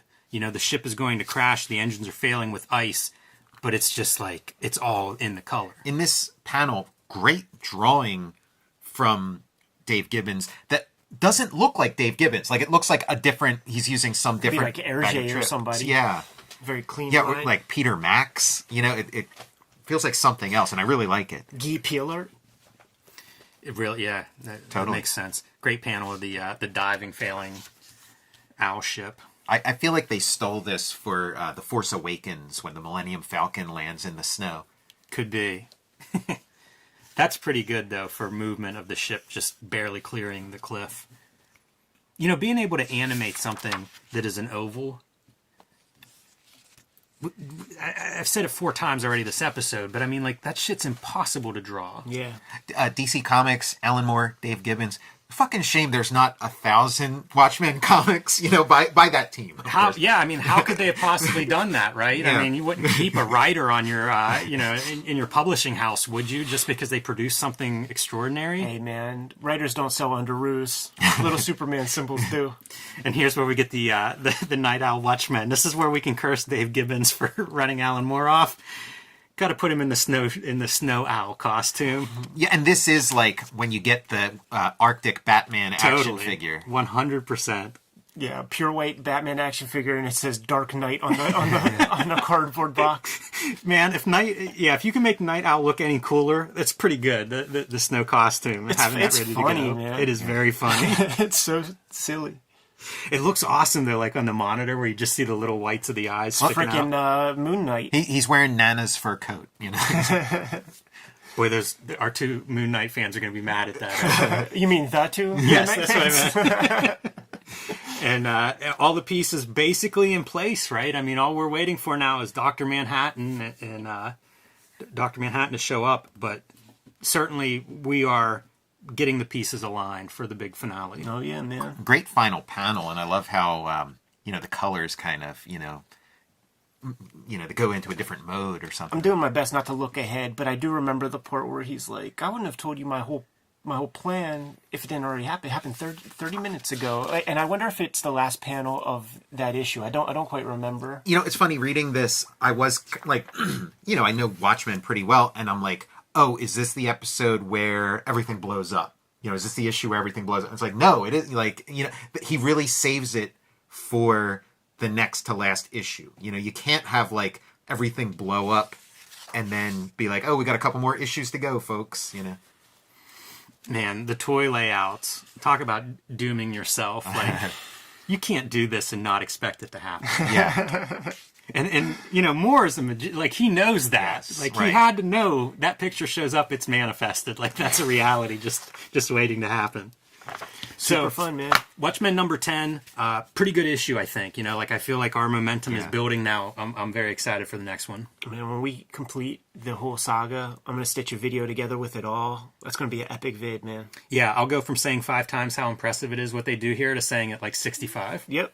I don't know if you guys read the back matter in this, but when he's talking about the toy stuff, he's like, we got a problem here. We got to come up with some bad guys. We got too many heroes. We got to come up with some bad guys. And we can't use real life bad guys. That's distasteful. So we got to come up with some, made up terrorist team. It's like basically the conversations that were coming up with like G.I. Joe and, and probably like superpowers when they were turning the Justice League into toys around this time of like, where do we go for villains? All the villains at DC suck. And it's like, oh, well, how about those Jack Kirby villains? We'll roll those guys out.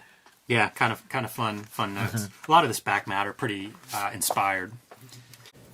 But we are here today, Ed, to do Watchmen number 11. We're getting near the end, and our cover starts in Antarctica. The penultimate issue, right?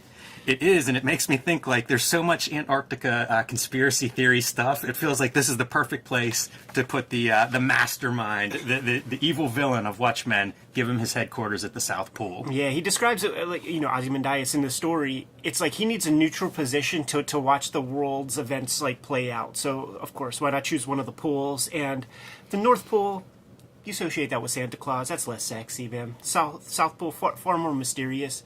What I like about this issue, I like this issue a lot. What it is, they said it couldn't be done. But you have an entire issue's worth of the supervillain monologue. That's right. The thing That's that exactly you've what it is. heard in comics, or I guess like cheap pulp pop fiction from the beginning. The guy ties the girl up to the train tracks. Now you have to buy some time for the hero to release her. So you need the soliloquy from the supervillain. We've seen it a zillion times, but the way Alan Moore handles it is so freaking dope.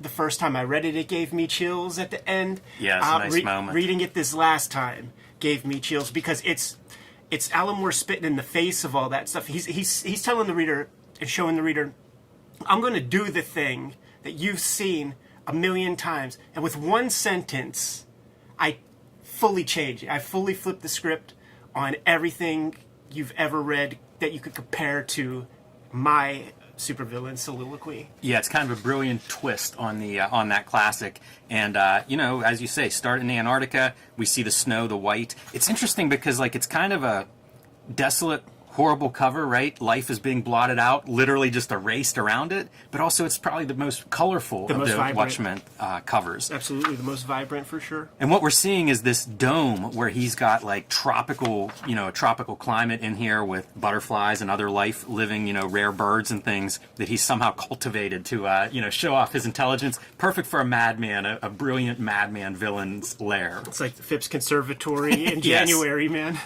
Yeah, exactly. And a lot of text as he's monologuing some of these plans felt like a weird timing thing as I was reading it, because we'll have sequences with very little text in this same issue, but then just loaded in that, especially that first page. And it calls to mind From Hell, whenever Gaul is traveling around London and pointing things out in the Mason's plans for the London layout. Very that's what I was getting echoes of. So almost like this is your trial run for something he would do again in From Hell a couple years later. Somebody who would, it's a good character thing, because somebody who would be so kind of narcissistic and egotistical to think that they have the answer to all the world's problems. He's not even talking to a human being, man. He's recording his brilliance That's right. for posterity, and he's talking to Bubastis. Yes. So this guy, he's around the bend, as Grandma Piskel would say. And that's an illustration of it. And we're going to see a lot of it throughout. This is a dude, he's far off, he's in his own world, and you could suggest that Nikolai Tesla was in his own world, or Elon Musk. any of these guys, Right. man, are in their own world. But you also can't deny their brilliance. Yeah, exactly. And you can't deny Dave Gibbons' brilliance as we see him sitting with his wall of monitors and the reflections on the floor. Just really like that. We've seen the gritty street corners in this comic a lot. And whenever you cut to the polished, headquarters of this supervillain, it's a very different tone and texture. When we see the next, you flip the page or whatever. And as always, got to call out the Snow Owl action figure. just love it. You know what? If you this is the most brilliant blues, the most brilliant, cool colors we've seen in this entire book. Yes. It's like if storytelling is color, or color as storytelling, they saved these blues up because they knew they were going to be doing some work in Antarctica or something. Because when the city palette is that subdued mid-range color, you don't get the primaries, man. We're going to see some cool stuff with color just in this issue too, because we're going to go from these cools into his tropical lair, Yeah. that then gets wiped back out. It's almost like the ultimate contrast of this is life and we're snuffing it out, Right. back to those cool dead Antarctic color palette. Pretty strong stuff. Good precursor image right there, because as I was reading this, I started getting insecure and was like, oh man, that painting is something, but I don't know what that is that I'm looking at right there. We get into it. It's about Alexander the Great and everything. Now, the recording stuff that he's doing, when you see this panel and you see that tape cassette is the nuclear fallout trefoil thing. Probably just an accident, right? Yeah, right. But it's the whole recording piece was just so that we could get to this point to show that off. Yeah. Yeah, and it's perpendicular, the order of this whole, where he's sitting, everything's straight and perpendicular to each other. It's so ordered. The doors, to get that head-on of the nuclear sign on the recording device. It's good stuff, man. It's our biggest shot of Ozymandias as character, like this piece. We saw him earlier in the series, but it wasn't really him in his glory. Yeah. This is it. This is full on him. A part of it is Dostoevsky, Crime and Punishment. The whole idea with Raskolnikov is when is it okay to kill somebody for the greater good? That's built into this. That makes sense, right? Sure. That feels like perfect fodder for Alan Moore thinking about this. Get so many back shots in this issue. I'm going to take a look at the title. You can say what you got to say, but I just wonder if that "Look on My Works, Ye Mighty" is the title of this. But you're going to see so many back shots, and there will be pages when Ozymandias is getting deeper into his own origins, where you'll see these like back silhouettes. So That's so interesting. I didn't notice that at all. And now that you're saying it, even where he's not totally turned, he's turned from the reader. Yeah. Like in this panel. Weird. I don't know what that's saying. That's really. I wish I had noticed that earlier in the week so I could have pondered it coming into this. you're gonna see a real cool Ozymandias one, because it'll be like backshot, backshot, backshot, backshot. So it's like this like cross, and the backs are in silhouette. And we are seeing, contrast with that New York newsstand corner, that corner newsstand that we've spent so much time at, and the comic book, the Black Freighter comic book that's been being read. We're going to kind of reach, a lot of conclusions in this issue. Yeah, this is where the sort of payoff. If you've been reading the comic, I know that a lot of people, they see this shape of caption box and they're like, I don't need to read that thing. I felt that way the first time I read this. That stuff didn't. I was like, what is this? Yeah, it was so hard for me to go back and forth. Yeah, the first 10 times, like Right. like first million times reading this. Good example of that lush color that I'm talking about. That we're going to snuff it out in this plan. Right. We're going to kill millions of souls. Let's see it on a local level. This is that 9 Perfect Strangers show. That's Nicole Kidman and all of her like little minions that are on board. They're so confused. They're drinking a Kool-Aid. What are we celebrating? He's like, well, a life like mine, we could celebrate almost anything. Here's that page. Silhouette, silhouette, silhouette, silhouette. As he's growing, you have your Bruce Wayne origin. So what's the rich boy going to do? He's getting rid of all of his stuff. He's going Buddhist. But it's interesting page composition. Yeah, it's definitely noteworthy. And again, I feel bad I missed that on my own reading because it's such an unusual choice. Like clearly, it's a deliberate choice. Yeah, and it's all about observation or something. Just paying attention to the surroundings. When we're following his point of view, when it's him, like it's his story. But when we see these back shots and stuff of the city, it's just like it's characters that we've built for 10 issues. We're going to get them all in the same place right now. And they're also going to be observing one another and interacting with one another. The interlocutor, the Owatu, the Watcher, is the news agent. And man, he reminds me of some dudes in my family. The Watcher is a good one to call comparison to. I wonder if by seeing the backs of him, if it's a way for us to identify with what he's doing. Right. Because as I read this, obviously he's cast as the villain in this series, but I think you can look at this and pretty clearly go, yeah, he's creating world peace in a comic that is really built about World War III being right on the brink of World War III. Like, as bad as we want to make him out to be, this is kind of what politicians do, right? Yeah. At least we hope this is what they're doing, trying to maybe the greater good, keep the greater good in mind as they make their deals. And if his plan works, like that's what he's aiming for here. Yeah, exactly. I mean, that's like I said, that's the sort of theme in Crime and Punishment, and there will be people who it's one of those ponderous philosophical thought exercises that a lot of people think that they have an answer to, and it's like, well, philosophers and very, very smart people have talked about these issues over and over and over again to zero conclusions. So I don't know where you exist on that spectrum. It calls to mind.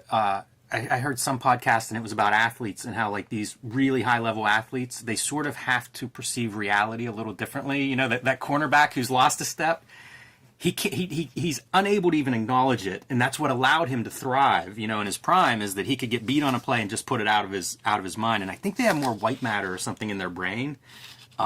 There's a similar thing here, where you're casting yourself as a hero even though you're in the process of killing millions of people, and pretty subtle the way his minions here all die. It's not spelled out. It's just as you watch them, there's less and less movement. We're going to see this guy over and over again in this kind of frozen position, butterfly landing on his face. It's kind of this.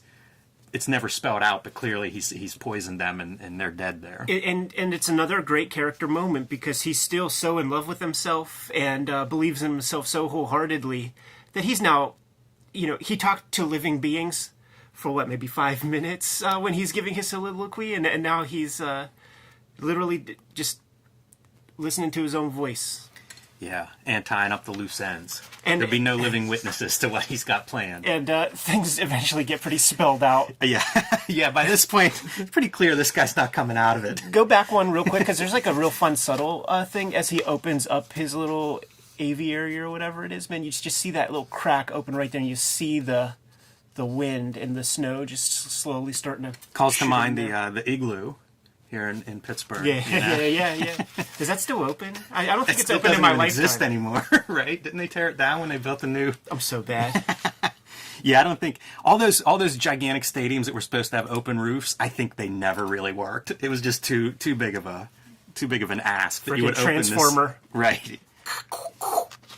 But destroying any sign of this brilliance, and I felt kind of bad with all like the exotic life that he had in there. Man, that's a lot of shit that's just dying real quick. I mean, you feel it. Like, and once again, storytelling in color. You know, shouts to John Higgins for really adding some flourish to just sell us on the desiccation. Yeah, it does not take long for those flowers to wilt under the weight of the snow and the cold.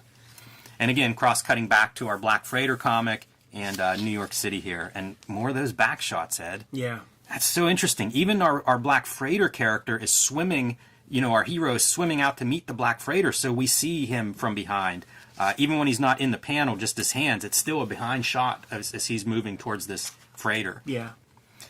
Funny bit of the comic, of course, is that he expected the Black Freighter to be waiting for him to have gotten back to his town first. The result is that he kills various innocent people in his old town.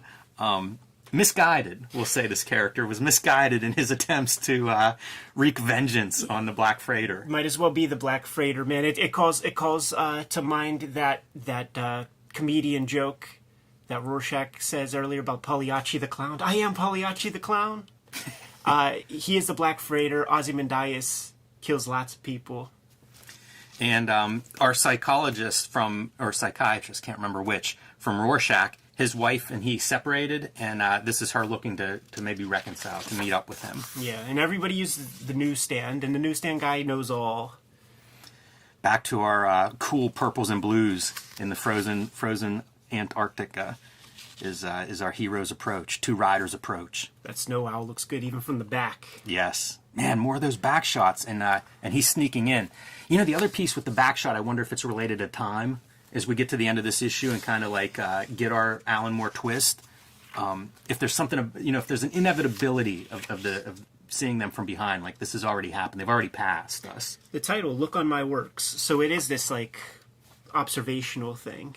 Like we're looking on them or something. And I always almost like Nite Owl and Rorschach, they're back and forth, talking about being nervous, talking about their plans to, we got to subdue him first, and then we can ask him questions when they get there. Murtaugh and Riggs, man. Let's proceed quietly from here. Rorschach's had enough.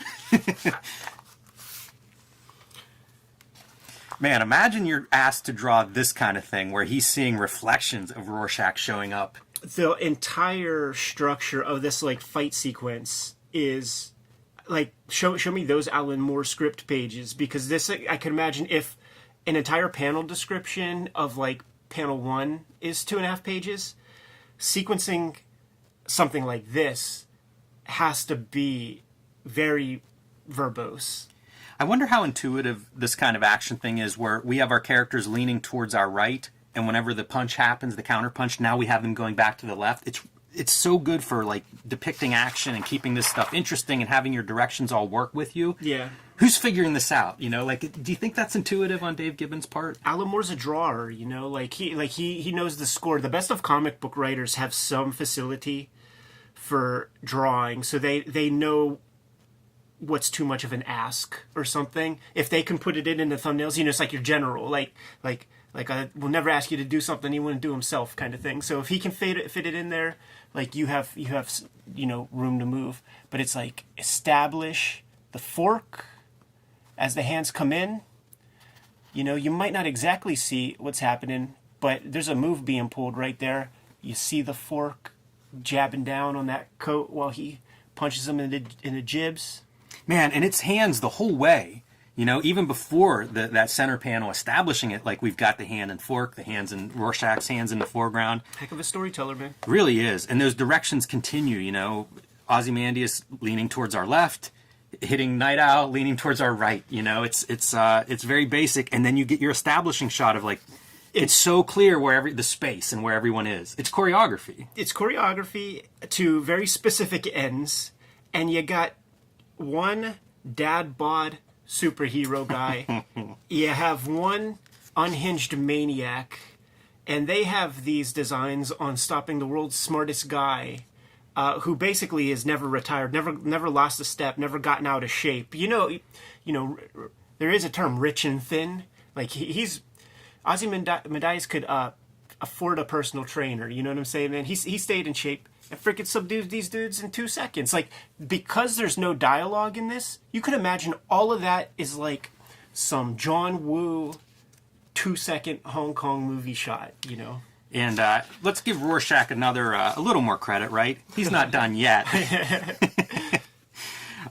And this is more of the monologuing. This is really tracing how this plan came together. Some fun stuff with the comedian, and we're answering all the questions basically. Like why did comedian have to die? Like he showed up to this island where I'm amassing these scientists and thinkers and artists and stuff. Twisting the mask, Yeah. threatening Rorschach's identity. That's lucha libre wrestling moves right there, man. Right. Start pulling the masks off. This is classic stuff. Yeah, and you see how Moloch is involved. You see how Dr. Manhattan needs to be dispatched. You took his mind out of the game with the cancer stuff. Took him out of the game physically, sending him to Mars with the cuckold gimmicks. What else? I mean, there's a lot. Like, we're answering so many questions here, and we're tying up a lot of loose ends with these peripheral characters, all to very specific ends. The end of the world, that is. The one part about, you know, that, like, the whole thing with the alien, and I guess we'll probably talk about it more in the next issue or whatever, but the whole idea is that we're going to fake this alien invasion, and it's going to bring the world together and all this. So, like, that could happen for, like, 1 second, right? Until like somebody goes up to the alien with some apparatus and is like, this is like paper mache. Yeah, that was kind of my thinking on it too. I think it's just that thing. You just got to suspend that piece, right? And they do say something about like human clone something in the brain matter, you know. So I think he tries to throw in enough to be like, that part works. We're gonna fool that part. Put in some of the stuff they like in It's like Cronenberg scanners. Like, you gotta fill the watermelon special up. effects. Like we went to the butcher shop and got that bucket on the floor for some of these effects for the alien. Yeah. There's a really good line, and I don't know if we missed it, but it's about how the comedian, you know, what all great comedians do, and it changes the way Ozymandias sees the world. You know, the comedian's joke. And I was hoping to find that, but I think we may have passed it already. But it's kind of a cool line, and it puts that character, the comedian, in a broader context as to, you know, how do comedians function in society and their critique of society. Kind of fun. Little connection made between our newsstand dealer and our comic book reader. Shouts to Warren Bernard. Yes, exactly. And you see the fighting going on in the background. This is another one of those, like, the great depth kind of scenes. I swear you can find, like, Orson Welles shots that are exactly this, where, you know, your foreground action is literally framing some kind of piece in the background like that. And everybody converging as to how do they respond to seeing violence happening. Totally. And even, you know, Bernard, the news vendor guy, was talking to the psychiatrist's wife, and is like, well, maybe your husband is talking to that black guy that sells watches down the way. We get a glimpse of that dude. Yes. You know, pages later. Yeah. The policeman. From page 1. Yes. Got to get them all in there, man. I see, like, so much of that stuff that we've read in the comic, it felt like sort of, what is this? You know, I want more superhero action. Like, this is why. Like, if you're going to kill half of New York, establish a couple freaking people.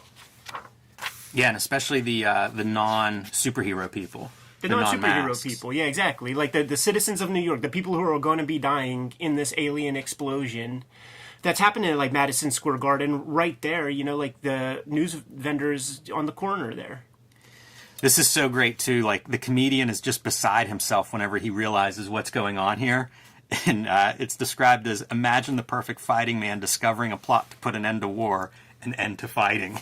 It's a great characterization for this for a comedian and, you know, being a military guy. The movie that's playing in the matinee the day the Earth stood still. You know, when COVID first happened, and there was nobody talks about it anymore, man. And it's like we all just put it out of our mind. But for like 1 month before everybody, like the worst of everybody, came out last year, we all collectively, the world shut down.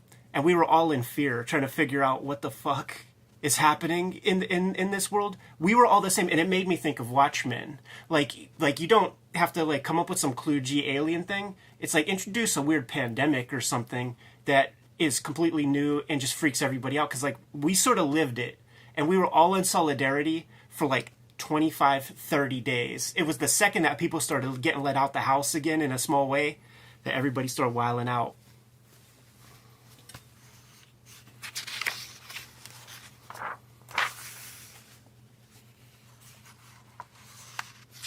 And this is the Fortress of Solitude, man. This is KLL. This is Superman, and there's that Alan Moore, Dave Gibbons annual that they did, and KLL is even like wearing that kind of headpiece. So we just passed like the trophy room and all that shit. Yeah, it's a good callback for sure. Any longtime comic reader, I feel like, you know, it's inevitable that you make that connection on some level. Yeah. Which is part of what makes Watchmen so good and timeless, is being able to have, you know, reference to the history of superheroes sprinkled throughout. So we get to finally Dan Dreiberg coming up with like, well, when were you planning to do this? I'm glad we're here. We could stop you before things get out of hand too much. When was this hopeless black fantasy supposed to happen? And your big twist, Ed. Yeah, and Alan Moore calls it out specifically. I'm not a Republic serial villain. The bad guys, the mad scientist, and Dick Tracy, Crimson Ghost, all that stuff. You seriously think I'd explain my masterstroke if there remained the slightest chance of you affecting its outcome? I did it 35 minutes ago, as the doomsday clock is almost at freaking midnight, man. How good is the expression on Nite Owl's face? The silence of that revelation. Panel. This is the longest. Like you could just imagine them blah, blah, blah, blah, blah, blah, blah, blah, blah, for 10 minutes. Oh, fuck! It's amazing. It's the greatest, like, because we had just this voluminous monologue for 26 pages, and then these guys are just like, fuck. It really takes advantage of that 9-panel grid. You know, like, let's open it up. Let's make this just forever. And it's Eisnerian. You know, you got the clock in there. The perfect cut, right? New York, and let's go back and see New York. Yes, sir. Man, words and pictures working together here, Ed. All the way, dude. We're gonna turn people into freaking Rorschach blots. We're gonna thematically mirror and bookend this issue with that same shape, which is akin to the blood spot on the smiley face. You know, that's the front cover. And the third Bernie, right? And you do everything in threes, right? We've got 2 Bernies at the newsstand, and Bernie Kriegstein here on the final page. I thought you meant Bernie their bodies. Yeah, devastating, man. This is reading this, because again, like, I read it in trade paperback. You know, probably the first time I read this, many times since. So reading this like issue by issue, and then getting to this page and thinking like, good Lord, this is the end of the issue? How bad does it suck if you're reading this in real time and you've got to wait a month and this is your final panel for this issue? What a cliffhanger. Yeah, and just because we will receive the comments, that last issue, it took forever to come out, blah, blah, blah, blah, blah. But then if you listen to Brian Hibbs and any of his talks and stuff, he was a retailer at the time. Like, I don't think he owned a store, but I think he worked in retail, in comic shops. He said that it was like 2 months late. It like skipped a month. He needed an extra month to work on the thing. It wasn't Dark Knight, which I think the last couple of issues took a long time to come out or something. It skipped a month, but just people mythologize it as being this like super long delay. All of that said, still, like, reading it serially, I feel like because I've done this a lot, you're excited for a miniseries or something, you get it, you read that issue, and then you realize, like, just accumulate them. Like, hold off. Grab them, stack them, read them all together. I like this, like the final moment too, I feel is this a positive glimpse of humanity. Maybe not something you'd expect from Alan Moore, but our newsstand vendor grabs the kid and kind of shields him. Not that it does any good, but it's a nice instinct. Yeah, paternal instinct.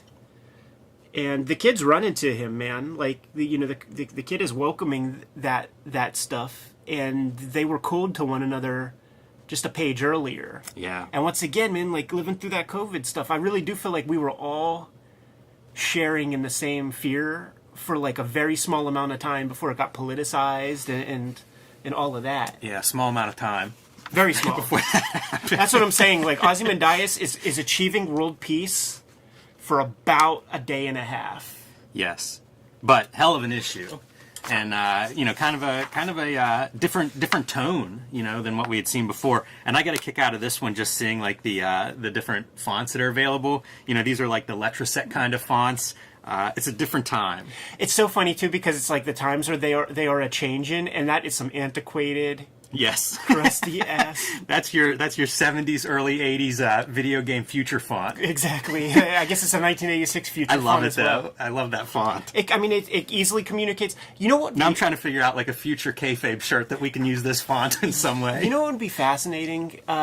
Because you and I read that as computer font or something. What if we show a Gen Z person this and like ask them like what is that to you? Yeah, because it's so, all the corners are rounded. Like, it's not at all what I would think of as a digital font now. Right. But yeah, it's shorthand for digital, for computer, for video game. It would be like the first LEDs, like the digital watches, digital wristwatch and stuff would have that kind of a shape. I would fake, I would try to fake this, because it would be like all one weight, and then you would do like the double line, for parts of it, the part that you're making heavy. Yeah. And I feel like it's wrong because like the G should be like the C, except with the extra piece. But that thick piece, it sticks out. Anyhow, that's we're parsing, we're missing. I could have done that for another hour, by the way. I know. Good thing you cut me off. It is Cartoonist Kayfabe. Yes. Should we get out of here? Yeah. Welcome to Cartoonist Kayfabe. My name's Ed Piskor. I'm Jim Rugg. And I'm Dave Gibbons. And we are signing out the year 2021 at the stroke of midnight. Unpacking Watchmen, issue number 12. Every single month of this year, we took a look at an issue of Watchmen. We thought we had to ring out this year in a strong fashion by bringing Uncle Dave Gibbons onto the show to unpack the final issue of Watchmen. Dave, first off, thank you so much for coming by Cartoonist Kayfabe to do this with us. This is very special. Great. Well, I'm very happy to be here. I enjoy all the stuff you guys put on, and I've been dipping in and out of your reading of Watchmen so far, and I found it very interesting. And indeed, on this last issue, I think it makes a good finale, particularly because I've also pulled out Alan Moore's original script. So hopefully, I've got some insight from that I can give you. And your watchers. So fantastic, man. One of the things leading up to this issue, we have our great Watching the Watchmen book, which we highly recommend to anybody in the audience out there. You got to get your hands on this. Like, we described it as, sacred tablets. The recipe for making a masterpiece comic. It's in here, all the extra work that you've done. And we've highlighted this one particular part that is just... incredible, man. I call it the prison calendar. Yeah. Where you're like, let's describe what we're looking at here. These are the issues. Yeah. And then this is the amount of pages on this axis here. Yeah. And you, as you put in a hard day's work, by the end of the day, you get to put an X and rest your head on the pillow. Yeah. It was kind of a left-leaning line would be penciled. That would mean I penciled it, and the right-leaning line would mean that I'd inked it, and that crossed that page off. I think I started doing this when DC kind of imposed a schedule on us, which was different than the one that Alan and I had hoped for, and it was obvious that time was going to get really, really tight. And with a huge project like this, you have to kind of keep an overview of it. and this was what I came up with as an overview. The column on the right, which is C, is obviously covers, because the covers were done separately, and at a different time than the bulk of the work. And you can also see on issue 12 that there are some X's which are just kind of hanging out there. That's because issue 12 was a 32 pages of story issue rather than 28 pages of story. So so that and I used to refer to it as my prison chart. So yeah, you're absolutely right. We've been unpacking old comics journal issues, Amazing Heroes, and we've seen some evidence of Watchmen being mentioned all the way back to 1984. Do you have any sense of like the start date and the stop date of your penciling of page one, or I guess penciling of page one? Now I know that there's all this extra work that was done in a preliminary fashion, but I just wonder if you have some sense about the amount of time it took you to put pencil to paper on the actual comic book.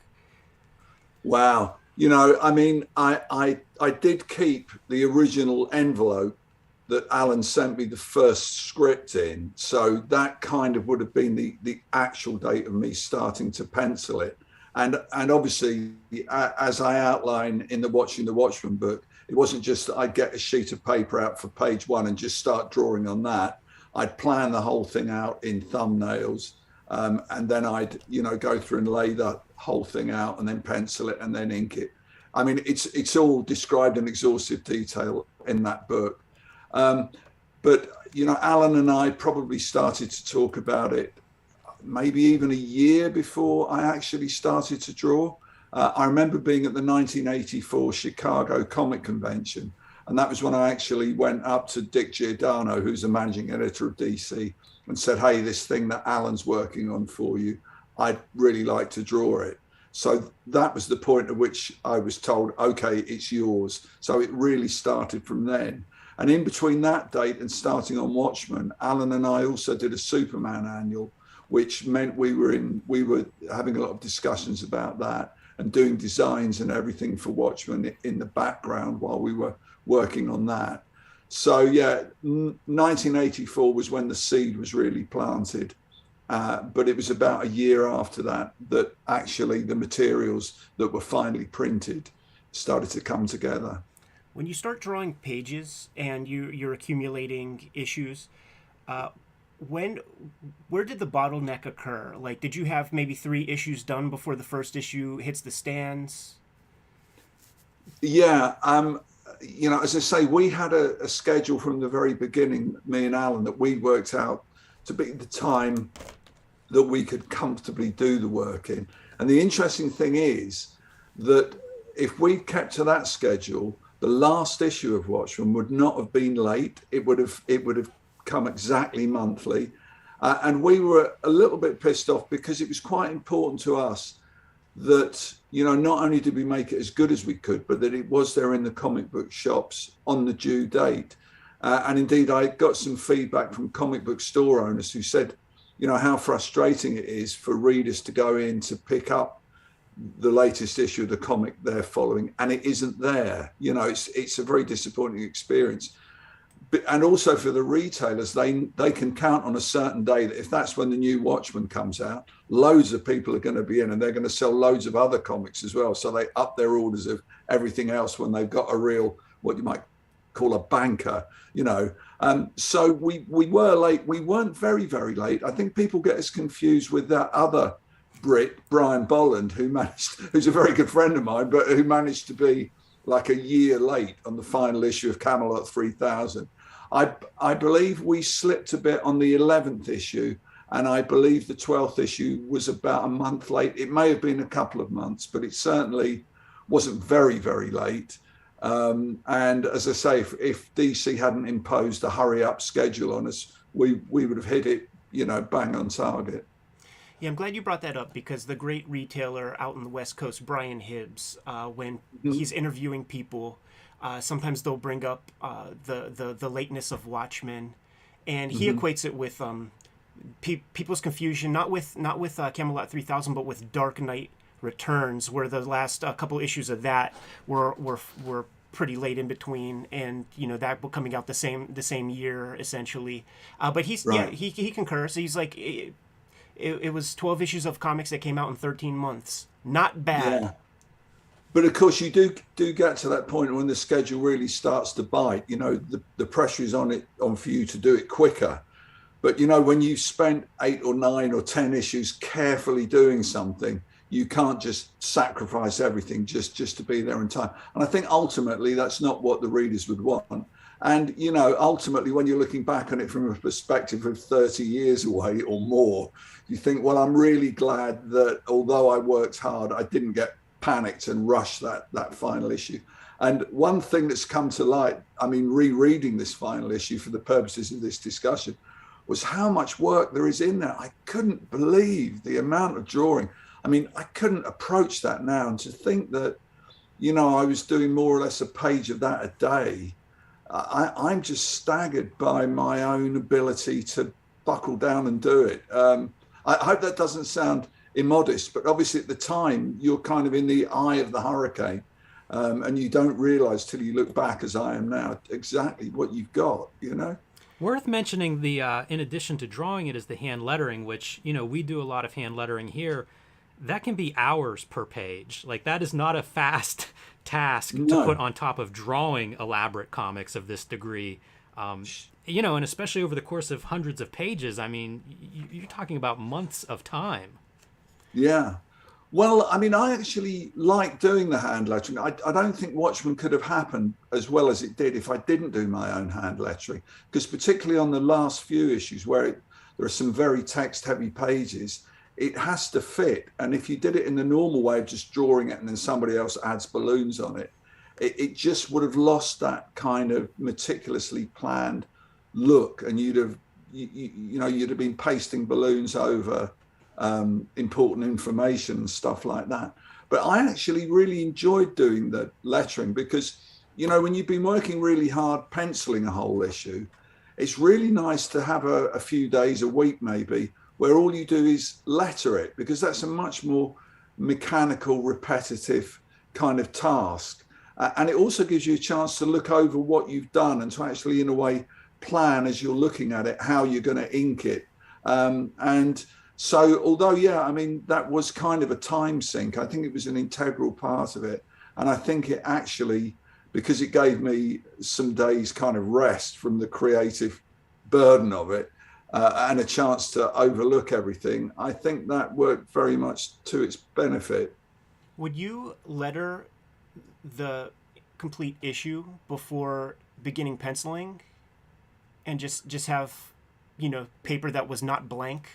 Well, the thing that I would do is I had a load of pages kind of pre-ruled up into 9-panel grids, which I got my wife and my son just to kind of line the gutters in, using a template that I'd made that was accurate.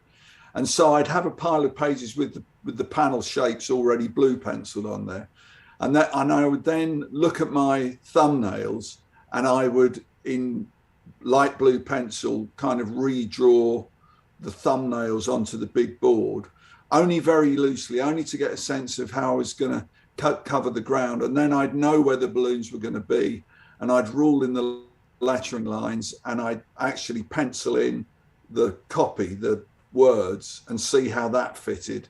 And that might sometimes mean that I'd have to redraw sometimes the picture just to make it fit better.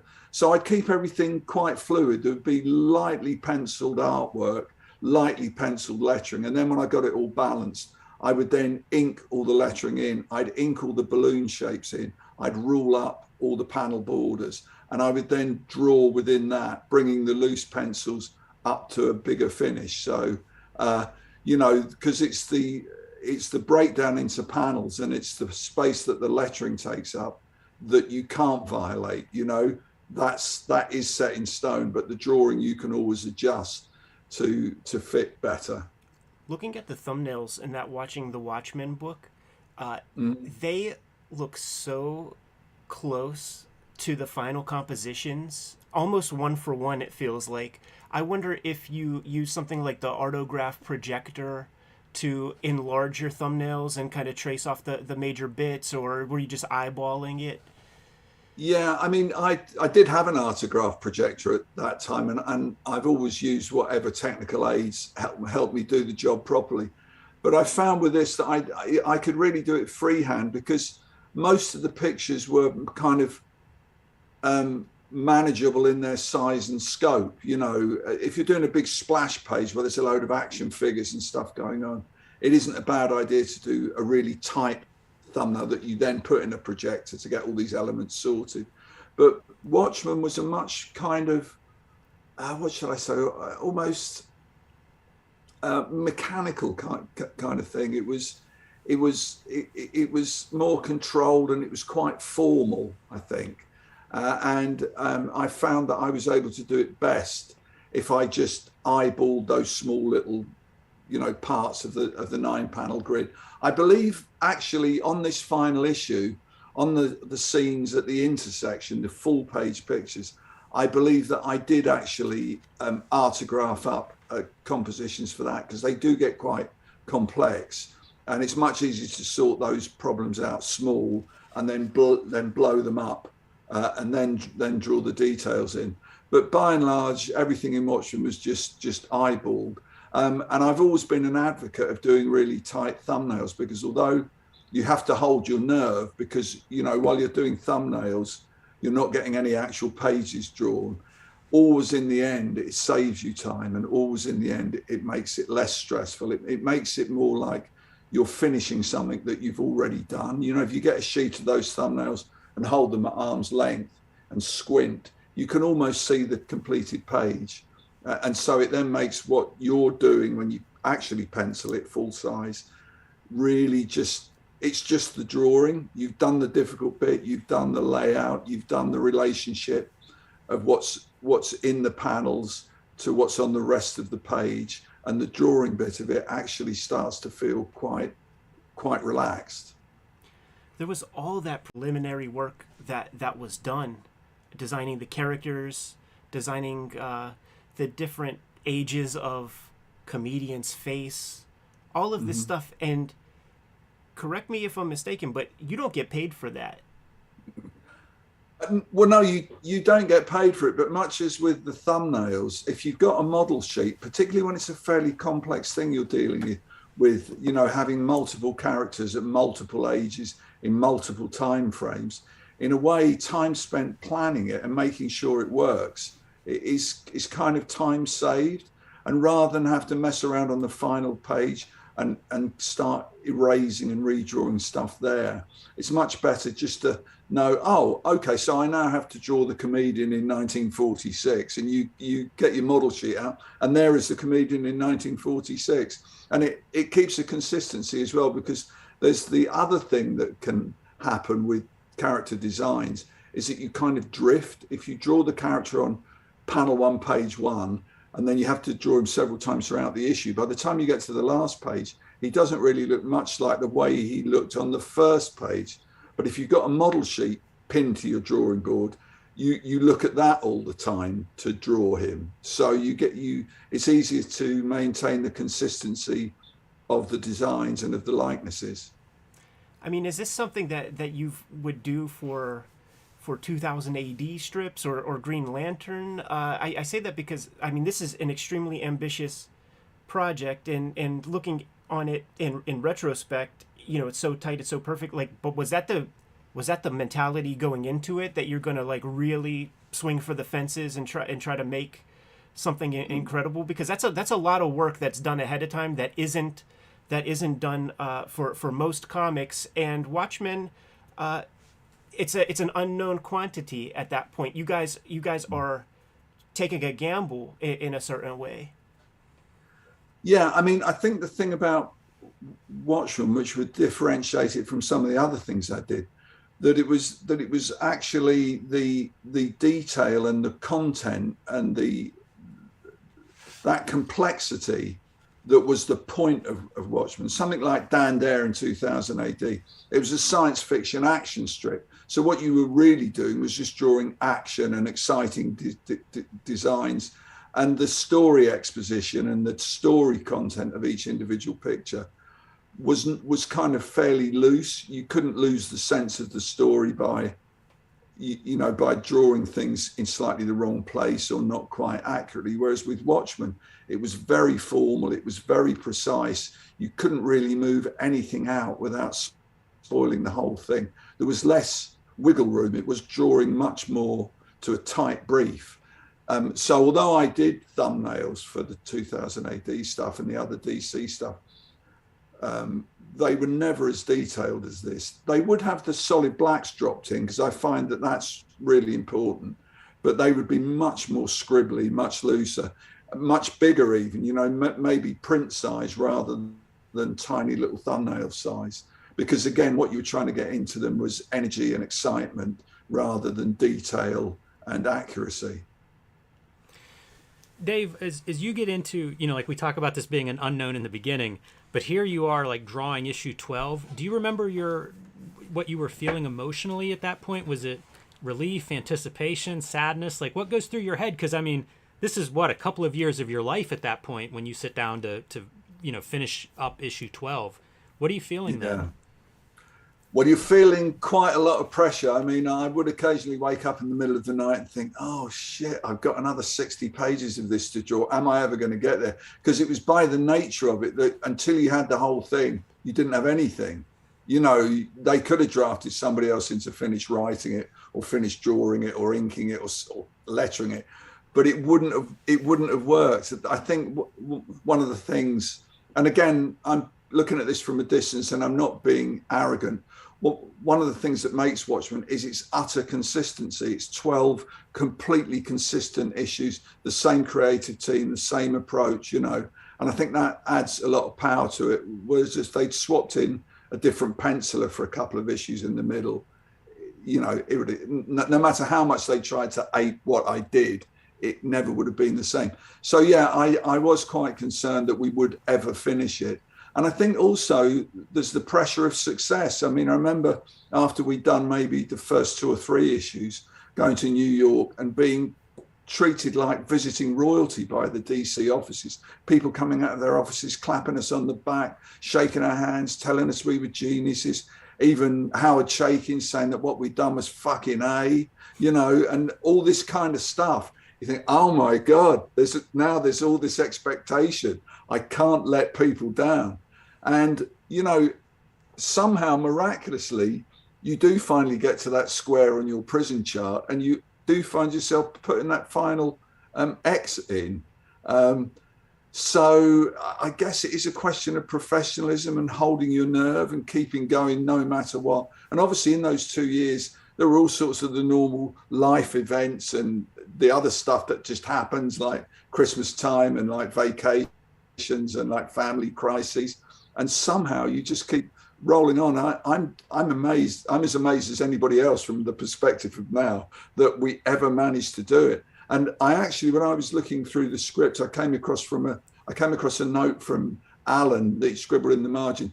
Dave, sorry, this is only 1 page. I've got an issue of Swamp Thing to finish. So while Alan was writing, I mean, forget me drawing it. While Alan was writing it, he was also doing incredible work on Swamp Thing and probably half a dozen other things as well. So his concentration on the story was quite amazing as well. Before we get into the issue, just one other quick question. You finish page 32. You finish the last little bits of design stuff. How do you reward yourself for good behavior? Well, I mean, I have got a little anecdote about sending off the final issue. I'll save that till the end of our discussions this afternoon. Make a note. We can't forget that. But it's just the sense of tremendous relief of just, I have done it. It is done. And of course, then you enter that kind of post-Watchmen thing. And there was a lot of post-Watchmen stuff. I mean, we went on a kind of a tour of England to publicize it. I mean, it wasn't exactly rock and roll, but we had some fun doing that. And of course, we were really lucky.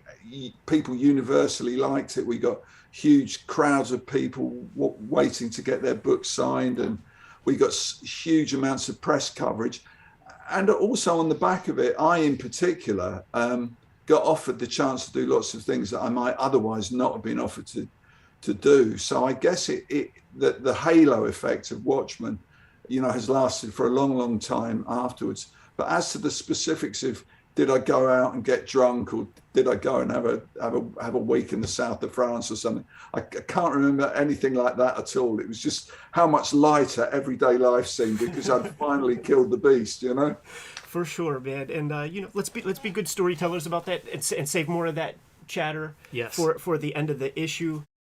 Cartoonist Kayfabe, the YouTube channel, is subsidized by the comics that we make. Coming out in March and April 2022, Jim Rugg's Hulk Grand Design, where he takes 40 years of Incredible Hulk comics, distills it down into a high-octane romp, man. 40 pages apiece. 1 month after the other, Hulk Monster comes first. Hulk Madness comes the following month. Jim, what do you have to say about this thing? I say this, Cartoonist Kayfabe community out there, I want this to be the most requested comic that comic book shop owners have ever seen. This is your marching orders. Take your phones, show this to those comic shop owners, tell them you want this, tell them to pre-order and to order heavy.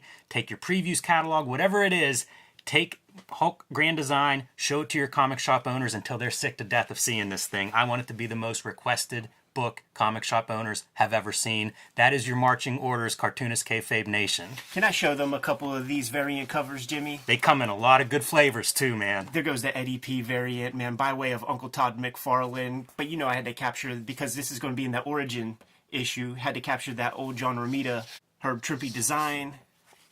Who do we got here? Marcos Martin. And Peach Momoko coming in the clutch, man. The cottage industry unto herself, man, presenting us with a She-Hulk Hulk cover. March 2022, comic shops, get on the ball with that stuff. And while you're at it, Red Room, the Antisocial Network, is in stores right now on Amazon. Find our comic shops everywhere. Murder on the Dark Web for Fun and Profit Collecting. The entire 2021 season of Red Room Comics. 70 pages of extra material in the back and throughout this book.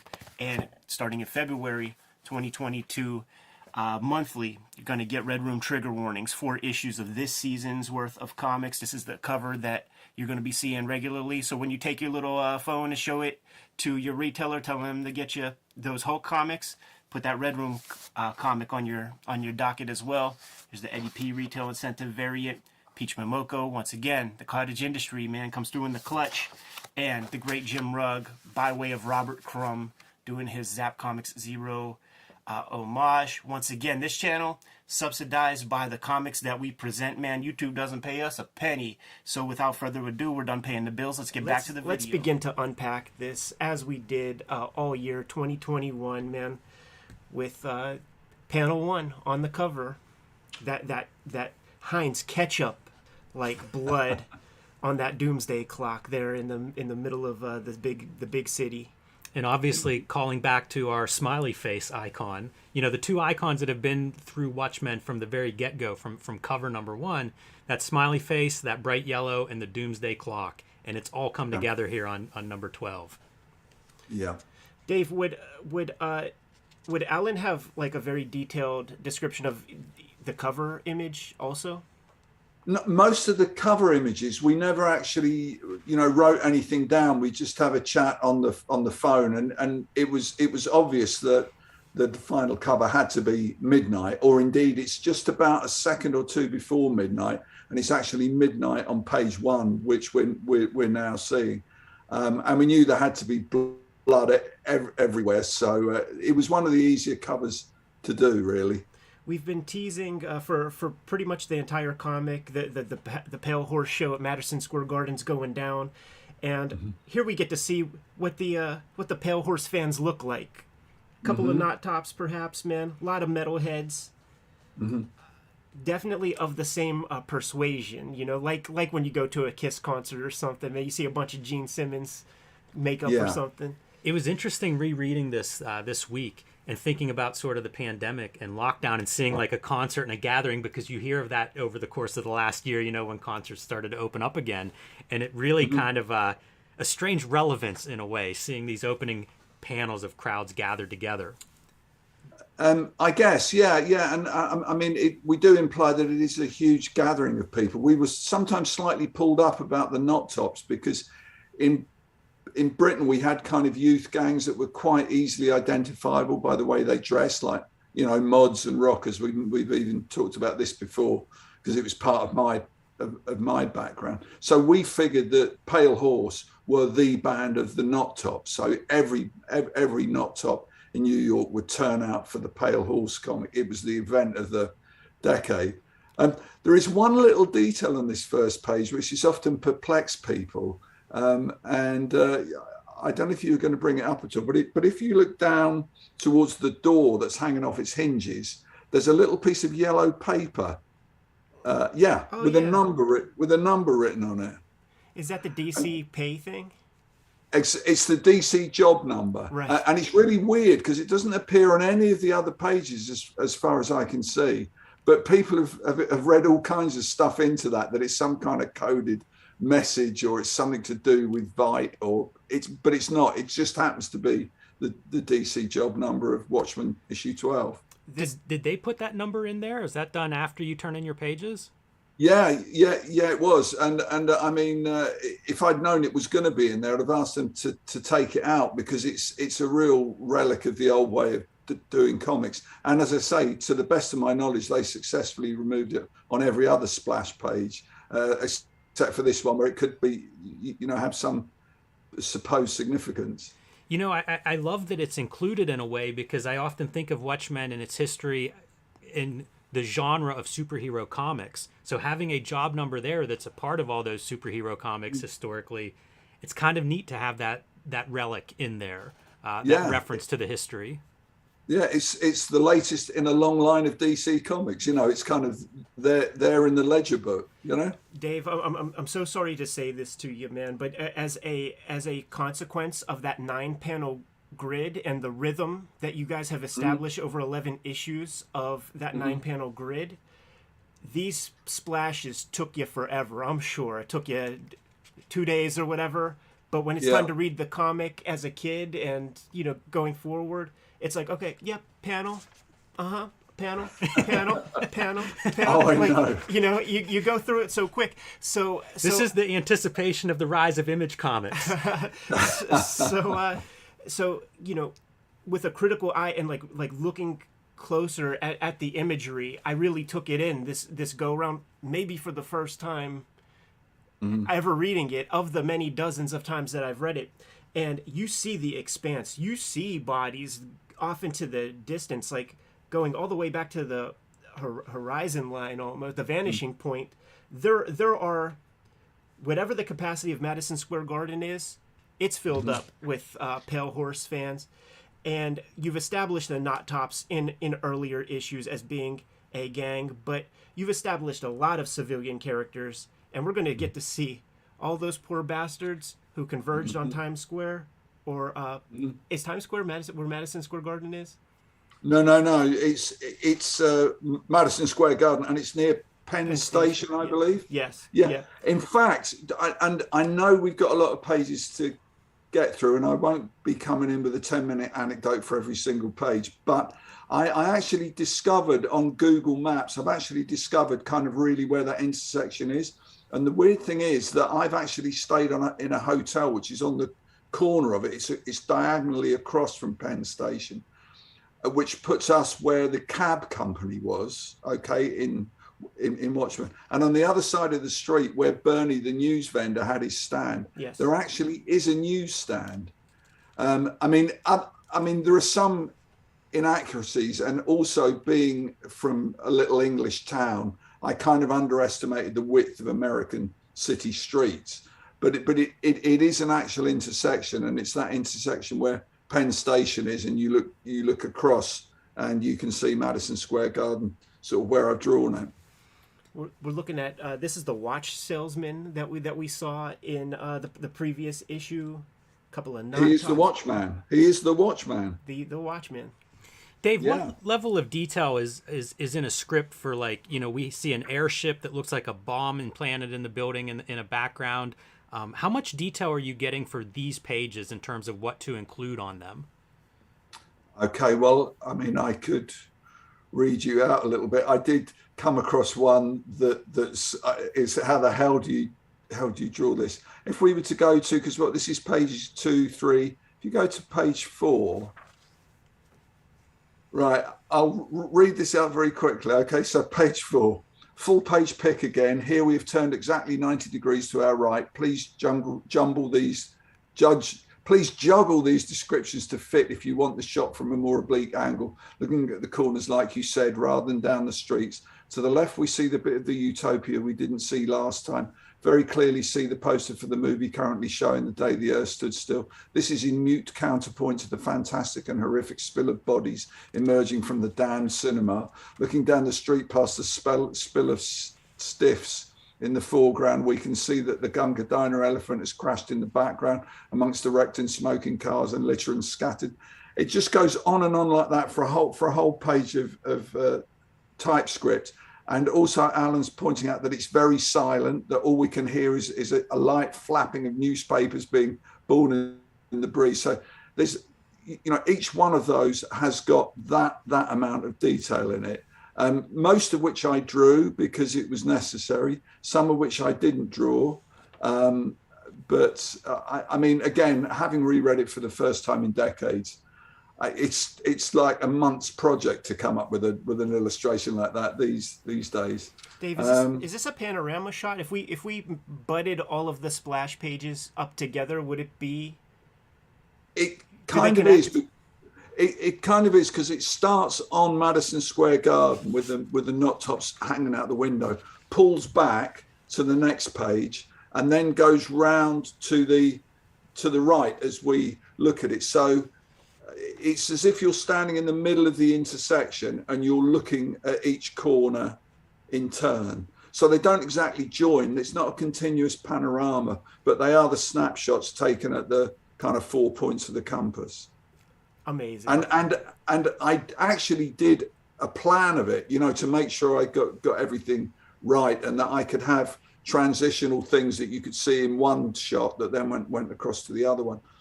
Indeed, if there's one thing, I'm going to have to stop talking so much, guys, I know, but if there's this opening speech by me is the equivalent of having full page pictures. Okay, so these are like full page diatribes by me that will get shorter when we get to the more granular pages. But the thing that I wished, I mean, these single page pictures are really impressive, given that there are no other single page pictures. They seem vast and complex and everything.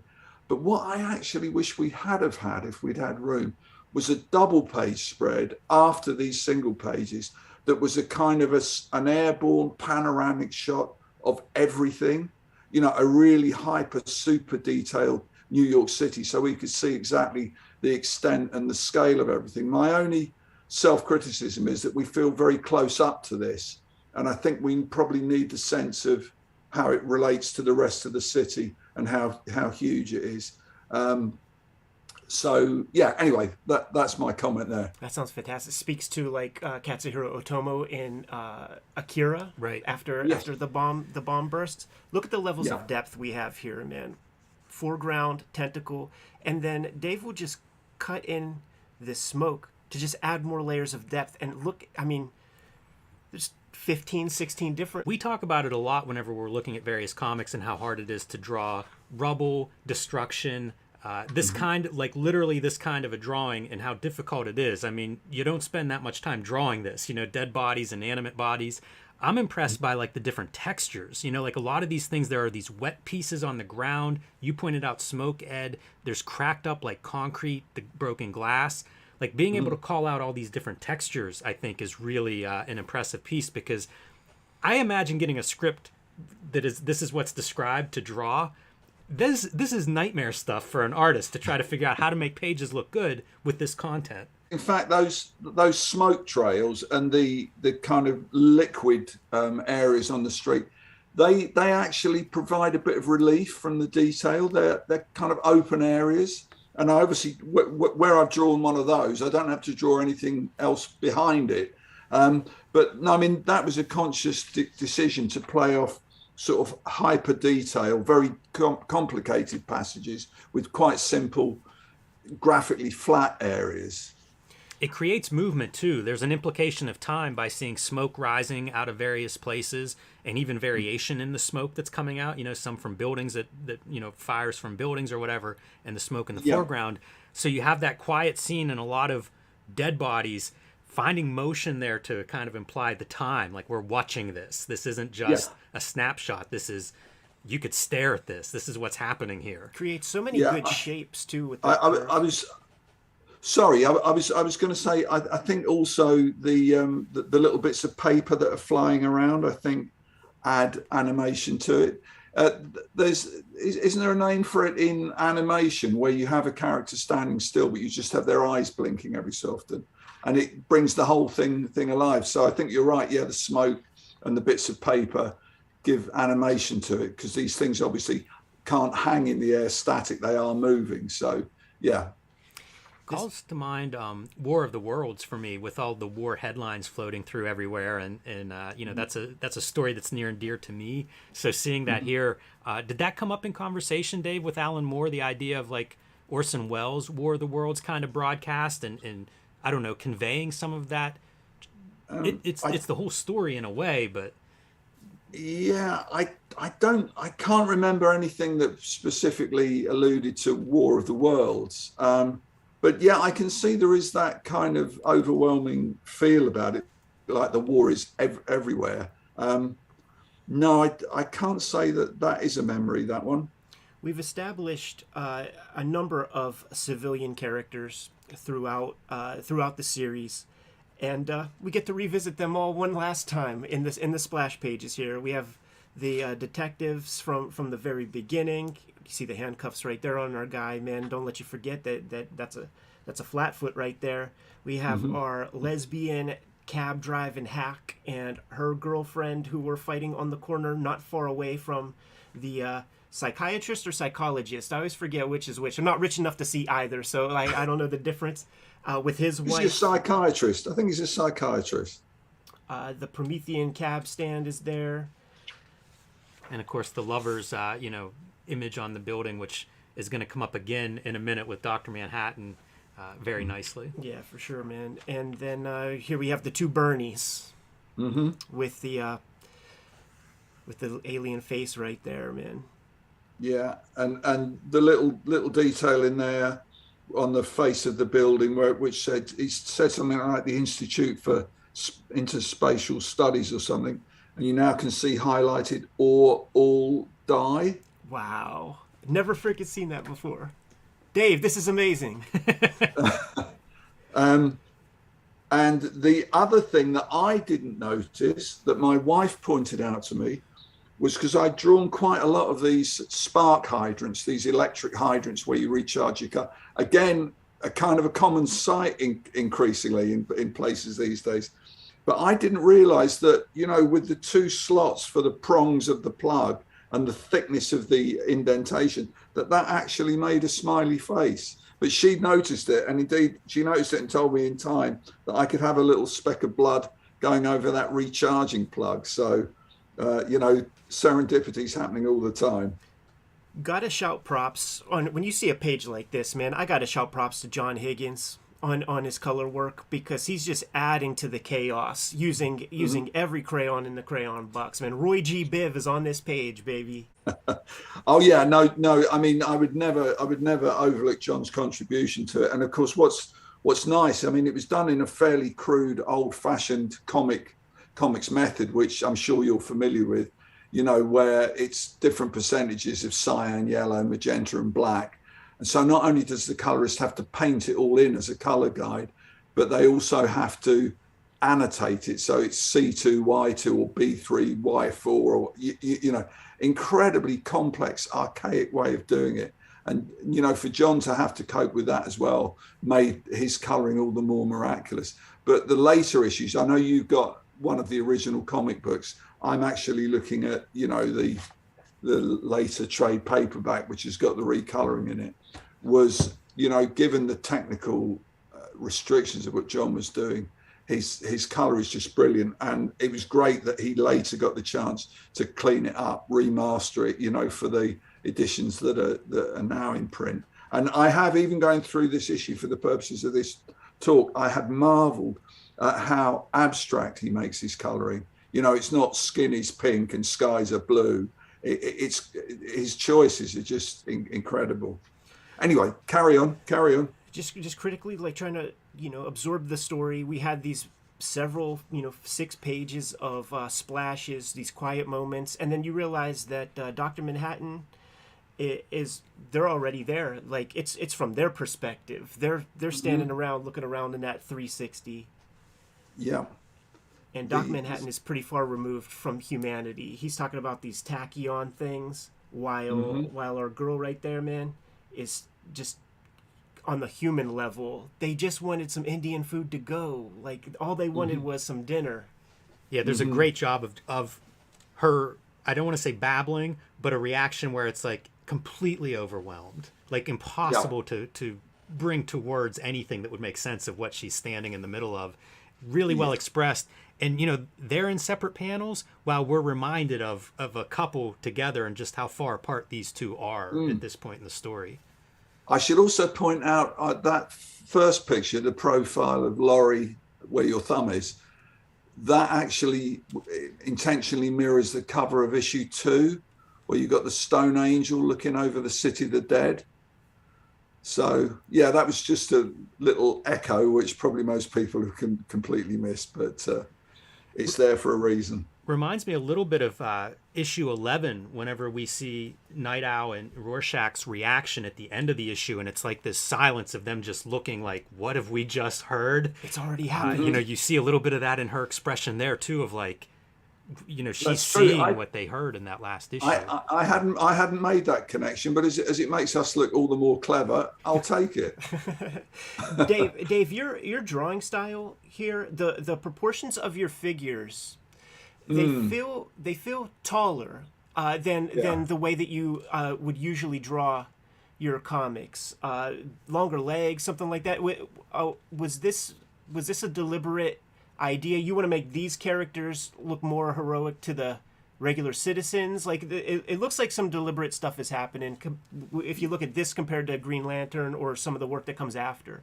Yeah, I mean, I think in all honesty, I would like to say that sometimes it is just not so good drawing. I think it's something to do with the function of the space that I was having to fit the figures into, and maybe on a subconscious level squeezing them so that they would fit across. There are some instances where I look at the figures and I cringe. I think, oh my God. But on the other hand, it does give them a certain heroic aspect. So I think that's just me drawing under pressure. So talking about John Higgins' colors, right? As we roll through here and they decide that they need to go investigate this, where's this coming from? And suddenly we have like a colorless panel almost surrounded by a rainbow. What a great effect that is. Absolutely. And then you mirror that same color once we get to the Antarctic base. For some reason, it was like this issue when you see everybody get back together, where like I thought less about Charlton characters and way more about the Justice League of America in a lot of ways. I mean, we're in essentially the Fortress of Solitude. You have your Batman there. We'll call Laurie like the Wonder Woman of the thing, but I started thinking way more about just the DC pantheon beyond just Charlton.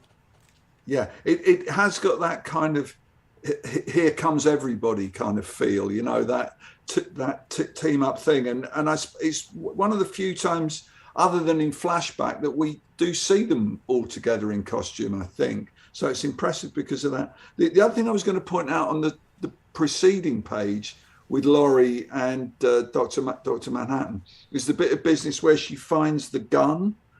Some people missed out on that. It was a question of we had to show it, but not make it blindingly obvious. And I often wonder, some people knew what was happening. Other people completely missed it because they were looking at all the other detail. But that's where she gets the gun from that she's later to use. Makes perfect sense, man. Some of it, like I totally missed that. Me too. And I would say that's actually not helped so well by the Higgins color because it's pretty dark there. But I mean, there's that gun right there. It makes perfect sense. Center of the panel, and it's neat. Yeah, and you can see on the second row of pictures, she's kind of squatting down and you can't see what her hands are doing. And then in the central picture on the whole page, she's got a hand inside the bag, pushing the gun down inside it. But yeah, perhaps a little too subtle, but it's subtlety's a difficult horse to ride. Dave, one of the things that's so fun about this comic is you discover something new on every read, and I discovered things on my initial read for this that I never saw before, and you're just adding to it. It's Good. Great. Good. This feels like a real human nature too. Like confronted with this type of horror, it's almost instinctual that she pulls that gun out. Like she doesn't know she's going to go and shoot at somebody. It's just like survival or something, very primal. In fact, Dr. Manhattan says something while she's looking at the gun. He says, blah, blah, blah, reassuringly powerful, which I guess is what Laurie must have felt about the gun, that if she had that, she felt reassured and powerful. Maybe that's why people like guns in general. I don't know. Cut to the Fortune of Solitude, and we have a hamstrung Rorschach that's chomping at the bit. He's doing everything he can to have some restraint because he knows the second he's mean to Bubastis' master, he's going to get torn to ribbons. Yes. That smile on Adrian's face too. He's real pleased with himself. Yeah.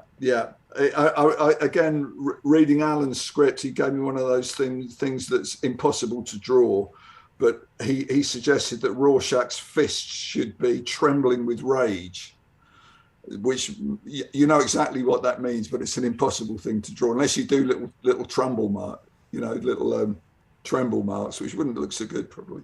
You didn't do any of that sort of comic book shorthand with speed lines and things like that in this comic very much. No, that was a conscious decision that we wouldn't have speed lines or motion lines or captions come to that. I think maybe there probably are. I can't think of where it is offhand, but there's one where maybe I've got a little line by somebody's head to kind of show shock, but by and large we did our best to avoid those particular cliches. Great emotion on Dan's face despite being behind goggles and in costume. Always impressed when you're able to communicate that, and that's without any real body language. We're just getting a close-up of a face. So in fact, I will read you Alan's description of that. Let me just see, because it's one of these amazing things. It's page 9, isn't it? And it's panel 1, 2, 3, 4, 5, 6. Panel 6. Yeah. It says, now another simple head and shoulders shot, this time of Dan. His eyes widen and he has a number of expressions vying for possession of his face. Ridicule, disbelief, and above all, a terrible uncertainty. Do you think I pulled it off? I don't know. I love this. Listening to the Simpsons commentaries with those Harvard writers, like they will do things like task their animators with drawing an ambivalent hum. And, just go off and go do that. But anyway, that's how it's done. That's how the pros do it. Dave, so much great body language and facial expressions in here. We're going to see one of the greatest pieces of the Doc Manhattan kind of emoting as his last little bit of humanity is shown in a little bit. Part of Nite Owl's response or odd reaction there is not just the horror of what has happened, but also the revelation of what would you have done if the assassin's bullet, if he hadn't been stopped? And he's like, well, I would have caught the bullet. And that's part of this expression of like, what? Yeah. He's so self-assured, it makes you sick, doesn't it? And the beauty of the silent panel is you can linger on that for as long as you want, man. All right, we get a little bit of exposition about how the alien works, psychic brains and whatnot. Yeah, some interesting stuff there about the amount of information that they're coding into the brain. Really specific language, which again seems to make more sense to me in today's world than I read this probably in the late 80s. Feels much more relevant language today even. Yeah, and I mean, he is speaking for a comic book villain. He is speaking in big, complicated words, isn't he? Really, I think his intelligence and knowledge comes through. There's another weird thing on that page that I can't actually figure out exactly what I was trying to do now. But if you look at the top row of pictures on page 10, there's a lot of shadow on Adrian's face in the third picture. And then you look down at the picture of Rorschach and it kind of echoes it. I think I was trying to do something there about information or something. It's rather lost to me, but I know there was a reason for doing it. Sorry, I'm sounding much too much like an old man there. Well, I did something, but I don't know why I did it now. But anyway, I did it. It's very clear, like the same sort of composition, and you could infer a lot of things. Like this might be the moment that Rorschach like gained true awareness of what's going down or whatever. Yeah, and I mean, there's another interesting thing that Adrian Veidt says, because he was behind the Pyramid Trucking Company, who we saw right at the beginning. When he's describing his plan here, he says, "No one will know those involved are all dead, killed by killers who killed each other, a lethal pyramid." So he was kind of displaying arrogantly his plan, in plain view. It's one of those great things, man. You see it in the G.I. Joe comics. Arbok Industries is just Cobra spelled backwards, man. No! You spoiled it. You spoiled it for me. There's all these little bits, too. Like, I think we might have even passed it in the splashes, or it might be forthcoming, but there are, like, Adrian Veidt sneakers and stuff with, like, the P on it. Like, he's got a whole brand, and it's out there in that universe. Yeah. All right, enter Doc Manhattan and Laurie. Puts a little halo around her so that a little insulation with that costume. Mm-hmm. Wonder Woman didn't need that insulation in that annual you guys drew. Because she's an Amazon. This is a nice visual too, seeing through the translucent quality of Dr. Manhattan. Mm. Yeah, it could be handled so many ways, and just Dave, like the perfect amount of lines to sell it. Mm. One other thing that you might have missed, talking about Laurie's aura, protective aura. When Dr. Manhattan goes, he leaves her outside, and he withdraws the aura as well. I'm sure he does it unconsciously, but she's just left to freeze. And also on page 11, if you look at the wide picture in the middle, you can see that Dr. Manhattan is kind of holding his left hand up. And in this sequence, time and space are being messed with by tachyons. So if you now turn that page, he's in the same place on the page, but now he's pushing the door open. Wow. That's amazing, man. So he's preemptively kind of gone to open the door, but being slightly messed up by the tachyons.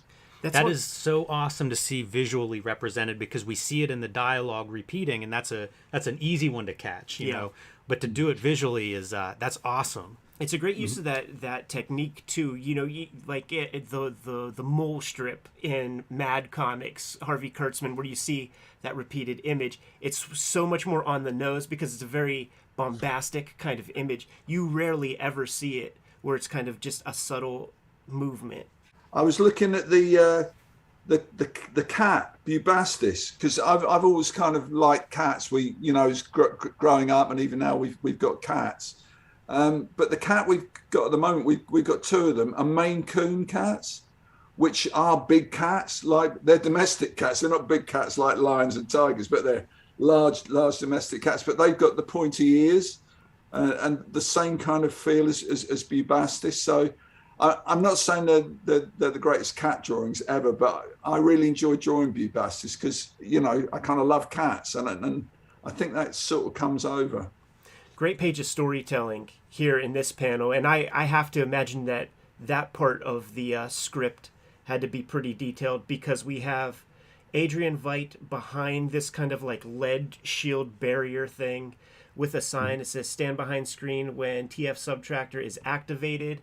You see the what do you call it, man? The area of effect Bubastis kind of like leading him on as Doc Manhattan is like walking down that whole hall, a little bit oblivious to Adrian because of the tachyon issue. Yeah. We're building to something here. You mentioned these mirror-like panels, Ed. It's also in the drawing. This whole fortress has that kind of squeaky clean polish texture to it, and you see it in several of these panels, whether it's character reflections or like the objects in the room reflecting. Yeah, done in ink line. Like in modern day, you could do all sorts of computer effect to sell the reader on that, but this is the pen and ink days. How about baby. this for an interesting effect? And I wonder if this is just subconscious.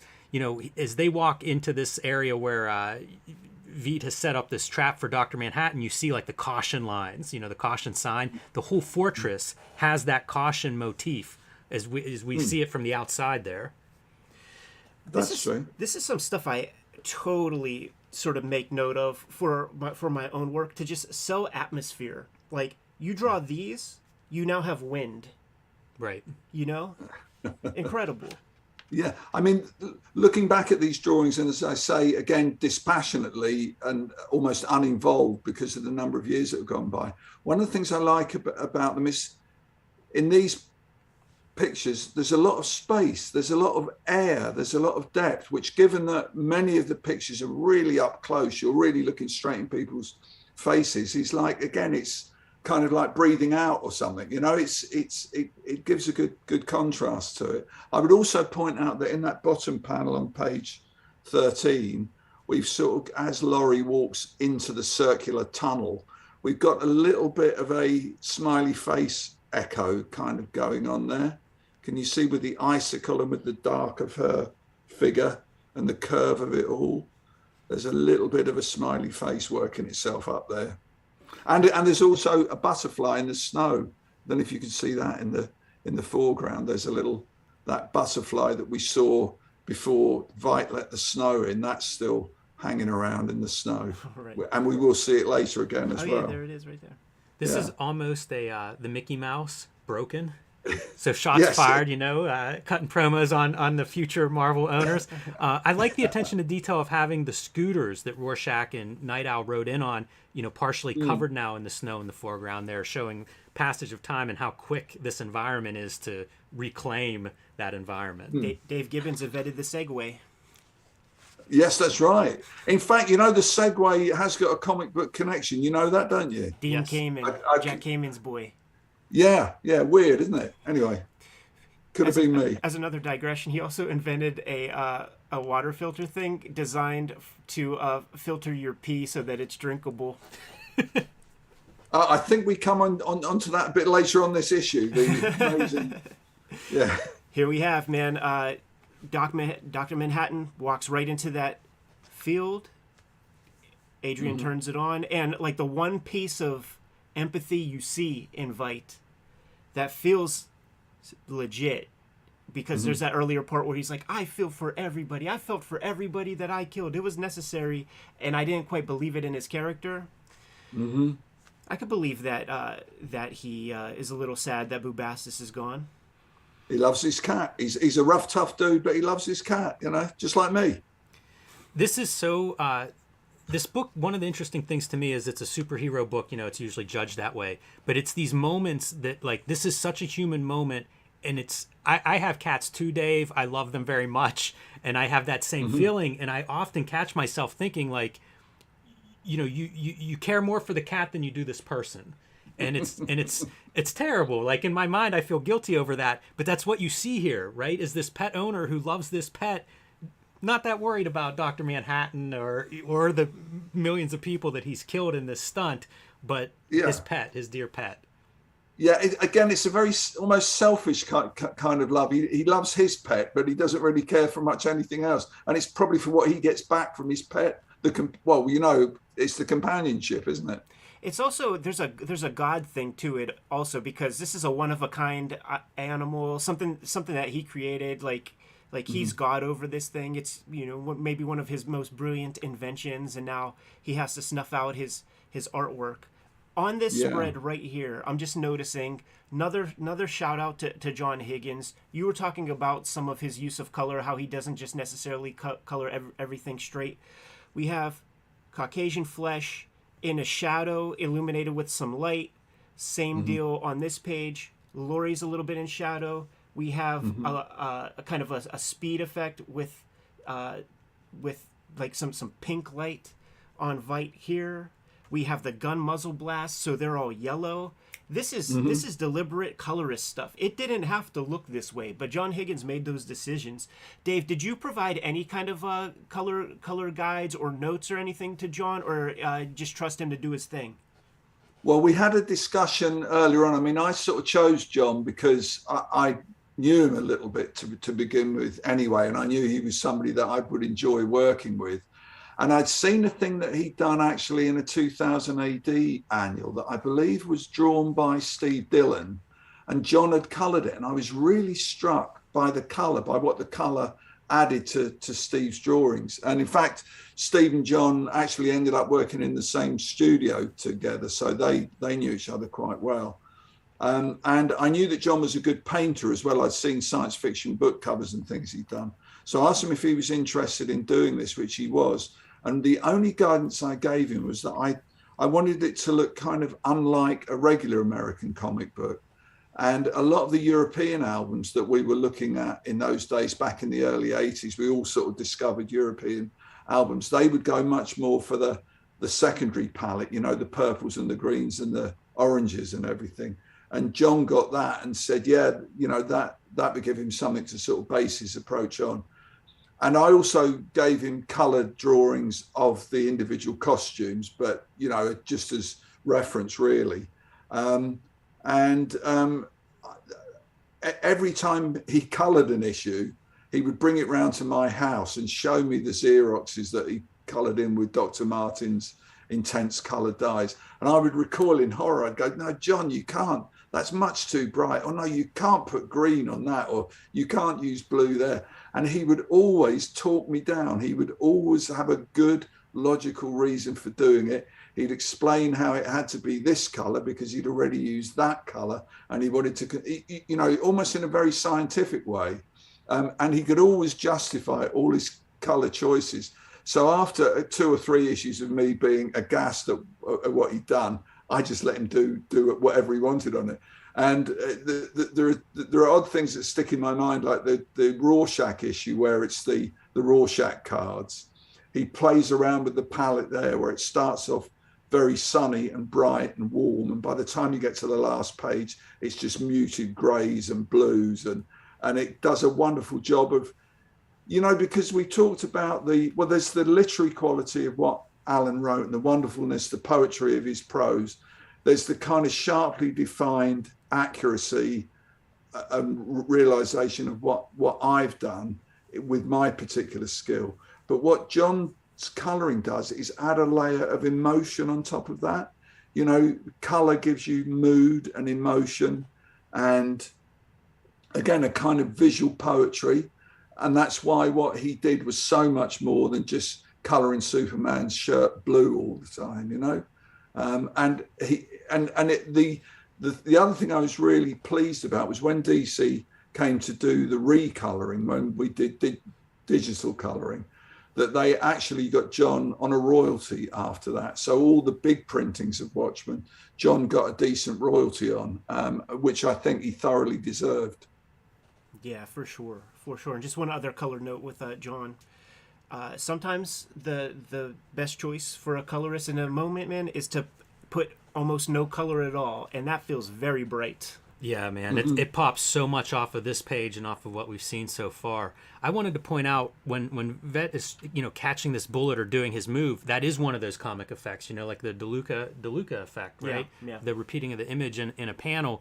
One of the rare instances of using a very comic book style effect. Yeah. New Descending a Staircase, isn't it, by Marcel Duchamp? That's it, man. And he's going, you know, this is a guy, like, you know, all those rich dudes that will do their Brazilian jiu-jitsu? He's going down with Jeet Kune Do, because that is the hi-ya that Bruce Lee shouts.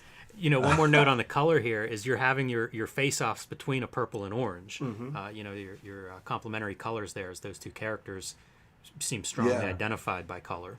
But of course, they do also say, and you're absolutely right when you say there are no weak colours in there. You know, he's not scared of the colours.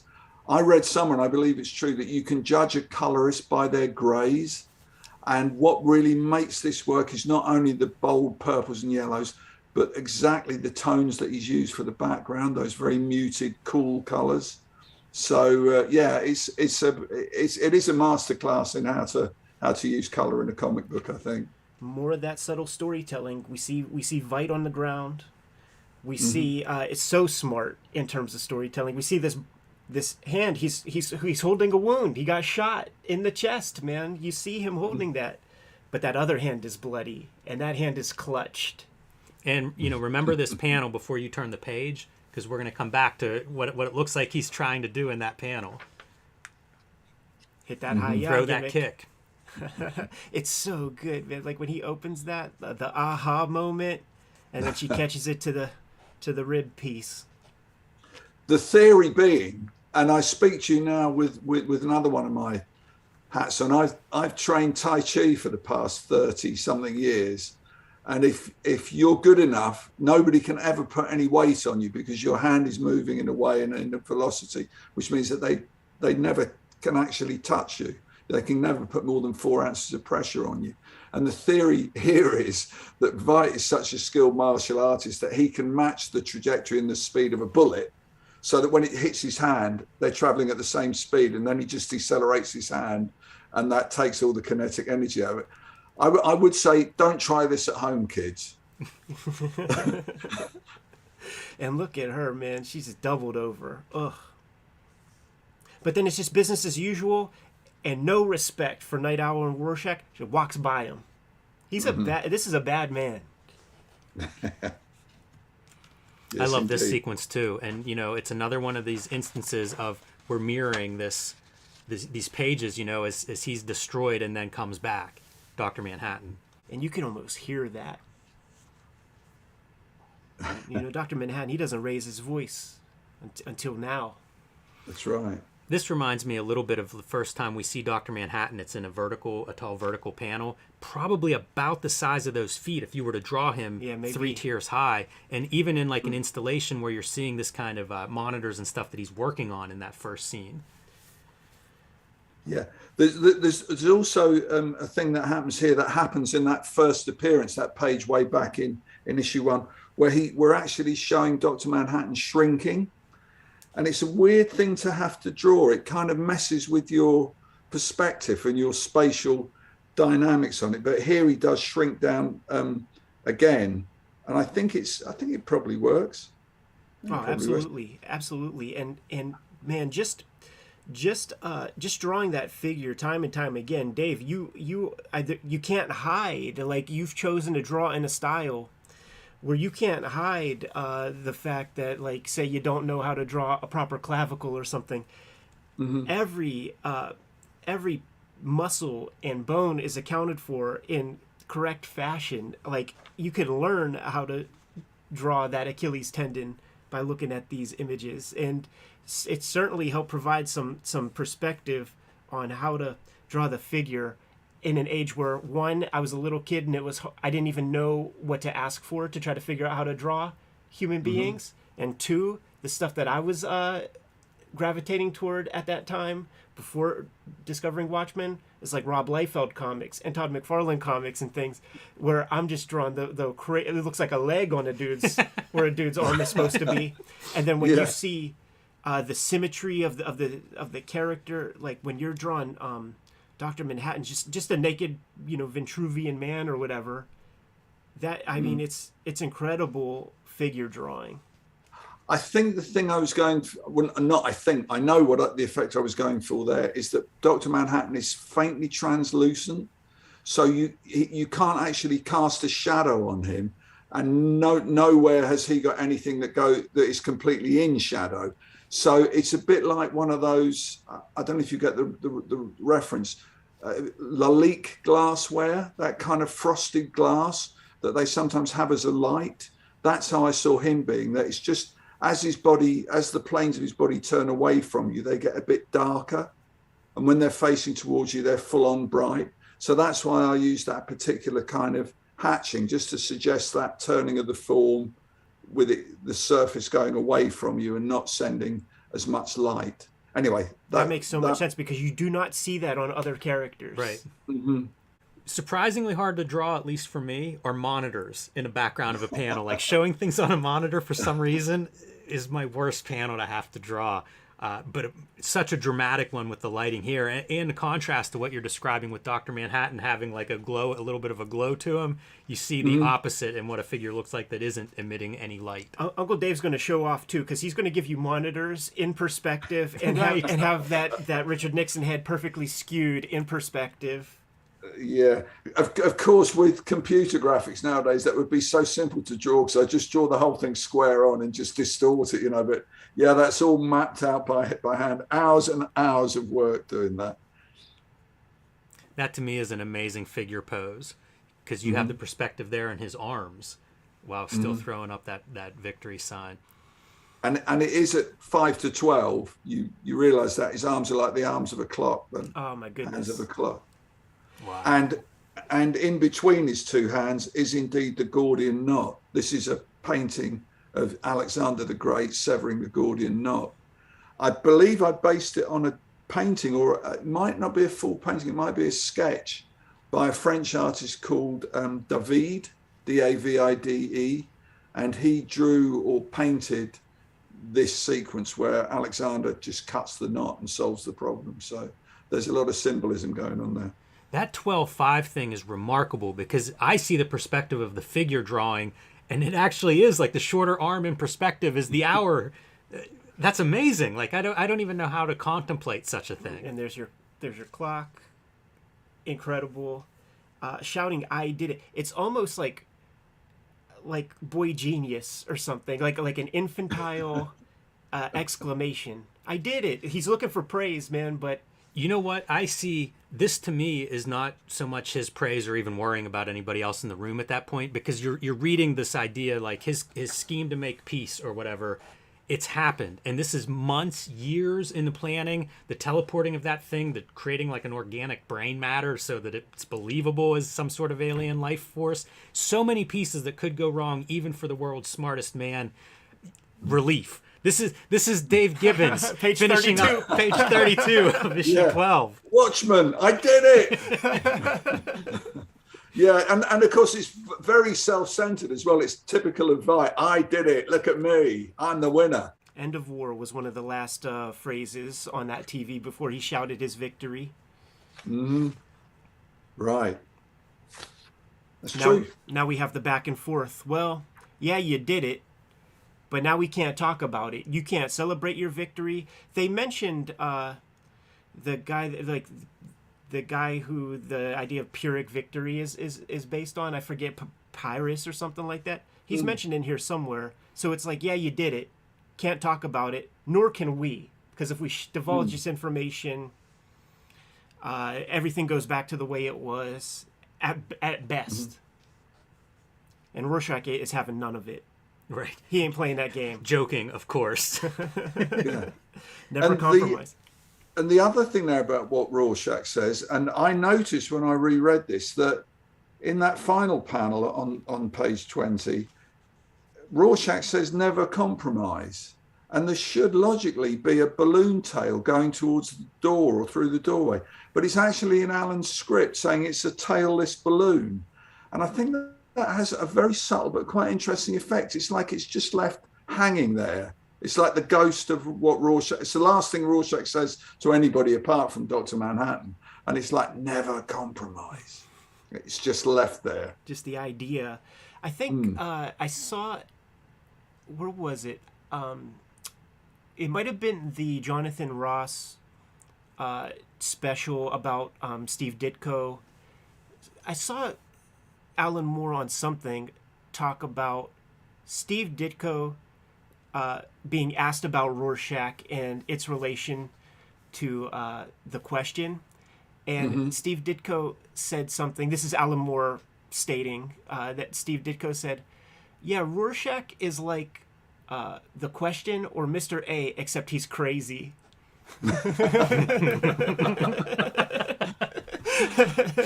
That's brilliant.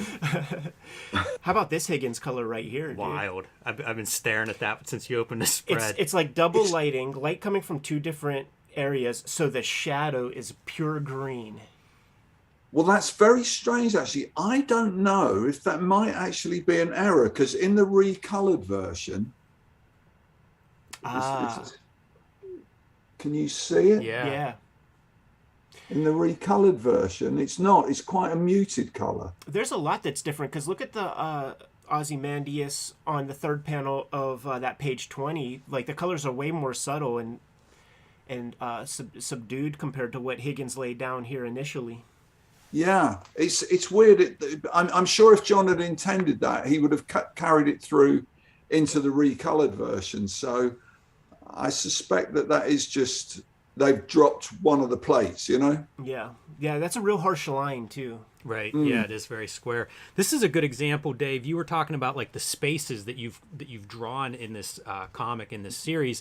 I think this page, this spread going from like everybody together and reflecting, and even the world on these monitors behind them, to like, we need to go off and like, you know, meditate, think about this, do something coping, and you go from this really busy, chaotic moment to like space.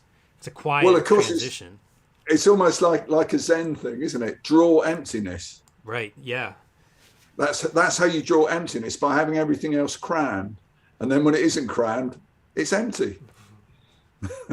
It makes sense to me emotionally reading this, and even that if you turn the page and we keep following them, because it just feels like, how do you process this as a human? And it feels like that's what we're seeing here of, you know, it's impossible. It's impossible in a way, and it's awkward a little bit with these characters as they're trying to form words and, you know, come back together in some way. I think that's really captured well. This particular spread, there's one panel in it that always makes me laugh. And just briefly, you know, as I said, we were much kind of celebrated up at DC Comics, and everybody would come and pester the editor to see if the latest issue of Watchmen, the art was in for the latest issue of Watchmen yet. And there was an inker called Al Gordon, and he was a particular pest. He was always asking, is the next Watchmen, can I come in and have a look at it? And Mike Carlin, who's got a fantastic sense of humor, he actually, when he got to see the artwork for this last issue, did a doctored up copy that he sent a Xerox of to Al Gordon, where he'd done things like pull it through the Xerox machine really quickly, so it was all blurred and distorted, change word balloons and everything. But this one in particular, the central image on page 22, where Laurie's taking Dan's goggles off, here, you know, she says, I want to see you and taste you and smell you just because I can. What is that, Dan? What's that you smell of? And he says, nostalgia, which is, you know, the men's aftershave, women's perfume or whatever. In the doctored version that Mike Carlin did, she says, what is that, Dan? This is Nite Owl she's talking to. What is that, Dan? What is that you smell of? And Dan says, owl shit. and then just to skip forward a couple of pages, we can come if you go forward to page 25, where the guy's walking across the swimming pool.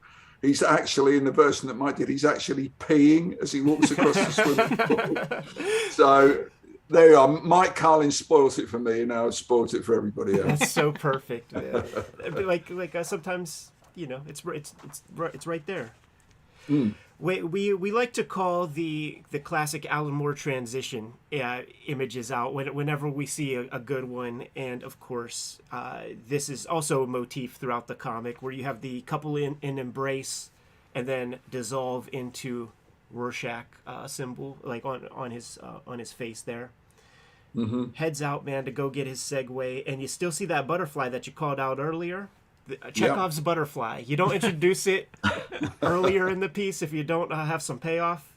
And that's right. We're going to have some butterfly effect with Doc Manhattan size 12 stepping on that poor bastard. No dignity in that poor butterfly, man. It's only a butterfly. Yeah, that's what they said in that Ray Bradbury story. And then what happened? Oh, that's right. Yes. In the prehistoric time traveling big game. Gotcha. I've forgotten about that. Rorschach isn't budging. No. He's not, and I think if you just let him go off in the Antarctic wild on that scooter, we're never going to see or hear from him again. Or if you do, Not his best plan. There is a part of you hear about it from those CIA guys that get deactivated and do interviews, where a big part of sort of denouncing alien abduction claims and stuff like that is you consider the source and make a judgment call. Let him talk. Let him tell everybody, man. Right. Go on, Larry King, you crazy Archie-looking bastard, and let's see if humanity believes the things that you're going to be telling the public. Yeah, you go do that. If you're the spokesman for this idea, For the truth. Yeah. Like you go on, man. Yeah, Be our and, guest. and there's also, of course, the sheer practical difficulties of him ever getting back to New York, because he's on his own. He really doesn't know how to fly that owl ship. The thing's iced up. It's probably out of fuel or whatever. It's a fool's errand anyway. He's never going to get there, really. But obviously, Dr. Manhattan isn't going to take that chance. He's one of those guys. I know these relentless people, and I've heard stories of such relentless people that like they will not stop if they are not stopped. There's no choice. Fair enough. I think you guys did drop the ball here when you could have done a Just Do It. Would have been really nice. I would have loved that. That is a Nike reference. All right. Although what I would point out, you mentioned earlier on where for the first time Dr. Manhattan raises his voice. This is the only time that Rorschach raises his voice. Yeah, it's the yeah. That's a good call. The other note that I'll have here, a little bit more serious, is that's a very famous thing for a man who was executed. I think it was the last execution in Utah by firing squad, and famously his last words were "do it," and maybe "just do it." I'm not sure about the "just" part, but it feels like this is exactly pretty famous last words of the last man killed in America by firing squad. Does this call back also to young Walter Kovacs when he gets the ice cream on the head and he puts a cigarette out on the kid's eye? We've seen that panel of Walter Kovacs doing some stuff. Earlier, and I think also, much like I guess the guy you're talking about with the firing squad, Rorschach knows what's going to happen. He knows there's no escape, but there's no point in even talking, or you just do it, because we know you're going to do it and nothing's going to change your mind. So it's Rorschach, even in the case of his own death, being absolutely clear, I wonder if it's his recognition, too, that he does not exist in a utopian society. His character has no place in that utopia.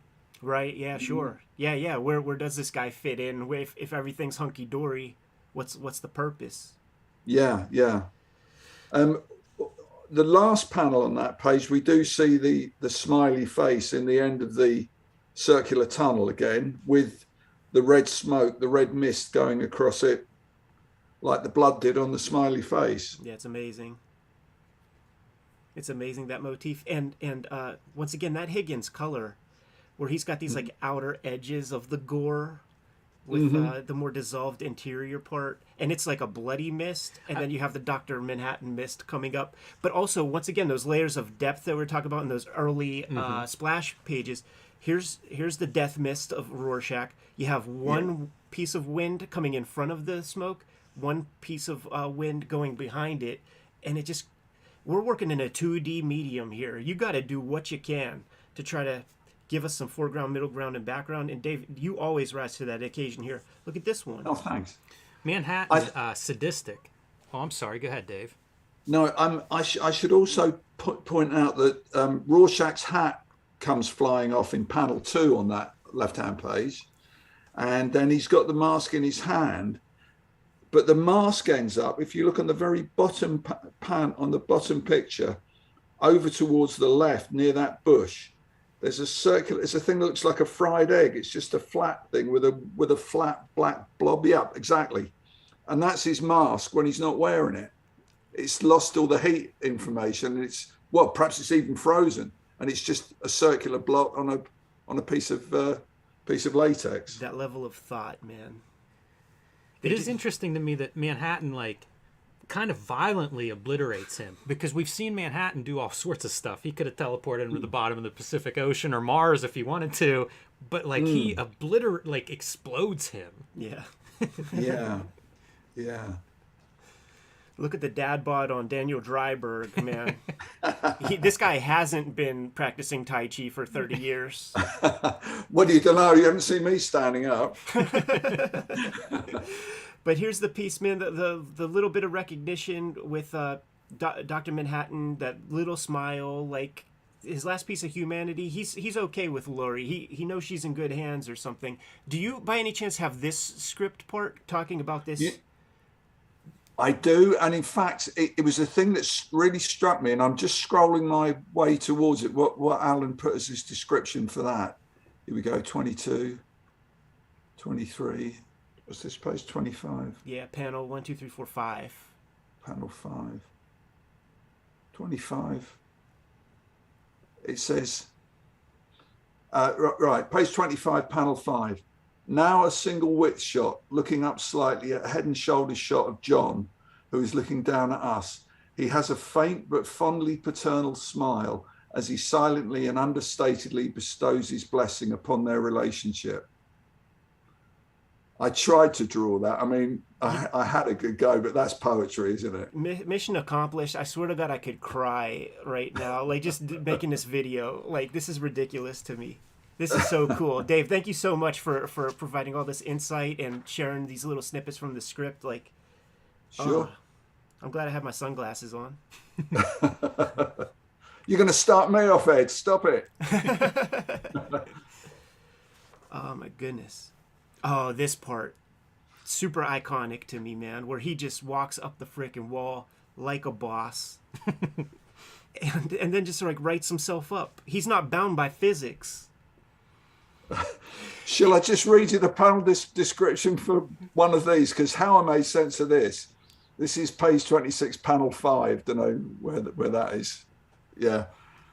It says, the room above, which is a cathedral-like dome containing Veit's orrery. In this panel, the wall of the orrery's enclosure rises on the left of the picture with the floor running along the bottom. In the foreground, entering from the right of panel, since we are on our own eye level and plane now, we see John's lower legs. The leading one is already stepping onto the wall to the left. The other one's still coming through the floor as if insubstantial. I mean, it's just crazy. It's just like kind of describing the fourth dimension or something, you know. But I think we kind of pulled it off. And what's interesting is we did a similar thing with that Superman annual that we did, that, as I mentioned, we were working on while we were doing the design of Watchmen. And the Superman annual we did was set in Superman's Fortress of Solitude. And it was a similar kind of thing, that we knew where all the different bits of it were. We had a plan and a diagram, and we could sort of articulate that space and make it very real. And I think we get a similar effect here, that you're looking at something from all dimensions and it becomes three-dimensionally believable. There's MC Escher in it. Yeah. This sums up so much of what I think of that makes great storytelling, because by itself, he's just walking on the floor until you start looking and realize that he's actually walking up the wall towards us. It's seeing something that you've seen a million times, but seeing it from a unique perspective. Dave, whenever you guys were designing this comic, did the idea of magical realism specifically ever get brought up while constructing the story? The idea that there's, this is the quote unquote real world, but we're going to inject one piece of science fiction. It's a South American literary tradition as I know it. Right. Yeah. I mean, I suppose to a degree, that's what the whole thing is, really. I mean, the premise of it is, well, in most superhero comics, in all the Superman comics, the fact that there is Superman in the world makes no difference to the way people live their everyday lives. It's indistinguishable from this reality. But we reasoned, and I know it was there in Alan's very early notes, that if there was a Superman in the world, if there was a Dr. Manhattan, the whole world would change. Everything would be different. Clearly, politics, which is what we're going into here. We're trying to avert a nuclear war, but even down to things like, what would be the point of being an Olympic athlete when there was somebody who could do what you do 100 times quicker or better or faultlessly? You know, it would, and people wouldn't necessarily like that. And as we know, even with very good things like vaccines, for instance, you know, some people just see a dark and awful side in it. So with a hero who had superpowers, even if he was for good, as Superman has always been, in reality, there would be a lot of suspicion and a lot of shade being thrown on him. So I think in a way, Watchmen is a magic realism book. It's okay, let's take the world and then say that in 1952 or whatever it was, there was a Superman, and this is what then happened. That's the point at which it diverges. Because all the messing around in the 40s with the Minutemen, it was essentially just guys in Halloween costumes running about, you know, being stupid. But it was at the point at which, we're not stupid, but, you know, but it was at the point at which our reality changed with the arrival of Dr. Manhattan. That's when we got into a different universe. So, yes, I think there is that kind of reference or awareness of magic realism, yeah. When we have this little solar system thing, this little globe, I'm feeling Ditko. I'm thinking of Steve Ditko. When You know I look what? at I did wonder, is that based on a real object? Is that something that you referenced, or is that made up? It's kind of made up. I mean, an orrery is a clockwork device for mimicking the movement of celestial bodies. And so you get these kind of, it hasn't necessarily got a glass globe around it, but it will have sort of arcs of metal that show the path, the perceived path of the constellations and the orbits of the planets and the moons that rotate around them. And they are quite wonderful and beautiful things. I mean, obviously they're crude and they're inaccurate by modern day standards, but it was the kind of thing that a rich person would have in their house as an amusement, you know, the equivalent of I don't know, an HD TV or something like that, you know, that they would show you the movement of the planets. So, I think I designed this, but I do get the reference. I never really got it before. It's like that window in Doctor Strange's Greenwich Village apartment, isn't it? The sky thing. So, yeah. Again, you know, I mean, I think when you look at Watchmen, Ditko's everywhere, really. Yeah, that's a good pull, Ed. nice callback to the Charlton stuff. Makes perfect sense when you say it. It's not something I picked up on the reading, but it looks so Ditko-esque. What we're looking at here on page 27, we're looking at an Adrian Veidt who the very first time in the entire comic is unsure of himself, man. Dr. Manhattan did that to him. Yeah, you're the smartest man on Earth, but I'm a god. And in the end, nothing ever ends. John, what do you mean? What do you mean? And he's just left standing there. Mm-hmm. Yeah, he says, more towards the background and to the right of the panel, we see Veidt standing with his back slightly turned to the orrery, but looking back over his shoulder at it. He looks over his shoulder thoughtfully, as if wondering whether it might suddenly pounce on him from behind. On his half-shadowed face, we see the first fatal shadow of subtle doubt upon those noble, confident features. In the foreground, the clockwork worlds spin. Isn't that brilliant? It's amazing. And I mean, what you did with it, like, you know, so much of it is in the eyebrows. We like to sell that emotion. You know, one of the shows that we like to watch a lot is called Man Ben, Dave. Like, I don't know if you know it. It's the Japanese cartoonists. It's an NHK TV show. Cartoonist named Naoki Urasawa, who's one of the big dog, the Tezuka of modern day in Japan, goes to different studios of artists. They put cameras all through the studio for about 4 or 5 days, capture a big package of film, and then they revisit one another with this package of film. They watch the film, and they just talk about it like it's football plays from last week's game or something.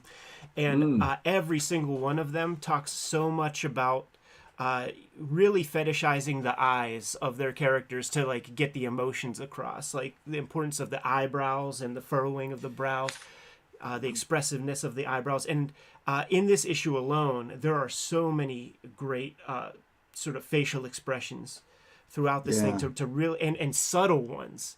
You could do happy, you could do angry, but Dr. Manhattan here even is a subtle facial expression that is not easy to do. My memory of drawing pictures like that, because the actual figures in these drawings are really quite small, you know, even on the larger artboard. And it was a bit like kind of microsurgery, going in with a very fine pen. And of course, you don't always hit it, because which is where my trusty friend, the electric eraser, would come in. So it was like, draw it, oh shit, zzz, draw it again, oh shit, zzz, draw it again. Yep, got it, you know, or nearly got it, or it's not going to get any better than that, you know. That electric eraser, man, for ink, it's this like super hard. I don't have the eraser, like the ink eraser one, but it's this gray hard thing, and I feel like it starts to destroy the integrity of the page. You could probably only get one or two before you got to patch it, I imagine. Oh, sure, yeah. You have to be quite gentle with it, but if you do it quite gently and don't try and get rid of it all at once, but just work on it slowly, you do end up with a surface which is perfectly smooth and takes the ink very well.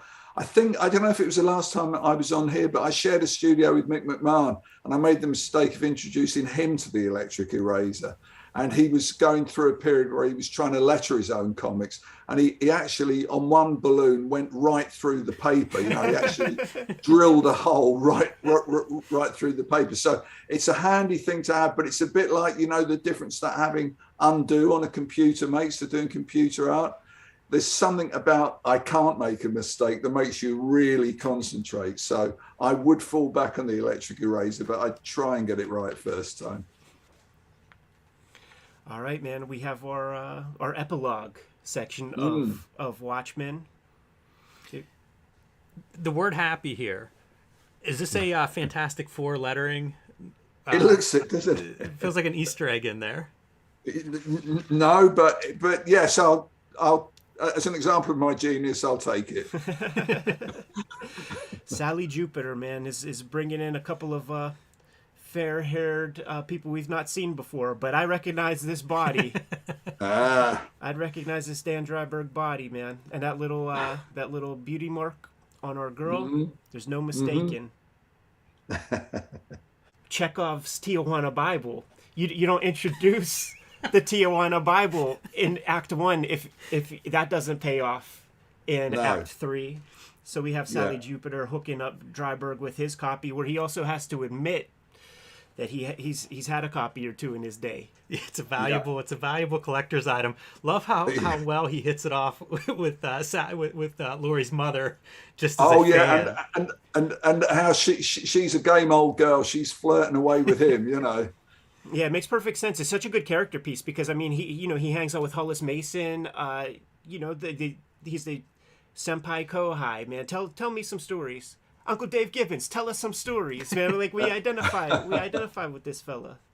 Well, I will tell you another quick story now, which is you notice they're talking about the outer limits. The guy on the TV is saying, and now more Christmas excitement with tonight's return visit to the outer limits. Well, somebody pointed out to us that the basic plot of Watchmen, had been done in an outer limits segment called The Architects of Fear. I mean, it isn't an original idea to unite against the common enemy, which is basically what Veidt's trying to do to get the US and Russia to join forces against the fifth dimension.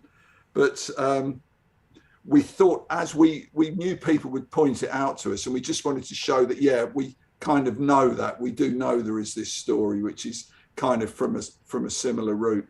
And indeed, that's the reason why in the credits at the front of the collected book, a guy called Mike Lake gets a credit because he was one of the co-owners of Titan Books and Forbidden Planet in the UK. And he found us a copy of the Outer Limits book that sort of had the synopses of all the Outer Limits shows in it. So that's why he gets a mention in the front. Neil Gaiman gets a mention as well because he actually helped unearth a lot of the quotes, which are the individual issue titles and story titles. Pat Mills gave us a great quote about John F. Kennedy talking about the Watchmen on the walls of the world. And who else got a credit? Let me just have a look just to complete it. Joe Orlando, because Joe Orlando drew that one page of Tales of the Black Freighter that we used in one of the backup sections. So yeah, so just because Mike Lake was the first to pull out his copy of The Outer Limits, he got to have a credit on the front of Watchmen. So he did pretty well for himself. You know what, Dave? We've been using the issues to do our little recaps and deconstructions, and very often in the final pages of the issues, there would be just like a black blot where the quote would be in the collected versions. But I'm guessing that DC Legal just didn't get clearance for these quotes or something whenever the issues came out. That would probably be a misprint, because I think they all have got quotes, although somewhere Alan makes mention of Island Records, who were being really difficult with letting us use this quote that rounds out the whole thing, the John Cale thing, where it would be a stronger world, a stronger loving world to die in. I forget the exact figures, but they were holding out for tens of thousands of dollars just to use that line of the song. Whereas we'd use quotes at the very beginning, in particular from Bob Dylan, and Bob Dylan's organization were absolute sweethearts about it. They said, thanks for letting us know. We'd be very pleased if you used our quotes, but we will charge you, an administrative fee of whatever it was. And it was just John Cale and Island Records who were really, really awkward about it. So I think I never thought of this. I thought it was a misprint, but you may well be right that they blacked it out until they got the rights to use them. And I think by the time they came to do a trade paperback, they knew there was going to be enough money in it for DC to make it worthwhile paying out a few $1,000s to use a line. Yeah. Here's our complicated ending with Sally Jupiter giving the comedian a kiss, man. Life is complicated. It's a strange thing. I mean, I think we called it just about right, but this was not a nice guy. But I don't know. It's a bit of a moral maze. I think, but I think it rings true to me. I think, given the character we'd established for Sally Jupiter, it sort of rings true. And what do you say, man? The coup de grace. No more banners and stuff for nostalgia. We're approaching millennium. I had to use my electric eraser on that big panel where we've got the big millennium poster, because Alan in his script spelt millennium with only one N. And of course, being a slavish artist, I copied that. And then I had to redo that whole logo on there. But that was fair use of the electric eraser, I think. What a headache to do that relettering and remove all that stuff. Yeah, but you never know. And of course, we see now that on that intersection, there is no newsstand. There is just a robotic newspaper dispenser, and there's a new design electric charger. It looks a bit like one of those Apple EarPods, doesn't it? Yeah, it does. Yeah, and a flash symbol on it. It looks very modern. Yeah. Double R to run in 88. We know who that is. We do indeed.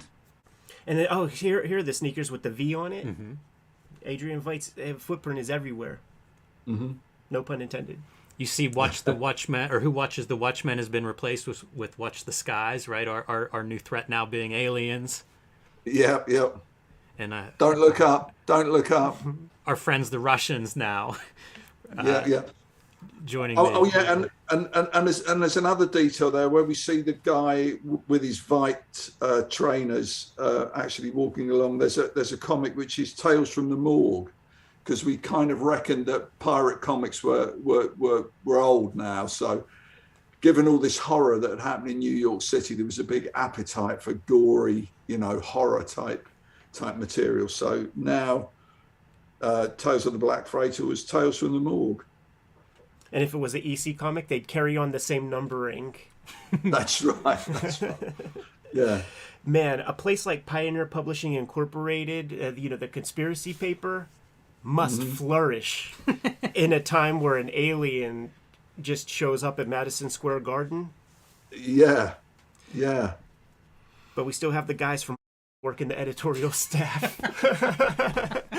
That's right, and they fit right in there as well. There's also the thing I noticed with Pioneer Press. They've got the kind of backward, the P and the backward P, which was the kind of thing we had earlier with Rorschach, the Rum Runner Club, where the two R's that were back to front and made a skull. And the two P's here kind of do that as well.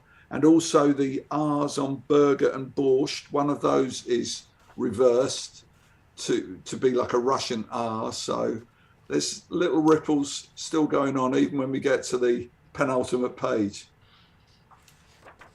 Yeah, that's incredible. And the ending, man. An ending as good as the ending of the last scene in Sopranos, as far as I'm concerned, because we're going to leave a little bit up to you. Like readers don't like that. Like the standard audience member doesn't like that kind of thing whenever they're asked to make a choice. Mm-hmm. Like a lot of people really want stuff spelled out for them. And the fact that you guys have the balls to allow us to leave us with that hand going through the slush pile, he's going to grab something. Is he going to grab that Rorschach journal? It's up to you. Yeah. No, I love that note of ambiguity, and it keeps the ball still in play. And again, it is like nothing ever ends, Adrian. Right. It's still there. It's still got possibility. It's still like Schrodinger's cat, it's not alive or dead, but it's some state in between. So to me, I find that completely satisfying.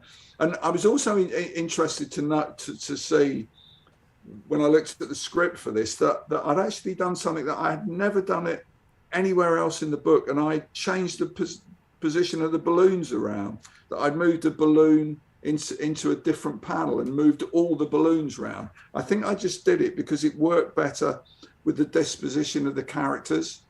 But I was amazed to find that I'd had the temerity to do that. I'd obviously asked Alan about it, but normally I would not do anything at all to Alan's copy because truthfully, there's nothing much you could do to improve it, Dave, could you just for posterity, since we have you here and you have the script and everything, could you read us the description of the very last panel? The very last panel. Yeah. Yeah.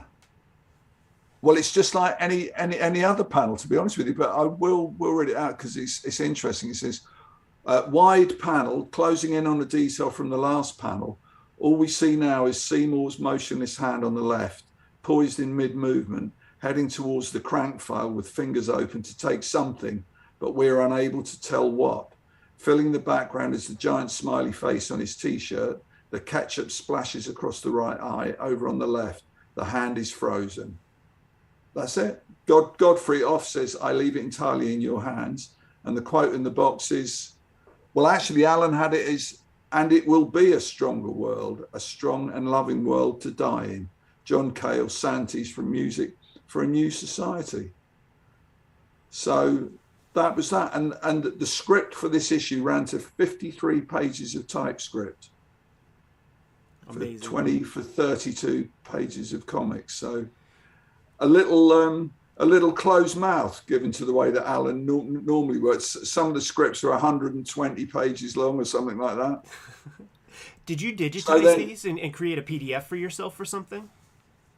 Yeah, well, I hung on to the script because I think at some point it's going to be quite a valuable artifact. Not that I want to benefit from that, but I do think it's the sort of thing that belongs in a museum or a library or something like that. Because, and of course, it's the part of comics creation that people really don't see. I mean, there's so much information in there that the artist needs to draw it, but there's also the tone of it and the conversations going on with the artist. And normally these are only seen by the editor and the artist and never seen again. So I think it's a valuable thing. So I did keep every single one of the scripts and I've still got them. And I also paid some money to have them professionally scanned. So I've got good high resolution, full color copies of everything. And I've also got an OCR, character recognition version of it. But I'm just keeping them safe for posterity, really. That's so smart. Sorry? I just said that's so smart. Yeah, I mean, they probably are the only copies because the DC editorial copies, I'm sure, were just thrown away with the rest of the paper that was generated every week by them. So, yeah. And of course, they're also kind of artifacts, because you can see, because Alan's got quite a heavy hand on the keyboard, you know, and there's places where the typewriter key's gone right through the paper. There's all sorts of cigarette burns on them, coffee stains. I kind of used highlighters to separate out the information in the descriptions and everything. And there's Alan's handwritten corrections and stuff. So yeah, so they're quite interesting artifacts. So I thought it was worth disinterring them so that I could give you the extra information that you won't find anywhere else but on this podcast. Thank you so much for that too. I mean, that was incredible. Like, just having the conversation was one thing, but having access to those bits, icing on the cake in a giant way. Let me ask, I'm curious if you have any recollection or knowledge of the kind of print circulation for the actual issues. Like, did they hold steady? Obviously the collected books have sold in the millions at this point, but those issues, like, you know, direct market book, when the direct market had a couple years of life, but not so many, not even a decade probably. I don't know the exact figures offhand. I mean, somewhere I should have a royalty statement that probably has got those figures on it. But my impression is, or my kind of, what I can remember of it is that the first issue did really, really quite well, by which I mean, I don't know, 150,000, which was probably a healthy sum for those days. And then, as always happens, the second, third issue sold less. But I think once it got down to the sales on the third issue, it kind of held steady, because I think, you know, the people who liked it really liked it. And knowing that it was a finite series, probably wanted to collect the whole thing. And also because in those days, there weren't trade paperbacks, really. So if you wanted to read it, you had to buy it and keep it. So I think, yeah, I think it sold quite well. But as you say, it was really when it got to the trade paperbacks, and particularly when the movie came along, that the sales just went through the roof, you know, to, well, quite frankly, unimaginable levels. But yeah. So what did we threaten to talk about at the end of the thing that I said, like, let's keep a note of that? Yes. You had some story to wrap up at the end here, Dave. Yeah. So, you know, 2 years, more than 2 years of working on this, day in, day out, in sickness and in health, in sunshine and rain. And eventually I finished it. I've drawn the last piece on the last page. So now I have to do what I regularly did, which is to send it off to the States, send it off to DC Comics in New York. So the thing that I did before these days of FedEx, there wasn't any FedEx in Britain back when we were doing this. And I used to send it using a service called Data Post, which was run by the British Post Office. And it was like a kind of FedEx thing, except you had to take it in to a post office. And if I took it into my local post office, it would take 2 days to get to New York. But if I took it into London and the big central post office in Trafalgar Square, it would get there the next day. So I got the artwork, made up the parcel, went via the Xerox house that I used to go to get full-size Xeroxes and shrunk down Xeroxes made of everything before I entrusted it to the vagaries of Data Post. Sealed up the parcel, got on the train, went up to London, went into the big post office. And normally it was a very pleasant business. But on this particular day, my last day of doing it, I got this really cranky clerk behind the counter. What's in this package? Oh, it's artwork. Oh, it's artwork. Is it worth a lot of money? Well, no, it's commercial artwork. It's only worth something to the people that are going to print it. Okay, so I'll need to take a look at it. And I say, well, I just spent 15 minutes making a secure package. I've sent loads of these before. Do I really have to open it? Well, you should really. I've got to know what's in it, and it could be anything. And anyway, we had this long, slightly ill-tempered discussion. In the end, he didn't make me open it. And I was able to pass it over the counter, pay the money, get the receipt, put the receipt in my pocket. And I was a free man. I was now, the final package had gone. So I walked up St. Martin's Lane in London towards Comic Showcase, which was one of the really great comic shops we used to have in London. It was the comic shop that actually sold off the original artwork. I struck a deal with the guy who owned the shop to sell my artwork off. He got a really good deal on it. He did better out of it than I think either of us thought he would, to the extent that by the time we got to the 12th issue, this artwork for the 12th issue that I just sent off to DC Comics actually had been bought by somebody before publication, before I'd even actually drawn it. So anyway, I was very well known in Comic Showcase. So I bounded up the road to Comic Showcase to treat myself to some new comics, to celebrate having finished Watchmen. And I bounced in and started looking down the racks, and the guy behind the till went, "Oh, hi, Dave. You look happy." I went, "Yeah, it's great. I've just sent off the last issue of Watchmen. I'm done." He said, "Oh, that's great. So what are you working on now?" Which, tells you something about comics. Okay, so you've done that, but what are you doing now? What's the next thing? You're only as good as your last job. But anyway, I was still thrilled, despite the counter clerk and despite the guy trying to organise the next treadmill for me. That's the greatest comics story. Wow. So, oh my goodness, man. That was it. And so I never even actually saw the finished artwork after that, because I think I just had it delivered straight back to Comic Showcase, who sold it to the guy who pre-bought it. So that was it for me. Yeah, it's amazing, man. That's so funny. We saw in a somehow, like, somebody got hold of all the covers, or maybe it was you. They just held on to them. I don't know. And in Wizard Magazine, there was an auction, and somebody got them all for $1,000 a piece. A $12,000 lot for the 12 covers. I think they were actually owned by Gareb Shamus, who was the publisher of Wizard Magazine. I think he had the whole lot of them. And I think, he did sell them for $1,000 each. I'm too ashamed to tell you how little money I got for the original art of Watchmen. The reason I got Comic Showcase to sell it for me was I thought, what people want with original comic art are action shots and hero shots and money shots. And a lot of Watchmen is just people standing around talking, as we've just seen in issue 12, page after page of dialogue. I thought nobody's really interested in that stuff. So if I try and sell it, I'll sell a few pages and then I'll just be stuck with the rest.